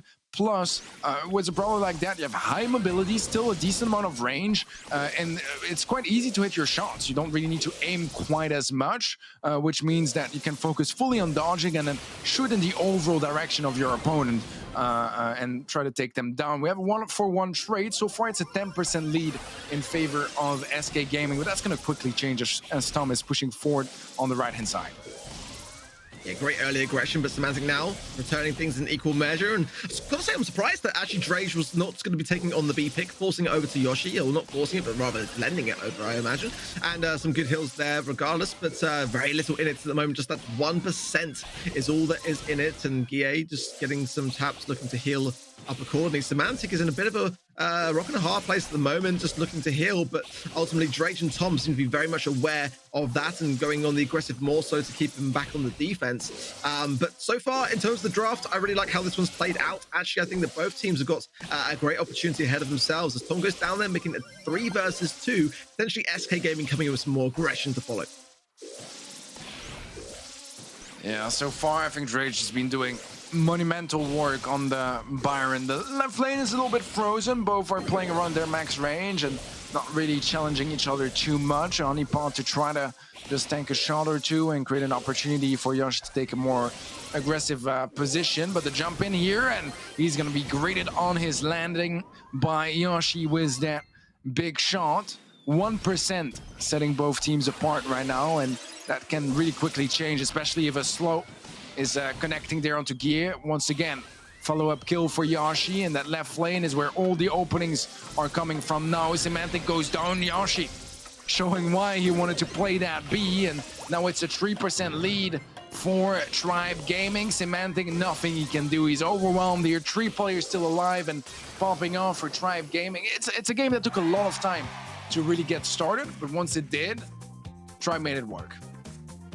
Yeah, slow and steady wins the race. Definitely a couple of missed hills there from Drake towards the end. Was kind of a bit concerned for that situation there, as to it could have allowed SK to really overrun that situation there. But Yoshi doing a fantastic job that entire game for me, actually, just really keeping Gear under control. Semantic wasn't able to really make much of an opening through the mid. So I think both sides here really just taking it easy going into things and just trying to feel each other out, seeing who's going to make the mistake first, almost. And at the moment, that mistake was not made by Tribe for the most part. So SK gonna have to learn from some of those mistakes and come back here, but Semantic already going a lot more aggressive, it must be said, than the last game, but it's gonna get overrun there as a 3 versus 1. Yeah, I overall I do largely prefer that comp from Tribe. I mean, the B, I wasn't too sure about it. I still am not now, to be completely honest. But I think the Byron and the Brock are doing so much work, and yeah, Semantic, I think he's the one that really needs to initiate things with the Piper, hit those shots from afar, just win those duels on his lane, and he hasn't been able to do so consistently. We'll get the kill now, but after a lot of effort and a lot of HP as well, 30% lead in favor of Tribe is a really good start on their end.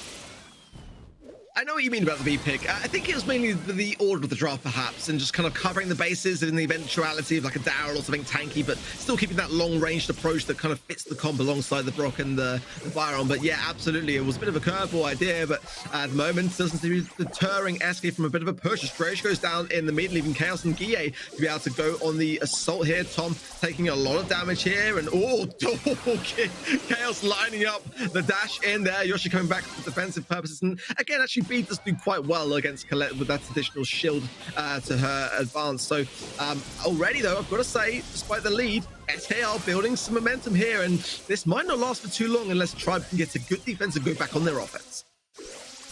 Yeah, well, Icos does claim the kill onto Drage, which is gonna help, but there's no one on that right lane, so if they push far enough. They're going to force either base rush, which seems to be the case here, but with Gia going down immediately, yeah, there's just not much of a base to rush here, as SK's base is gonna crumble.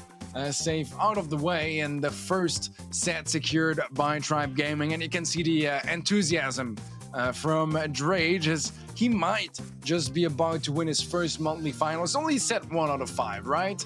But still, it's a very, very promising start. This is the thing. The first set is so incredibly important because it does lay out some of the precedent of how things are to follow potentially. It gives the whole team a lift and a big confidence boost, but it also, on the other side of things, does stir in the inner beast of their opposition. And it must be said that SK Gaming are that team that do like the pressure. They almost like to be behind and to thrive off under those circumstances, more so than when they have the lead.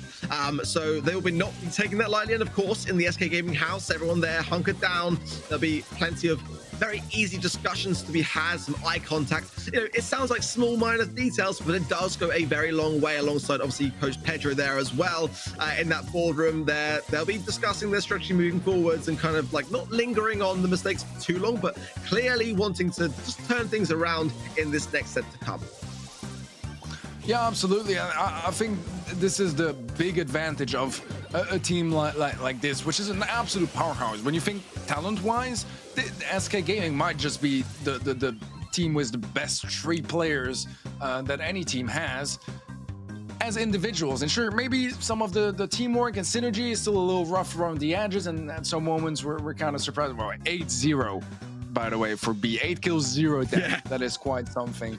But point being, SK could pop off at any time because they have 3 players that individually are capable of some of the most amazing things. And as I said, synergy and stuff, it's a little rough at times. And here, some of the comps, I mean, I thought it was questionable, but they have the potential to do amazing things individually. And when you have 3 players that equally have that potential, that gives you a lot of possibilities to work with.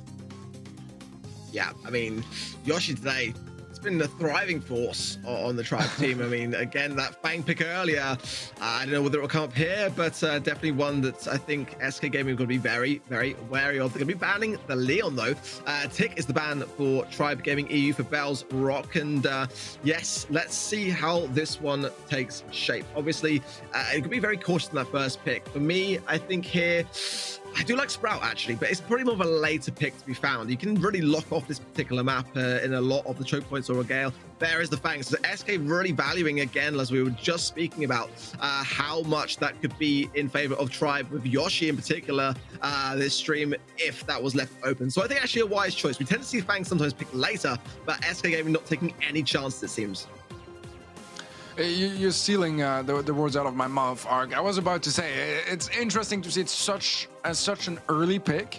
We do tend, especially in the EMEA, to have a bit more versatility brawlers early on. You know, the spikes, the roughs, the brawlers that even if you do counter them, I mean, do you even want to counter them? You know what I mean?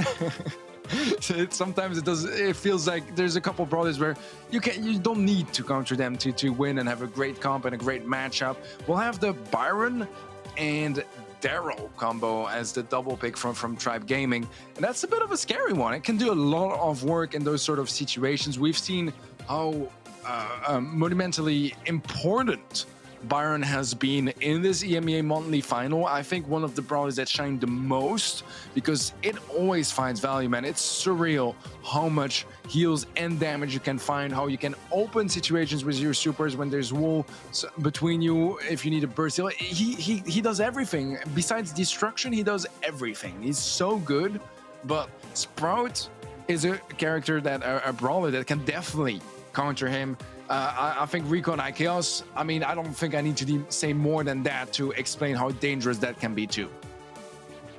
And also that, again, that kind of inner team knowledge of this unit, because obviously, you know, Guille, IKS, and Yoshi know each other so well from having played together last year. Getting rid of the Sprout, because they know that Yoshi is going to want to kind of get his hands on it if he gets the last pick. So, you know, looking to build walls and use them with the Rico as well, that's only going to serve to more, more avail intentionally in terms of the draft, but we'll have to see how it plays out. Byron and Daryl is a real force and can overwhelm. So in that respect, that that could be a really powerful thing to have in the Tribe EU side of things. But again, Knockout is a very different kind of mechanical mode. You've got to really stay on your feet. So that Pam healing that Tom is going to be carrying alongside this, along with the Byron, double heals, oof, in the later stages, they'll be thankful for it, but they've got to make it count. All right, let's see who opens things up first early on. Always the same routine, working towards those early supers, try to gain some map control here and there to get some favorable angles, especially when you have chores or brawlers with bounce mechanics like the Rico. You want to make sure that you get those opportunities. Rage trying to initiate things on the left-hand side, not quite able to find the kill. Doesn't even find that much damage, but a follow-up super from Yashi. Yeah, just not ready for it. Will get caught off guard, and that's going to be a free kill. And this early on, that's a monumental kill as Rage rolls in and almost finds the follow-up there. Semantic going to be in a bit of a tough position here. Gets tagged as well, and those Byron tags, that's one of the things that's so horrible about it too, is that you take forever to heal, which means here he knew that he was going to be low HP when they push. Probably wouldn't have tried the 1v3 anyways, but that pretty much just forced him to end things in the gas. And a bit of a trap there onto Tom, which could provide some interesting value, as there's not much dodging he can do in that position, but the follow-up wall is there. Guille is going to be forced to focus on that healing station. A good super from Yashi, pretty much going to save the life of Tom for now, which actually claims that kill. Didn't even see how, but apparently he did. Semantic is low HP as well. Tom is alive, which means he'll be able to heal up, pull out of that position, and it's a 2-on-1 in favor of Tribe. Phenomenal. Absolutely phenomenal from Yoshi. That shot had to connect. It really did, especially when you consider just how much pressure he was applying to the situation. Samantha's going to try and 2v1 it. He's got a great chance of doing so, but when you're that healing station there, it's a 2 versus 1. I mean, you know, it really is a challenging thing, even as a Fang. But, oh my word, that beginning moment when Tom was locked in, I just felt that SK surely from that position were going to be able to capitalize and make it a 3 versus 2 regardless. There was just a moment where, you know, Yoshi had to connect that last little shot onto Guille and did so to see him trickle down. Oh my days, what an exciting round.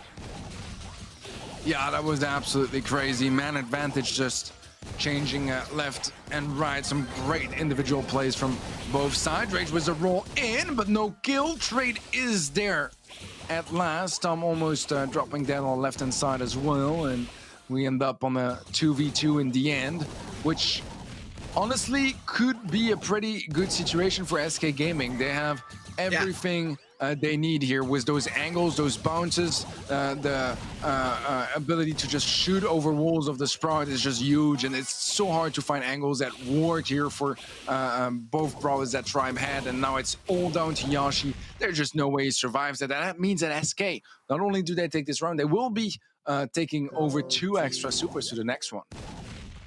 Yeah, I wonder whether SK will keep that same idea in mind in terms of their strategy. You know, eradicating Drage is realistically the very thing that Tribe have that's really the powerhouse of their comp here. Semantic with a bit of a misdash and a great amount of synergy there with the shot off between Yoshi and Drage. So it's now that 3 versus 2, which SK Gaming did not want to see here. Rolling from Drage, and there's nothing that Gear's going to be able to do about it, leaving Chaos all alone. I think that honestly, coming back from that last time round, Tribe played that one perfect. Yeah, absolutely so, and honestly, they're all doing so much work there. Drage being just incredible, being able to find those openings, and if not find kills, at least completely disrupt SK Gaming's systems that they have in place, forcing out rotations and help and panic, and suddenly you're distracted and someone is peeking from the other side, hitting a couple nice Byron shots, poison ticks off, and you create the next opportunity and you can chain it from there. Tom does get isolated, which is a little bit scary, and Semantic is not forced to fight him under turret, but it's going to be a one-on-one trade, which is definitely what he wanted, especially as Yashi and Drage are able to close things out and make it a second set arc, one more, and Drage is going to win his first monthly final ever. I gotta say that scraps like a gadget that Tom had towards the end. I mean, I felt if he hadn't have connected as well as he did with that, then that would have been a very different story. Getting that trade from that right hand side was such a key pinnacle moment there. But I'm honestly kind of in shock.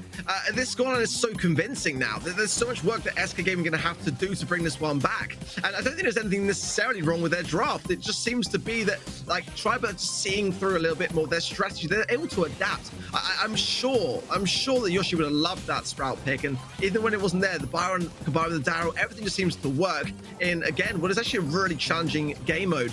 Their confidence today has been so well displayed against, against SK, and in a team house with that much of a team around you, you think there'd be such a huge advantage there, but they're definitely putting them through their paces. Not to say that SK can't come back from this by any means. We know that if any team in EMEA can bring it back and turn around the reverse sweep, it is SK Gaming.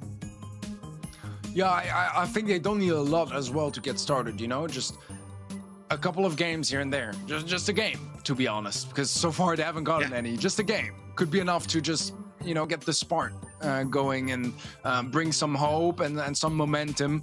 I think in general, Tribe have always been a very emotional team, and that's kind of what SK need to play around with. Shut down that momentum and start to make it look like you're about to get reverse swept, and then pressure adds up and paranoia, and that's how it needs to go now. Otherwise, I think Tribe might just close it out with a 3-0.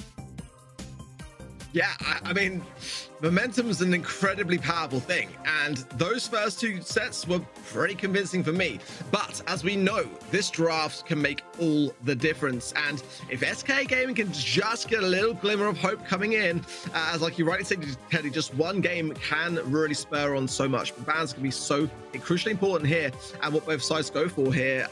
For me, I do feel like the gem carrier is going to be of some concern. I think Spike is a great ban here actually to have, just to eradicate, as it's so versatile.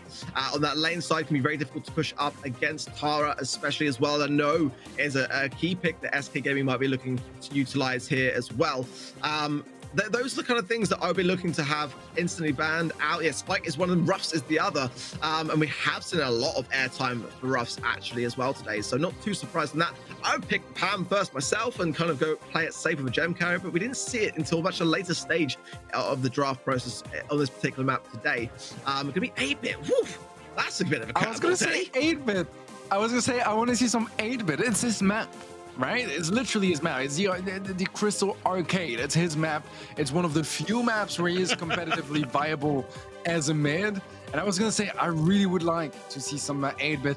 I think this could be just about enough to just force out the Byron pick on Tribe, which is not a terrible idea either from SK. I like the dynamic of forcing your opponents to pick something, because otherwise you have too strong of a combination. They might just not go for it whatsoever. Although Byron and Fang does sound like a pretty nice duo to me. You can go Pam against the 8-bit as well, but yeah, Byron just makes so much sense here. A bit of an interesting decision to go 8-bit first pick, but I guess we'll see what they want to combine it with. I'm not entirely sure. Maybe like a Tara or something, or a Stu could be pretty good considering both Ruffs and Spike are banned out. Yeah, I like that. I like that. Stu maybe, and Tara. I don't know. What do you think, Art?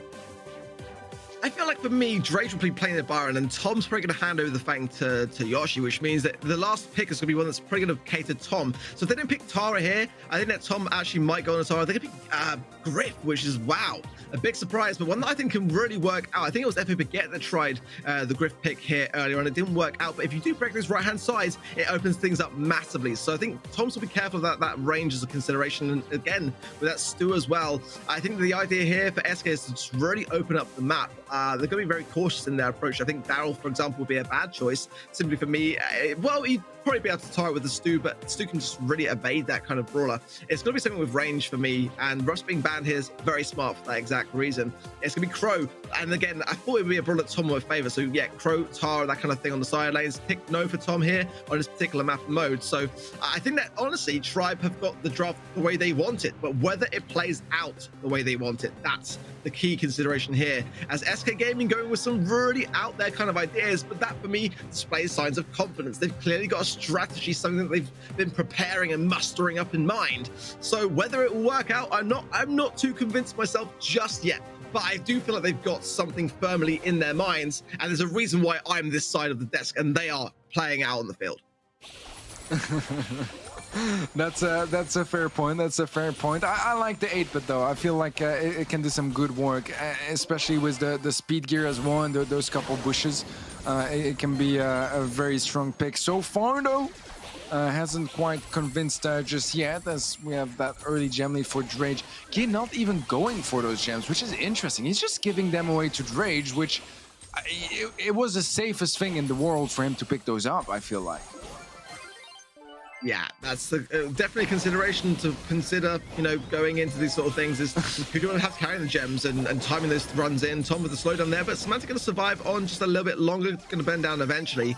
But yeah, Guille's obviously probably running that cheat cartridge gadget to be able to TP back to that damage booster. So definitely going to be a consideration there, being able to get into some more dangerous positions when it comes to picking up those gems. Oh, Drake's just surviving there, so low, but 7 gems on his head.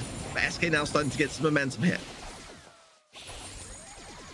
Yeah, I do like the idea of destroying that right side and keeping the 8-bit turret on the left-hand side just as a central cover position, especially since it's going to be a little bit harder from there to chain the Fang supers, and there's no destruction whatsoever for Tribe, so that's the one aspect where SK have full freedom of what they keep up, what they don't. The TP there for just that 1 gem pickup. Yashi gonna be clearing up the kill onto Semantic, and the lead that honestly I do still feel like SK, like Guille could have gone for those 2 early gems. That would have been a gem lead in their favor if the rest stayed the same way. Now they just need 1 more to start the countdown, and it's on the ground. If they even decided not to go for that one, the next one won't spawn far away either, as Rage picks up number 10, and now they need to go on the hunt, SK Gaming, otherwise it's going to be match point. Great stuff from Yoshi there with the roundhouse kick and leaving Gear with little place to go. He's going to run out the speed now and be left realistically hanging. It's just going to be bodies in the spawn to defend Rage. It's match point for Tribe EU. And honestly, I can't remember the last time I've seen them play so convincing. Drage looking calm as a cucumber there, as we say in the land of the Brits. And honestly, like, this is going to be such a huge time for them, with 1 game away from potentially taking it all in the first monthly final of the year. Yeah, I mean, we were talking about SK having a plan so far. I haven't seen it.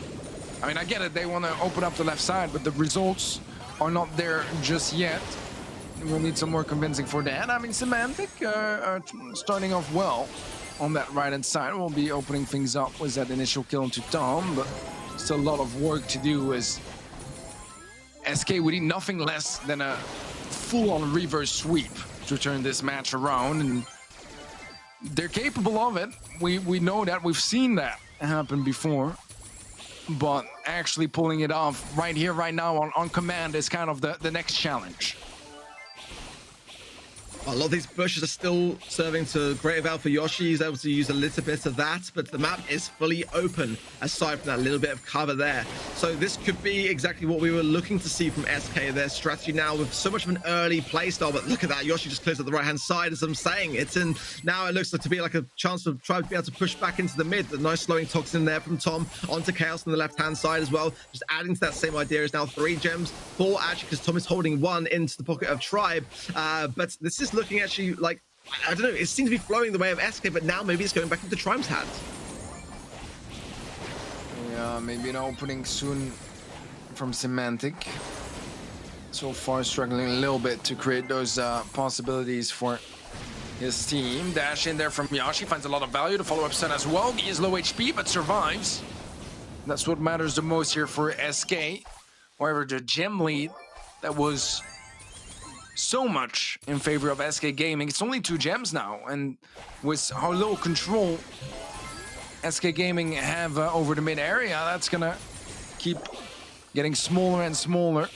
However, that kill does drop a gem in front of Guille. It's gonna be Semantic to pick it up. They will need to find 1 more, as there's 8 available for Tribe, but Semantic picks up the elimination onto Yashi. 10 seconds left for this game, unless Drage can find the next gem, but it's gonna spawn right onto Guille's face. He's gonna pick it up, and at last, SK Gaming do something as they pick up that first game of this match for them, which is kind of mind-blowing to say, considering it's SK Gaming, but it works. It works. Some mistakes here and there as well from Tribe placement wise, and maybe a little bit of over-aggression from Tom, especially considering he had that one gem on his body, but they make it work.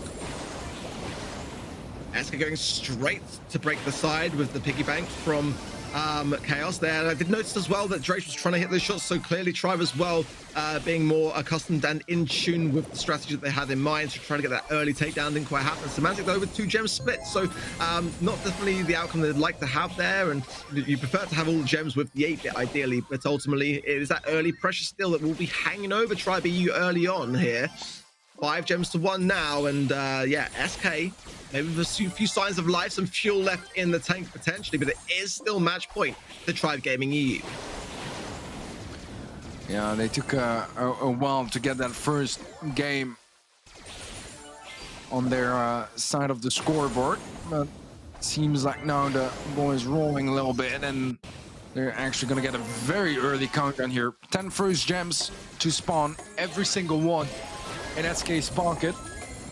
It's a much more convincing affair. Yoshi does have super though, but he gets melted down before he can pretty much do anything with it, and SK Gaming will be making it a set, which is definitely progress, but there's still so much work to do after those 2 honestly disappointing first 2 sets.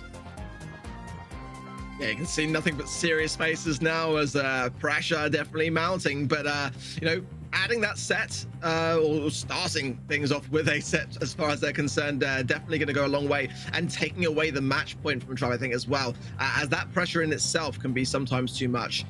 Going into Bounty then for dry season and a chance to kind of have a reset. Realistically now, that is actually a great thing for SK to have as a bit of a springboard. If they get this next bit right and just even out the sets all of a sudden, that could not be something that Tribe would be welcoming too. So this next draft going to be absolutely on points, and again, you know, Yoshi in that Fang, he went so aggressive onto Gear a lot of times, and I did like the way that he was doing that. It just wasn't enough towards the end, as again, that idea of the grip breaking everything open, again with the 8-bit, which I wasn't too sold on, but you know, now I can see the strategy forming from SK, but it does seem like they have to have something like that, something super daring to get the win at the moment over Tribe, unless things can change. So definitely now is the time for those team speak moments and some worthy encouragement, I'm sure, from Pedro. SK are the team with a plan more often than not, and they do like to be behind. Now they are still behind, but just not quite as much, as the post-game stats for Semantic come in, and just 1 death more than the kills, going aggressive as he likes to do on the Stu with the 40% of the team damage. DPS at 183, doing his bit and getting his team through that game mode. He seems to be sitting as well today. I've got to mention at the head of the table, so I'm expecting more big things from him to come. Yeah, the last 2 games here were much better. I think the first game of Gem Grab was still a massacre, pretty much in favor of SK, in favor of Tribe. The last 2 games here were starting to get more and more hopeful. That final game was super clean, by the way, like flawless game from SK Gaming. Very few mistakes, very good placements overall, and it wasn't even like that first game they won, where there were some questionable plays from Tribe and some mistakes on their end. Here, SK just played excellent, and the question is, can they keep that up for 2 more sets? Well, they've shown us they can in the past countless times, but they got to do it right now. And we start things off with the Leon ban and the Fang ban. Leon ban is definitely an interesting one here. I mean, it's a decent brawler here, but I don't know if it's ban worthy. What they do will get Tick first picked by Semantic, Tom and Rage following up with Byron and Daryl respectively. I kind of wonder whether here the idea of banning Fang, which we know Yoshi's been on all day, could be the idea to lend itself to the Sprout pick for Yoshi as the final one. So if SK can kind of foresee that and it does prevail to be true, then it could be a time to snap it up for themselves. I think this is actually a very strong start. The Byron and the Daryl from Tribe. Semantic's going to have a great amount of control with the Tick, but obviously going to be lacking some in terms of some of their defensiveness. So that's going to have to be the key flavor here when it comes to these next 2 picks. They could go with something open, like a Gene, for the pool. I was going to say maybe a Piper or a Bell, but ultimately that is a great thing to have the healing as well. And could be something that Tribe might want to consider as well. If they are going to use that healing quality, then Bell could be a good counter to that. But definitely lacking some DPS. Spike could be an idea here as well. The life plant, as we know, can be such a powerful thing to have in its own, or maybe even something like a Gale. We have seen a lot of play from that, or a Ruffs. That's pretty my go-to here. I'd probably say Ruffs. Oh, Bell. Interesting. I thought maybe Max could be an idea with Tajin, you know. I feel like that could have been kind of cool.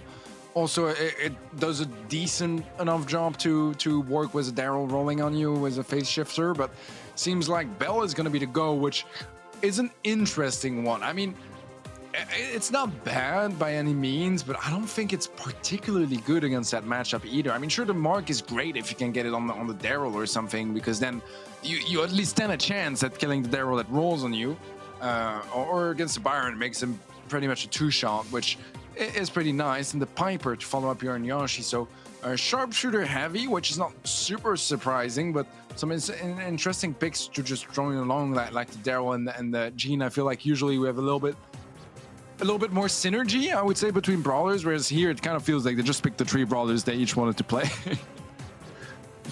Yeah. I mean, I'm kind of with you though. I'm not too sure of the Bell and the Gene on the sort of SK Gaming, but I was also very convinced that Yoshi was surely going to go with Sprout, because it just kind of made more sense to me. A brawler which we know he really loves to have. But I think nothing wrong with Piper mid here at all for me. Is a great final pick to have when you know there's nothing really able to come in terms of the counter that, you know, is the final pick. Drake though already under heavy scrutiny gets taken down. It's going to be 2 stars to SK. The blue star is with Tribe. That early takedown going to give SK an advantage here on the map, which again, you can just kind of sit back in the spawn. So Daryl there going to be quite a key brawler to have to go in, out, and bring back hopefully some stars if you're rooting for Tribe in terms of your predictions. But I do like the way that SK is shaping up with a good early start. That lead going to be very crucial here. They are behind in terms of the sets. Yeah, it was a bit of a tough situation early on as Drake basically pushed very aggressive on the left side so that SK had to defend off instead of protecting the blue star. It didn't pay off, and this next push didn't pay off whatsoever either. They're losing 2 players, not getting a single kill, make it 3 players. Semantic sitting on 5 stars already. There's still about a minute left on the clock, and Tribe are behind by 7, and that's not great, because what comes right after this game, unless Tribe can turn it around, is set point. And after set point, that could be set 5. Yeah, a great number of misplays there. We saw Tom with the misconnect on the super side of things, and Yoshi was way out of position, got taken down as well, just serving to feed the star lead here. But Semantic, though, is low. 5 stars then will go over here.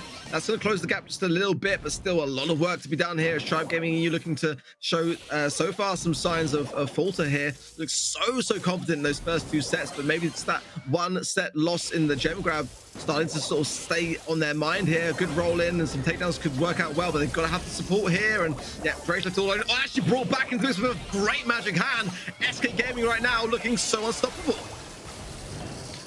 Wow, great plays from SK. Tribe getting some work done here and there, but just clearly not enough here, as SK will be getting that next game. And now they're just 1 away from tying things up. And just like before, remaining calm and composed, making sure they're focused, thinking clear with their hands, because every decision they make now is so important. And they need everything to be on point. Their aim, their reflexes, their communication, and how they function together as a team. So far, Tribe are trying to dissuade them from actually committing for that blue star, but I feel like they might just go for it. Kios definitely has HP to tank a shot or 2, especially if he has some magic buffs to work with. Rage is so low, that's going to create the space. Surely SK can work towards that blue star. Chaos, honestly, just like I now see why the Bell pick was so much on the minds of SK, because they're just focusing on Drake, just keeping him marked, keeping on him at all, because they know that he is the key component to this idea that Tribe are trying to implement here, getting the Daryl in and getting some assassinations and coming back out. So keeping on Drake the entire time is a really smart move from SK, and realistically Tom's going to need to be there to support him with heals, and they're kind of having to separate in terms of the lanes to allow Yoshi to take the mid here. So definitely not the ideal outcome for them so far, but it is just that 1 star that is with SK. If Yoshi can get super, break some of the walls open and start to have some utility there to work with, then it could turn things around. But so far, yeah, Drake's still marked, and that's going to be needing those hills even more so from Tom. Yeah, I think Drage knew he was not going to survive that role, hoping that his teammates could follow up and make a play, get some trades that are profitable going their way, but it's just simply not the case here, and it ends up giving 4 stars extra to that initial blue star that SK picked up. Semantic might end up going down, but even then it's Yashi that's forced to flee as he steps into a trap and gets tanked very low HP afterwards. Rage still marked, and yeah, I mean, it feels like Achilles is pretty much just griefing Rage's game, not letting him do anything. Very similar approach to facing a Fang, right? Making sure they have no space to do anything. Another pull connects from Semantic, and this is an absolute slaughterhouse here as SK Gaming so far are pulling off the reverse. We're going to set 5 on. Pressure, they're just and yeah, as well, everyone just with their heads in their hands there, just kind of like, you know, realizing the nature of what they're doing right now. It seems like even disbelievable to them as much as it can be to some of the viewers at home. I mean, I felt like the draft there, looking back on things, yeah, absolutely SK nailed it. And I think the Piper pick for me from Yoshi, they needed more control. That's why I was kind of rearing towards it being a Sprout. I was so certain it was going to be a Sprout, and that would have helped a lot in terms of their ability to push forwards in that spawn and really time those rolls in from Drage. But it was never going to work out in the way that they had that draft almost set up to fail from the beginning, realistically. You know, SK had the control. They also had the ability to pull in with the Gene and also to really target the Daryl. So, you know, that is going to have to be a heavy consideration, because not only now have Tribe Gaming landed 2 sets over to SK Gaming, but this is the final set. It's the best of 5. This is where it's all going to matter. And Tribe have such a phenomenal start. You don't want to throw this away. SK have got all the momentum at a crucial time in the sets, Teddy. Just look at this, man. We've talked about the crazy bell damage, but it just keeps going today. Flawless game. That's literally a flawless game for my kills. Not dying a single time in Bounty. 52% damage, 6 kills at a pro level. Like, that's impressive, like, in ladder. Let alone facing some of the best players in the world. That's insane. Absolutely insane performance from Akios and SK in general in the last 2 sets. Before that, it was the exact opposite story in favor of Tribe, and this is now where everything I was talking about earlier is starting to hit. The emotions and the momentum, the fact that Tribe could somewhat taste victory. I mean, Drage's face says a lot right now. He's calm, but he also doesn't look nearly as excited as he did in set 1 and 2. Exactly that. And, you know, SK again in the SK Gaming house, that's a huge thing to have as an advantage. You know, you're able to share the emotions more so. Again, like I said earlier, just being able to look your teammate in the eye and give them that lift and keep that communication level really, really high. Super Beach is going to be where it is all going to come down to for Brawl Ball. A game mode that I know that both sides like to have here. And, you know, this is the key fundamental moment. Tribe, I'm going to be honest, just a little bit shaky actually in the semi-finals up against Team Kesso in Brawl Ball. So going to have to turn some of those nerves around here, because SK right now are gaining so much momentum. Bans soon to come in, and they've got to get this one right. You know, it could be a Spike, because again, that's a pretty consistent ban, or it could be the Fang again, which seemed to work out well, being banned out in the last game mode. For me as well, I think there's something daring. Okay, so Ruffs and Byron, interesting. That wasn't quite what I was thinking, but I can see it working for sure.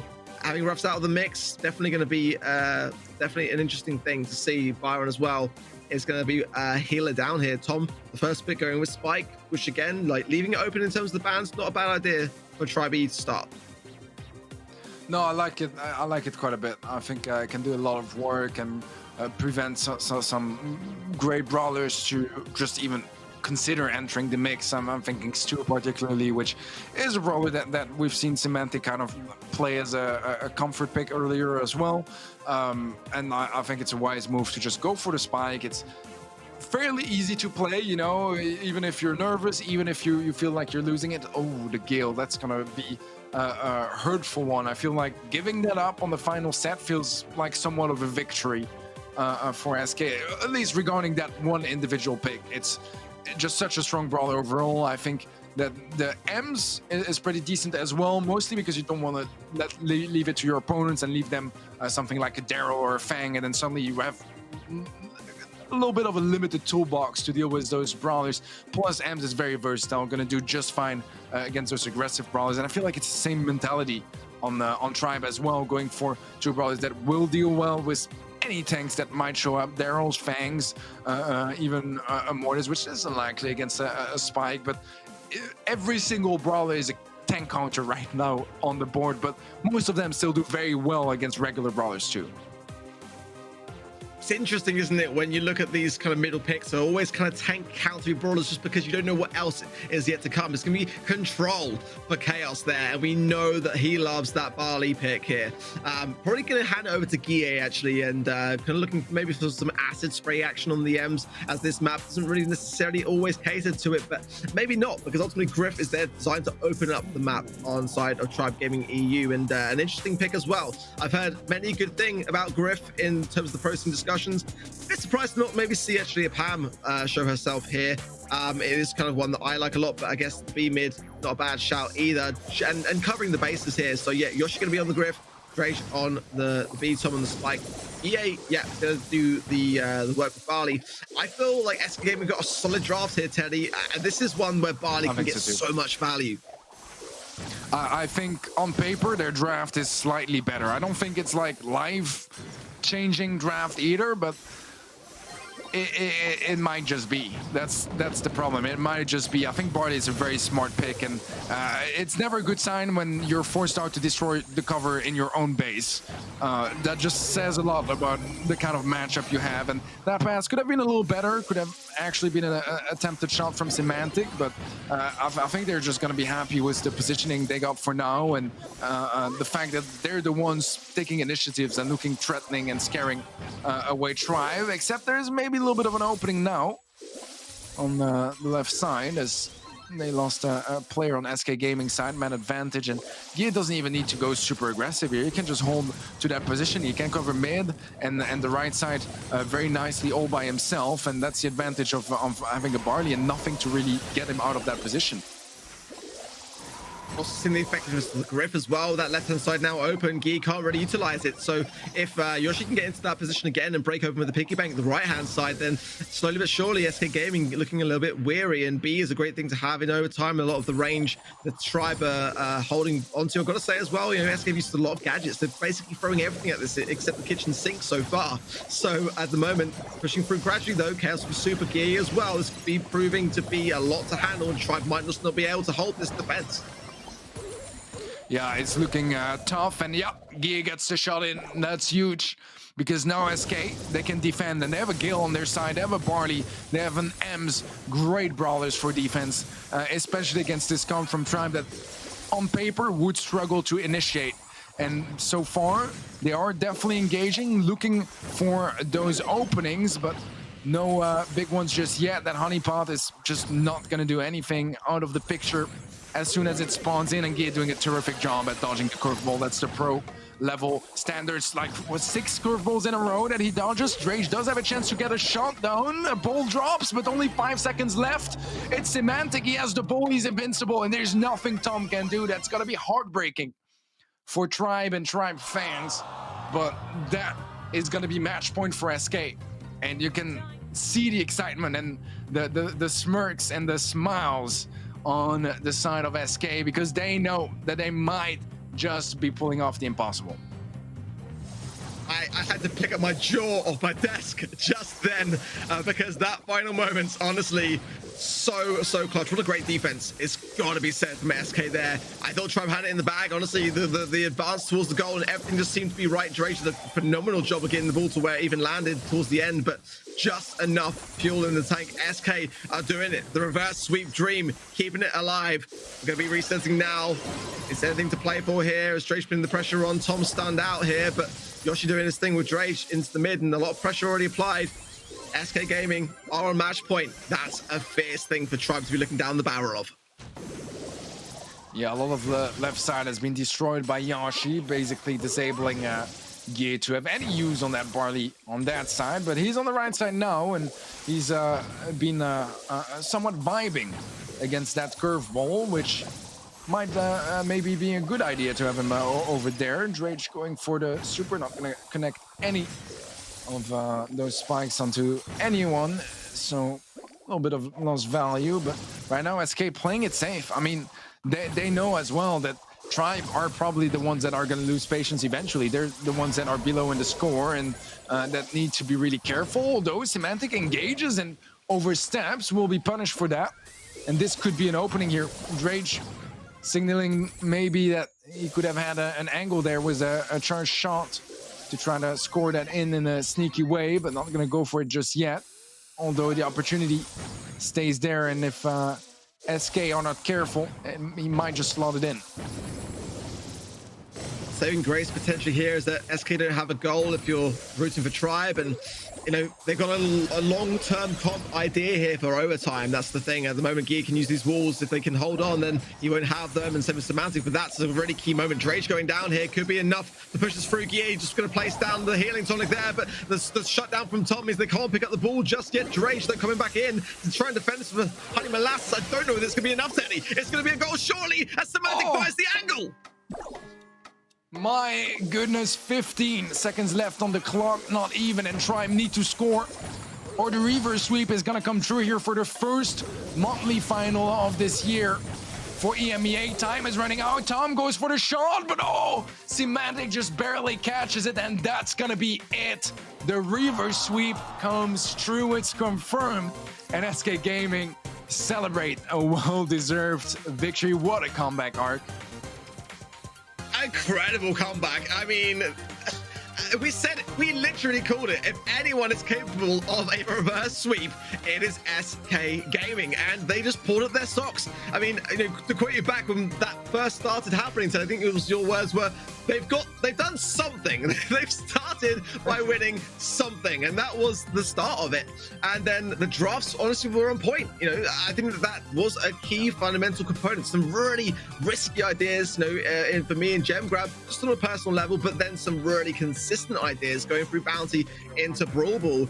And you know, they deserved it. They were able to stay so calm and composed under the immense pressure that was upon them, and they got the win. And they have done well, as far as Tribe are concerned, disastrous things for them. They were on the way to their first monthly final win since July of 2020. So what an incredible achievement for SK Gaming to have stopped Tribe in their tracks. Yeah, it's absolutely unbelievable. I mean, I predicted SK, and even I am heartbroken for Tribe.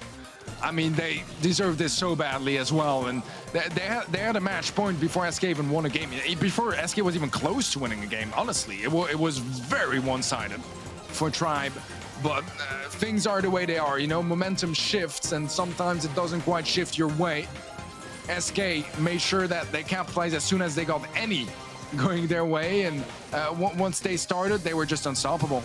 Game started getting less and less close and more convincing for SK, and at some point, I think Tribe somehow knew, you know? It's one of those moments, and it's rough, but I think the Tribe players and Tribe fans need to remember as well that sure, this would have been the first monthly final win for many of those, I mean, for Drage, and the first one in a long time for Tribe in general, but it's also their first appearance in the grand finals in a very long time. First one for Drage ever, which is already huge considering his very short, you know, history so far in Brawl Esports. So I think they can still be extremely proud of their performance and what they've pulled off and what they've showed to today, the level they're capable of bringing in. Sure, it wasn't enough, but it was that close, and next month it might just be.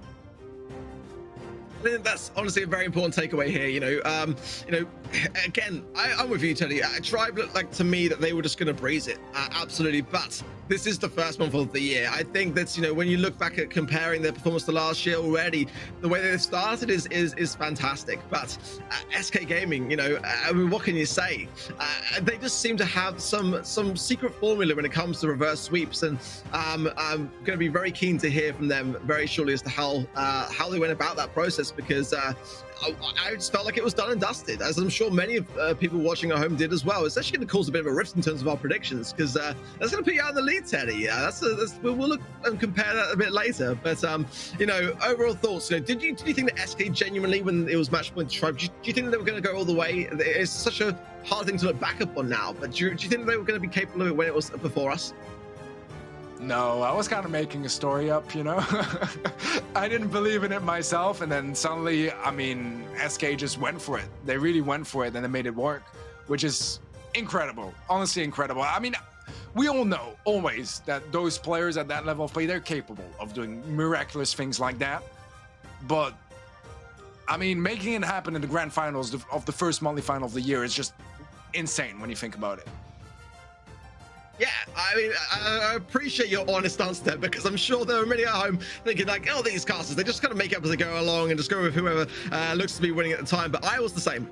But what a day when you go back to the beginning as to how things shaped out. It was OGS against Tribe Gaming EU to start things off, and Tribe very convincingly so got the victory there, and Team Guess gave them a bit more of a run for their money in the semis-finals, but it was Tribe that were able to prevail to meet then in the grand final today. Bit of a rough day for FA Baguettes as well, who took the loss to Team Casso, and Team Casso again that lost the Tribe. But I think that we're going to see a lot more of them to come in the months to come.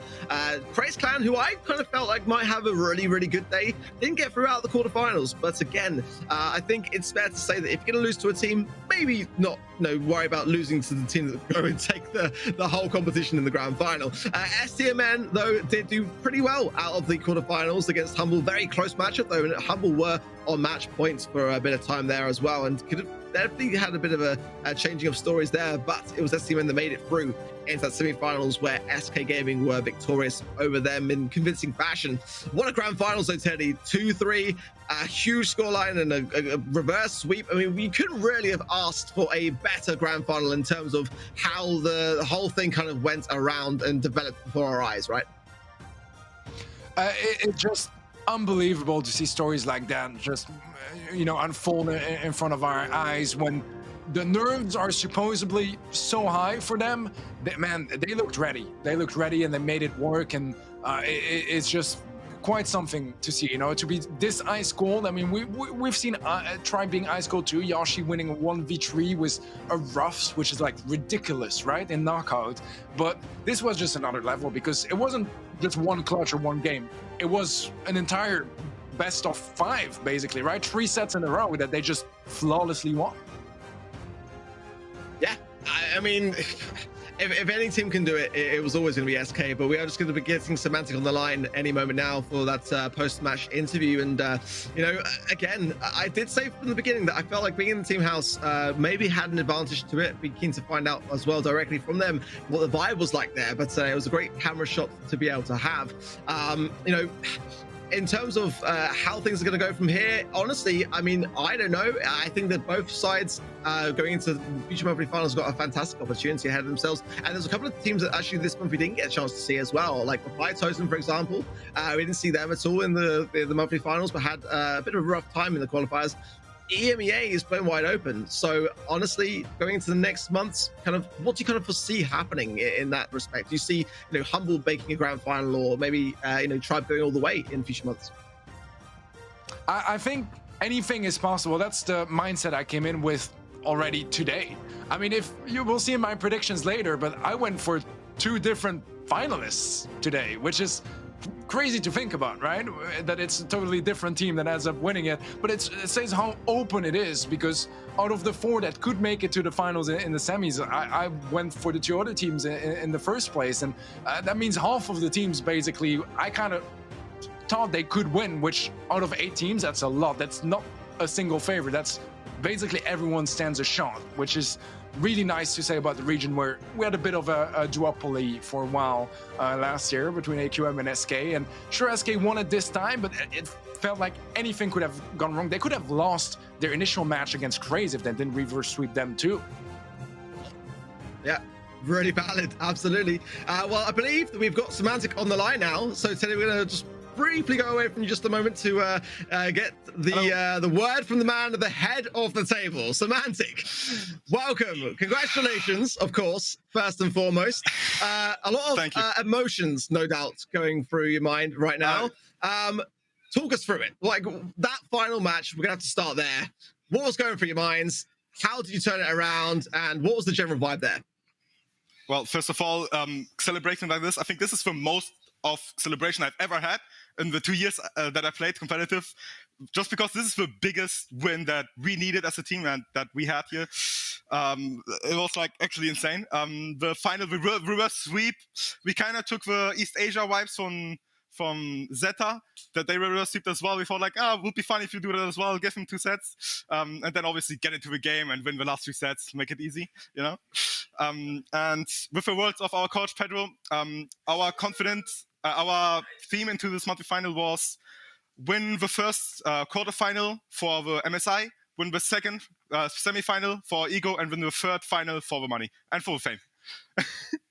So yeah. I mean, it's clearly apparent. Just even listening to you speak, I can feel like what it meant to you. And again, it's fair to say, you know, when we go back to last year, the World Finals, it wasn't a great time for you. You had a rough bracket and went out to Tribe NA. So, you know, like you say, to get this win today is a huge moment for you. And, you know, talk us through the emotion that went through that process. Because, you know, you are in the SK Gaming team house. So a lot of advantages there. You know, you're able to have a lot of over-the-table discussion along the way.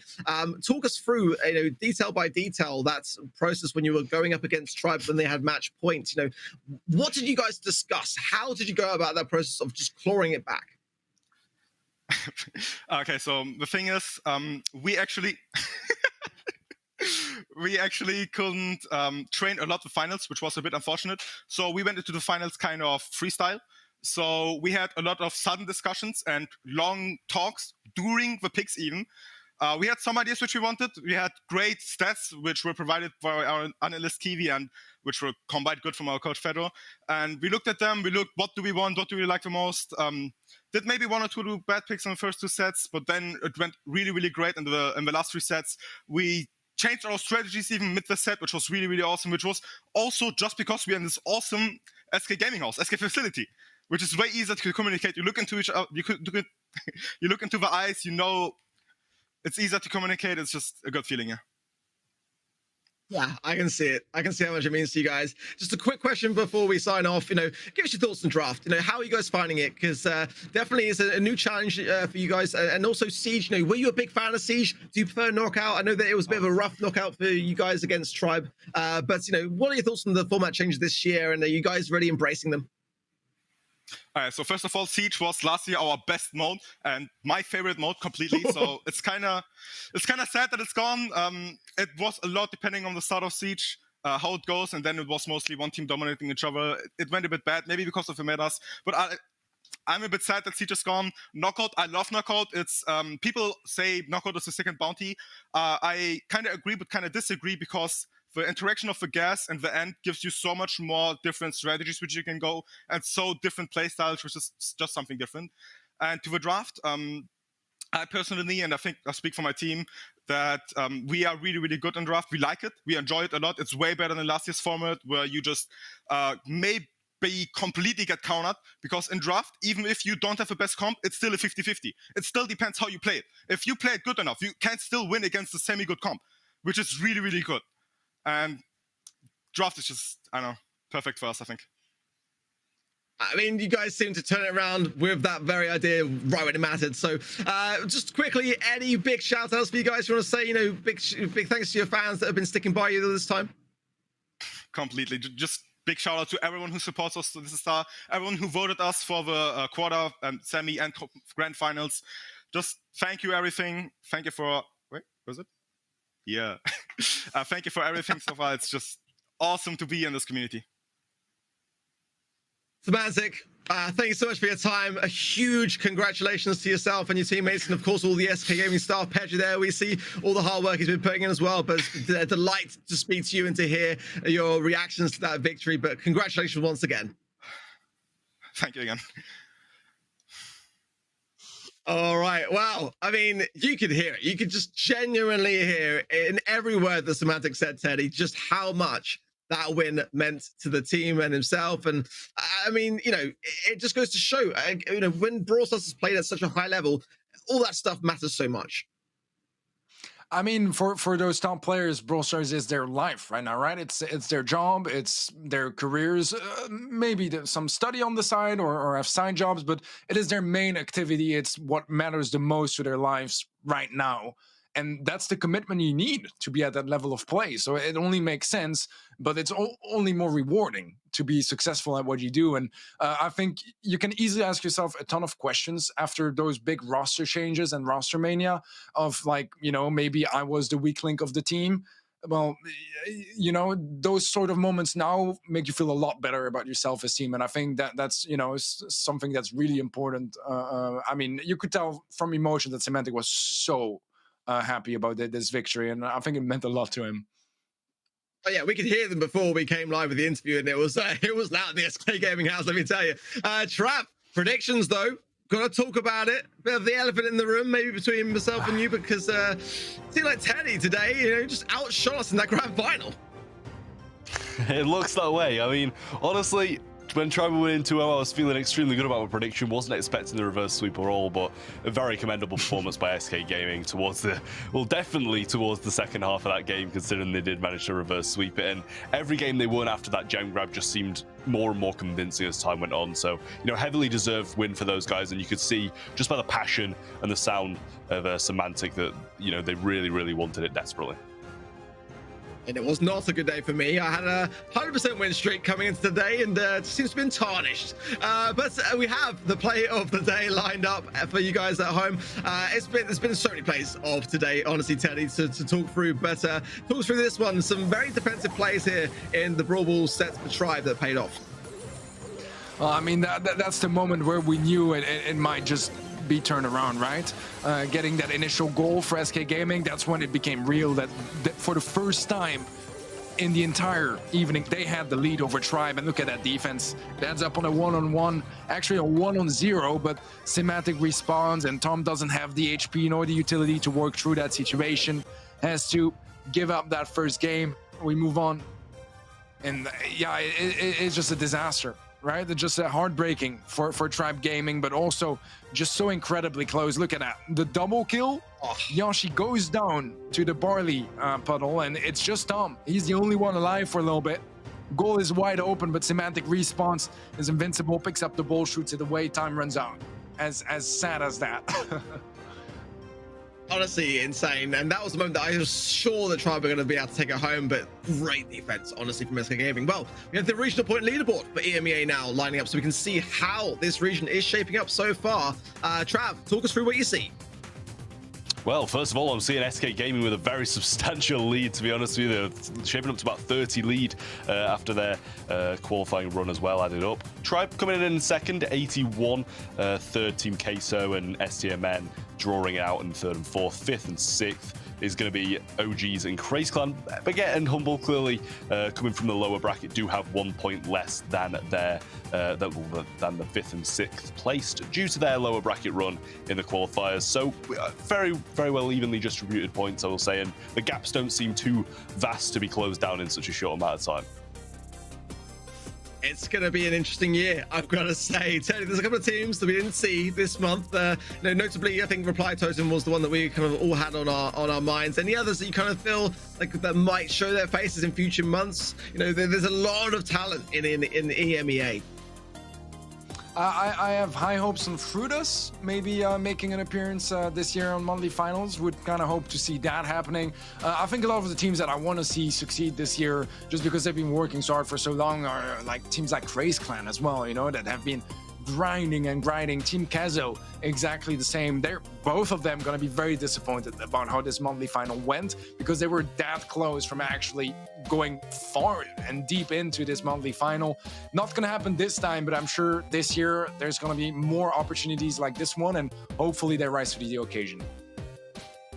Yeah, and you know, there's so much talent in the EMEA, but there's so much talent also in North America and LATAM North. So make sure that you tune in tomorrow from 11 p.m. CET to see how that region fares in its first monthly final. Actually, the final monthly final of this month. So yeah, make sure that you're also following at Brawl_Esports, just in the eventuality that there's a lot of time zone shifting around right now, that you have those notifications on. Don't miss that stream. That is going to be one to watch for sure. Trav, before we sign off for today, any final thoughts from you? Honestly, just obviously a huge congratulations to SK Gaming. Well played to Tribe as well for managing to get second and such a successful run through that upper bracket. But also, congratulations to all teams for actually getting to the monthly final in the first place, because we know how difficult that can be, grinding your way through that double elimination bracket. And thank you to the viewers as well for tuning in to listen to our voices. Absolutely, Teddy. From yourself as well. Any final thoughts? Yeah, I mean, basically everything Trav said was the extra of well, congratulations, Trav, for your first official, like, proper show in the BSC this year. We're glad to have you. It was a ton of fun, man, and thank you all for watching and all the stuff. You guys know it. Yeah, I mean, I want to say as well, a huge thank you to Supercell for making this entire year possible. I was going to say as well to yourselves, always a pleasure to cast alongside such handsome faces, alongside just immense talent. Of course, the viewers at home, to the players, the coaches, the analysts, the orgs, all of you guys doing your bit. We thrive off that. We need that. We appreciate all of your hard efforts behind the scenes as well from Esports Engine for everything that they do to put on this fantastic production that we see before our eyes, always working tirelessly behind the scenes and staying forever silent to our eyes. But, you know, from our perspective, we know how much they do. So thank you to everyone for putting things on. Again, that's time once again, 11 p.m. CET for the North America and LATAM North monthly final tomorrow. You do not want to miss it. But for now, from myself, from Teddy, from Trav, it's goodbye for now. Shots towards Drake that are not quite connecting yet. Everyone's missing those shots in the mid, so I think the accuracy's really got to land if OG's going to have a fighting chance here. And OGs have a lot of ground to run for. Jump in from Ope should be greeted nicely by Tribe on the landing.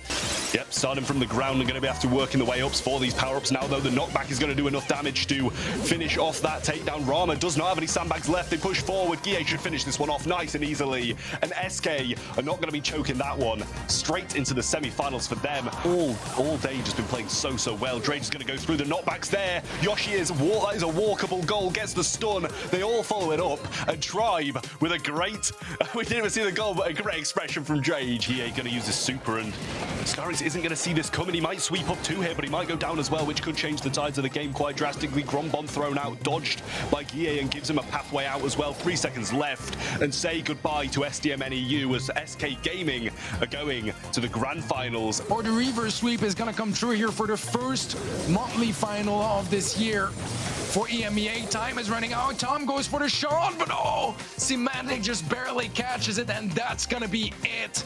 The reverse sweep comes true, it's confirmed, and SK Gaming celebrate a well-deserved victory.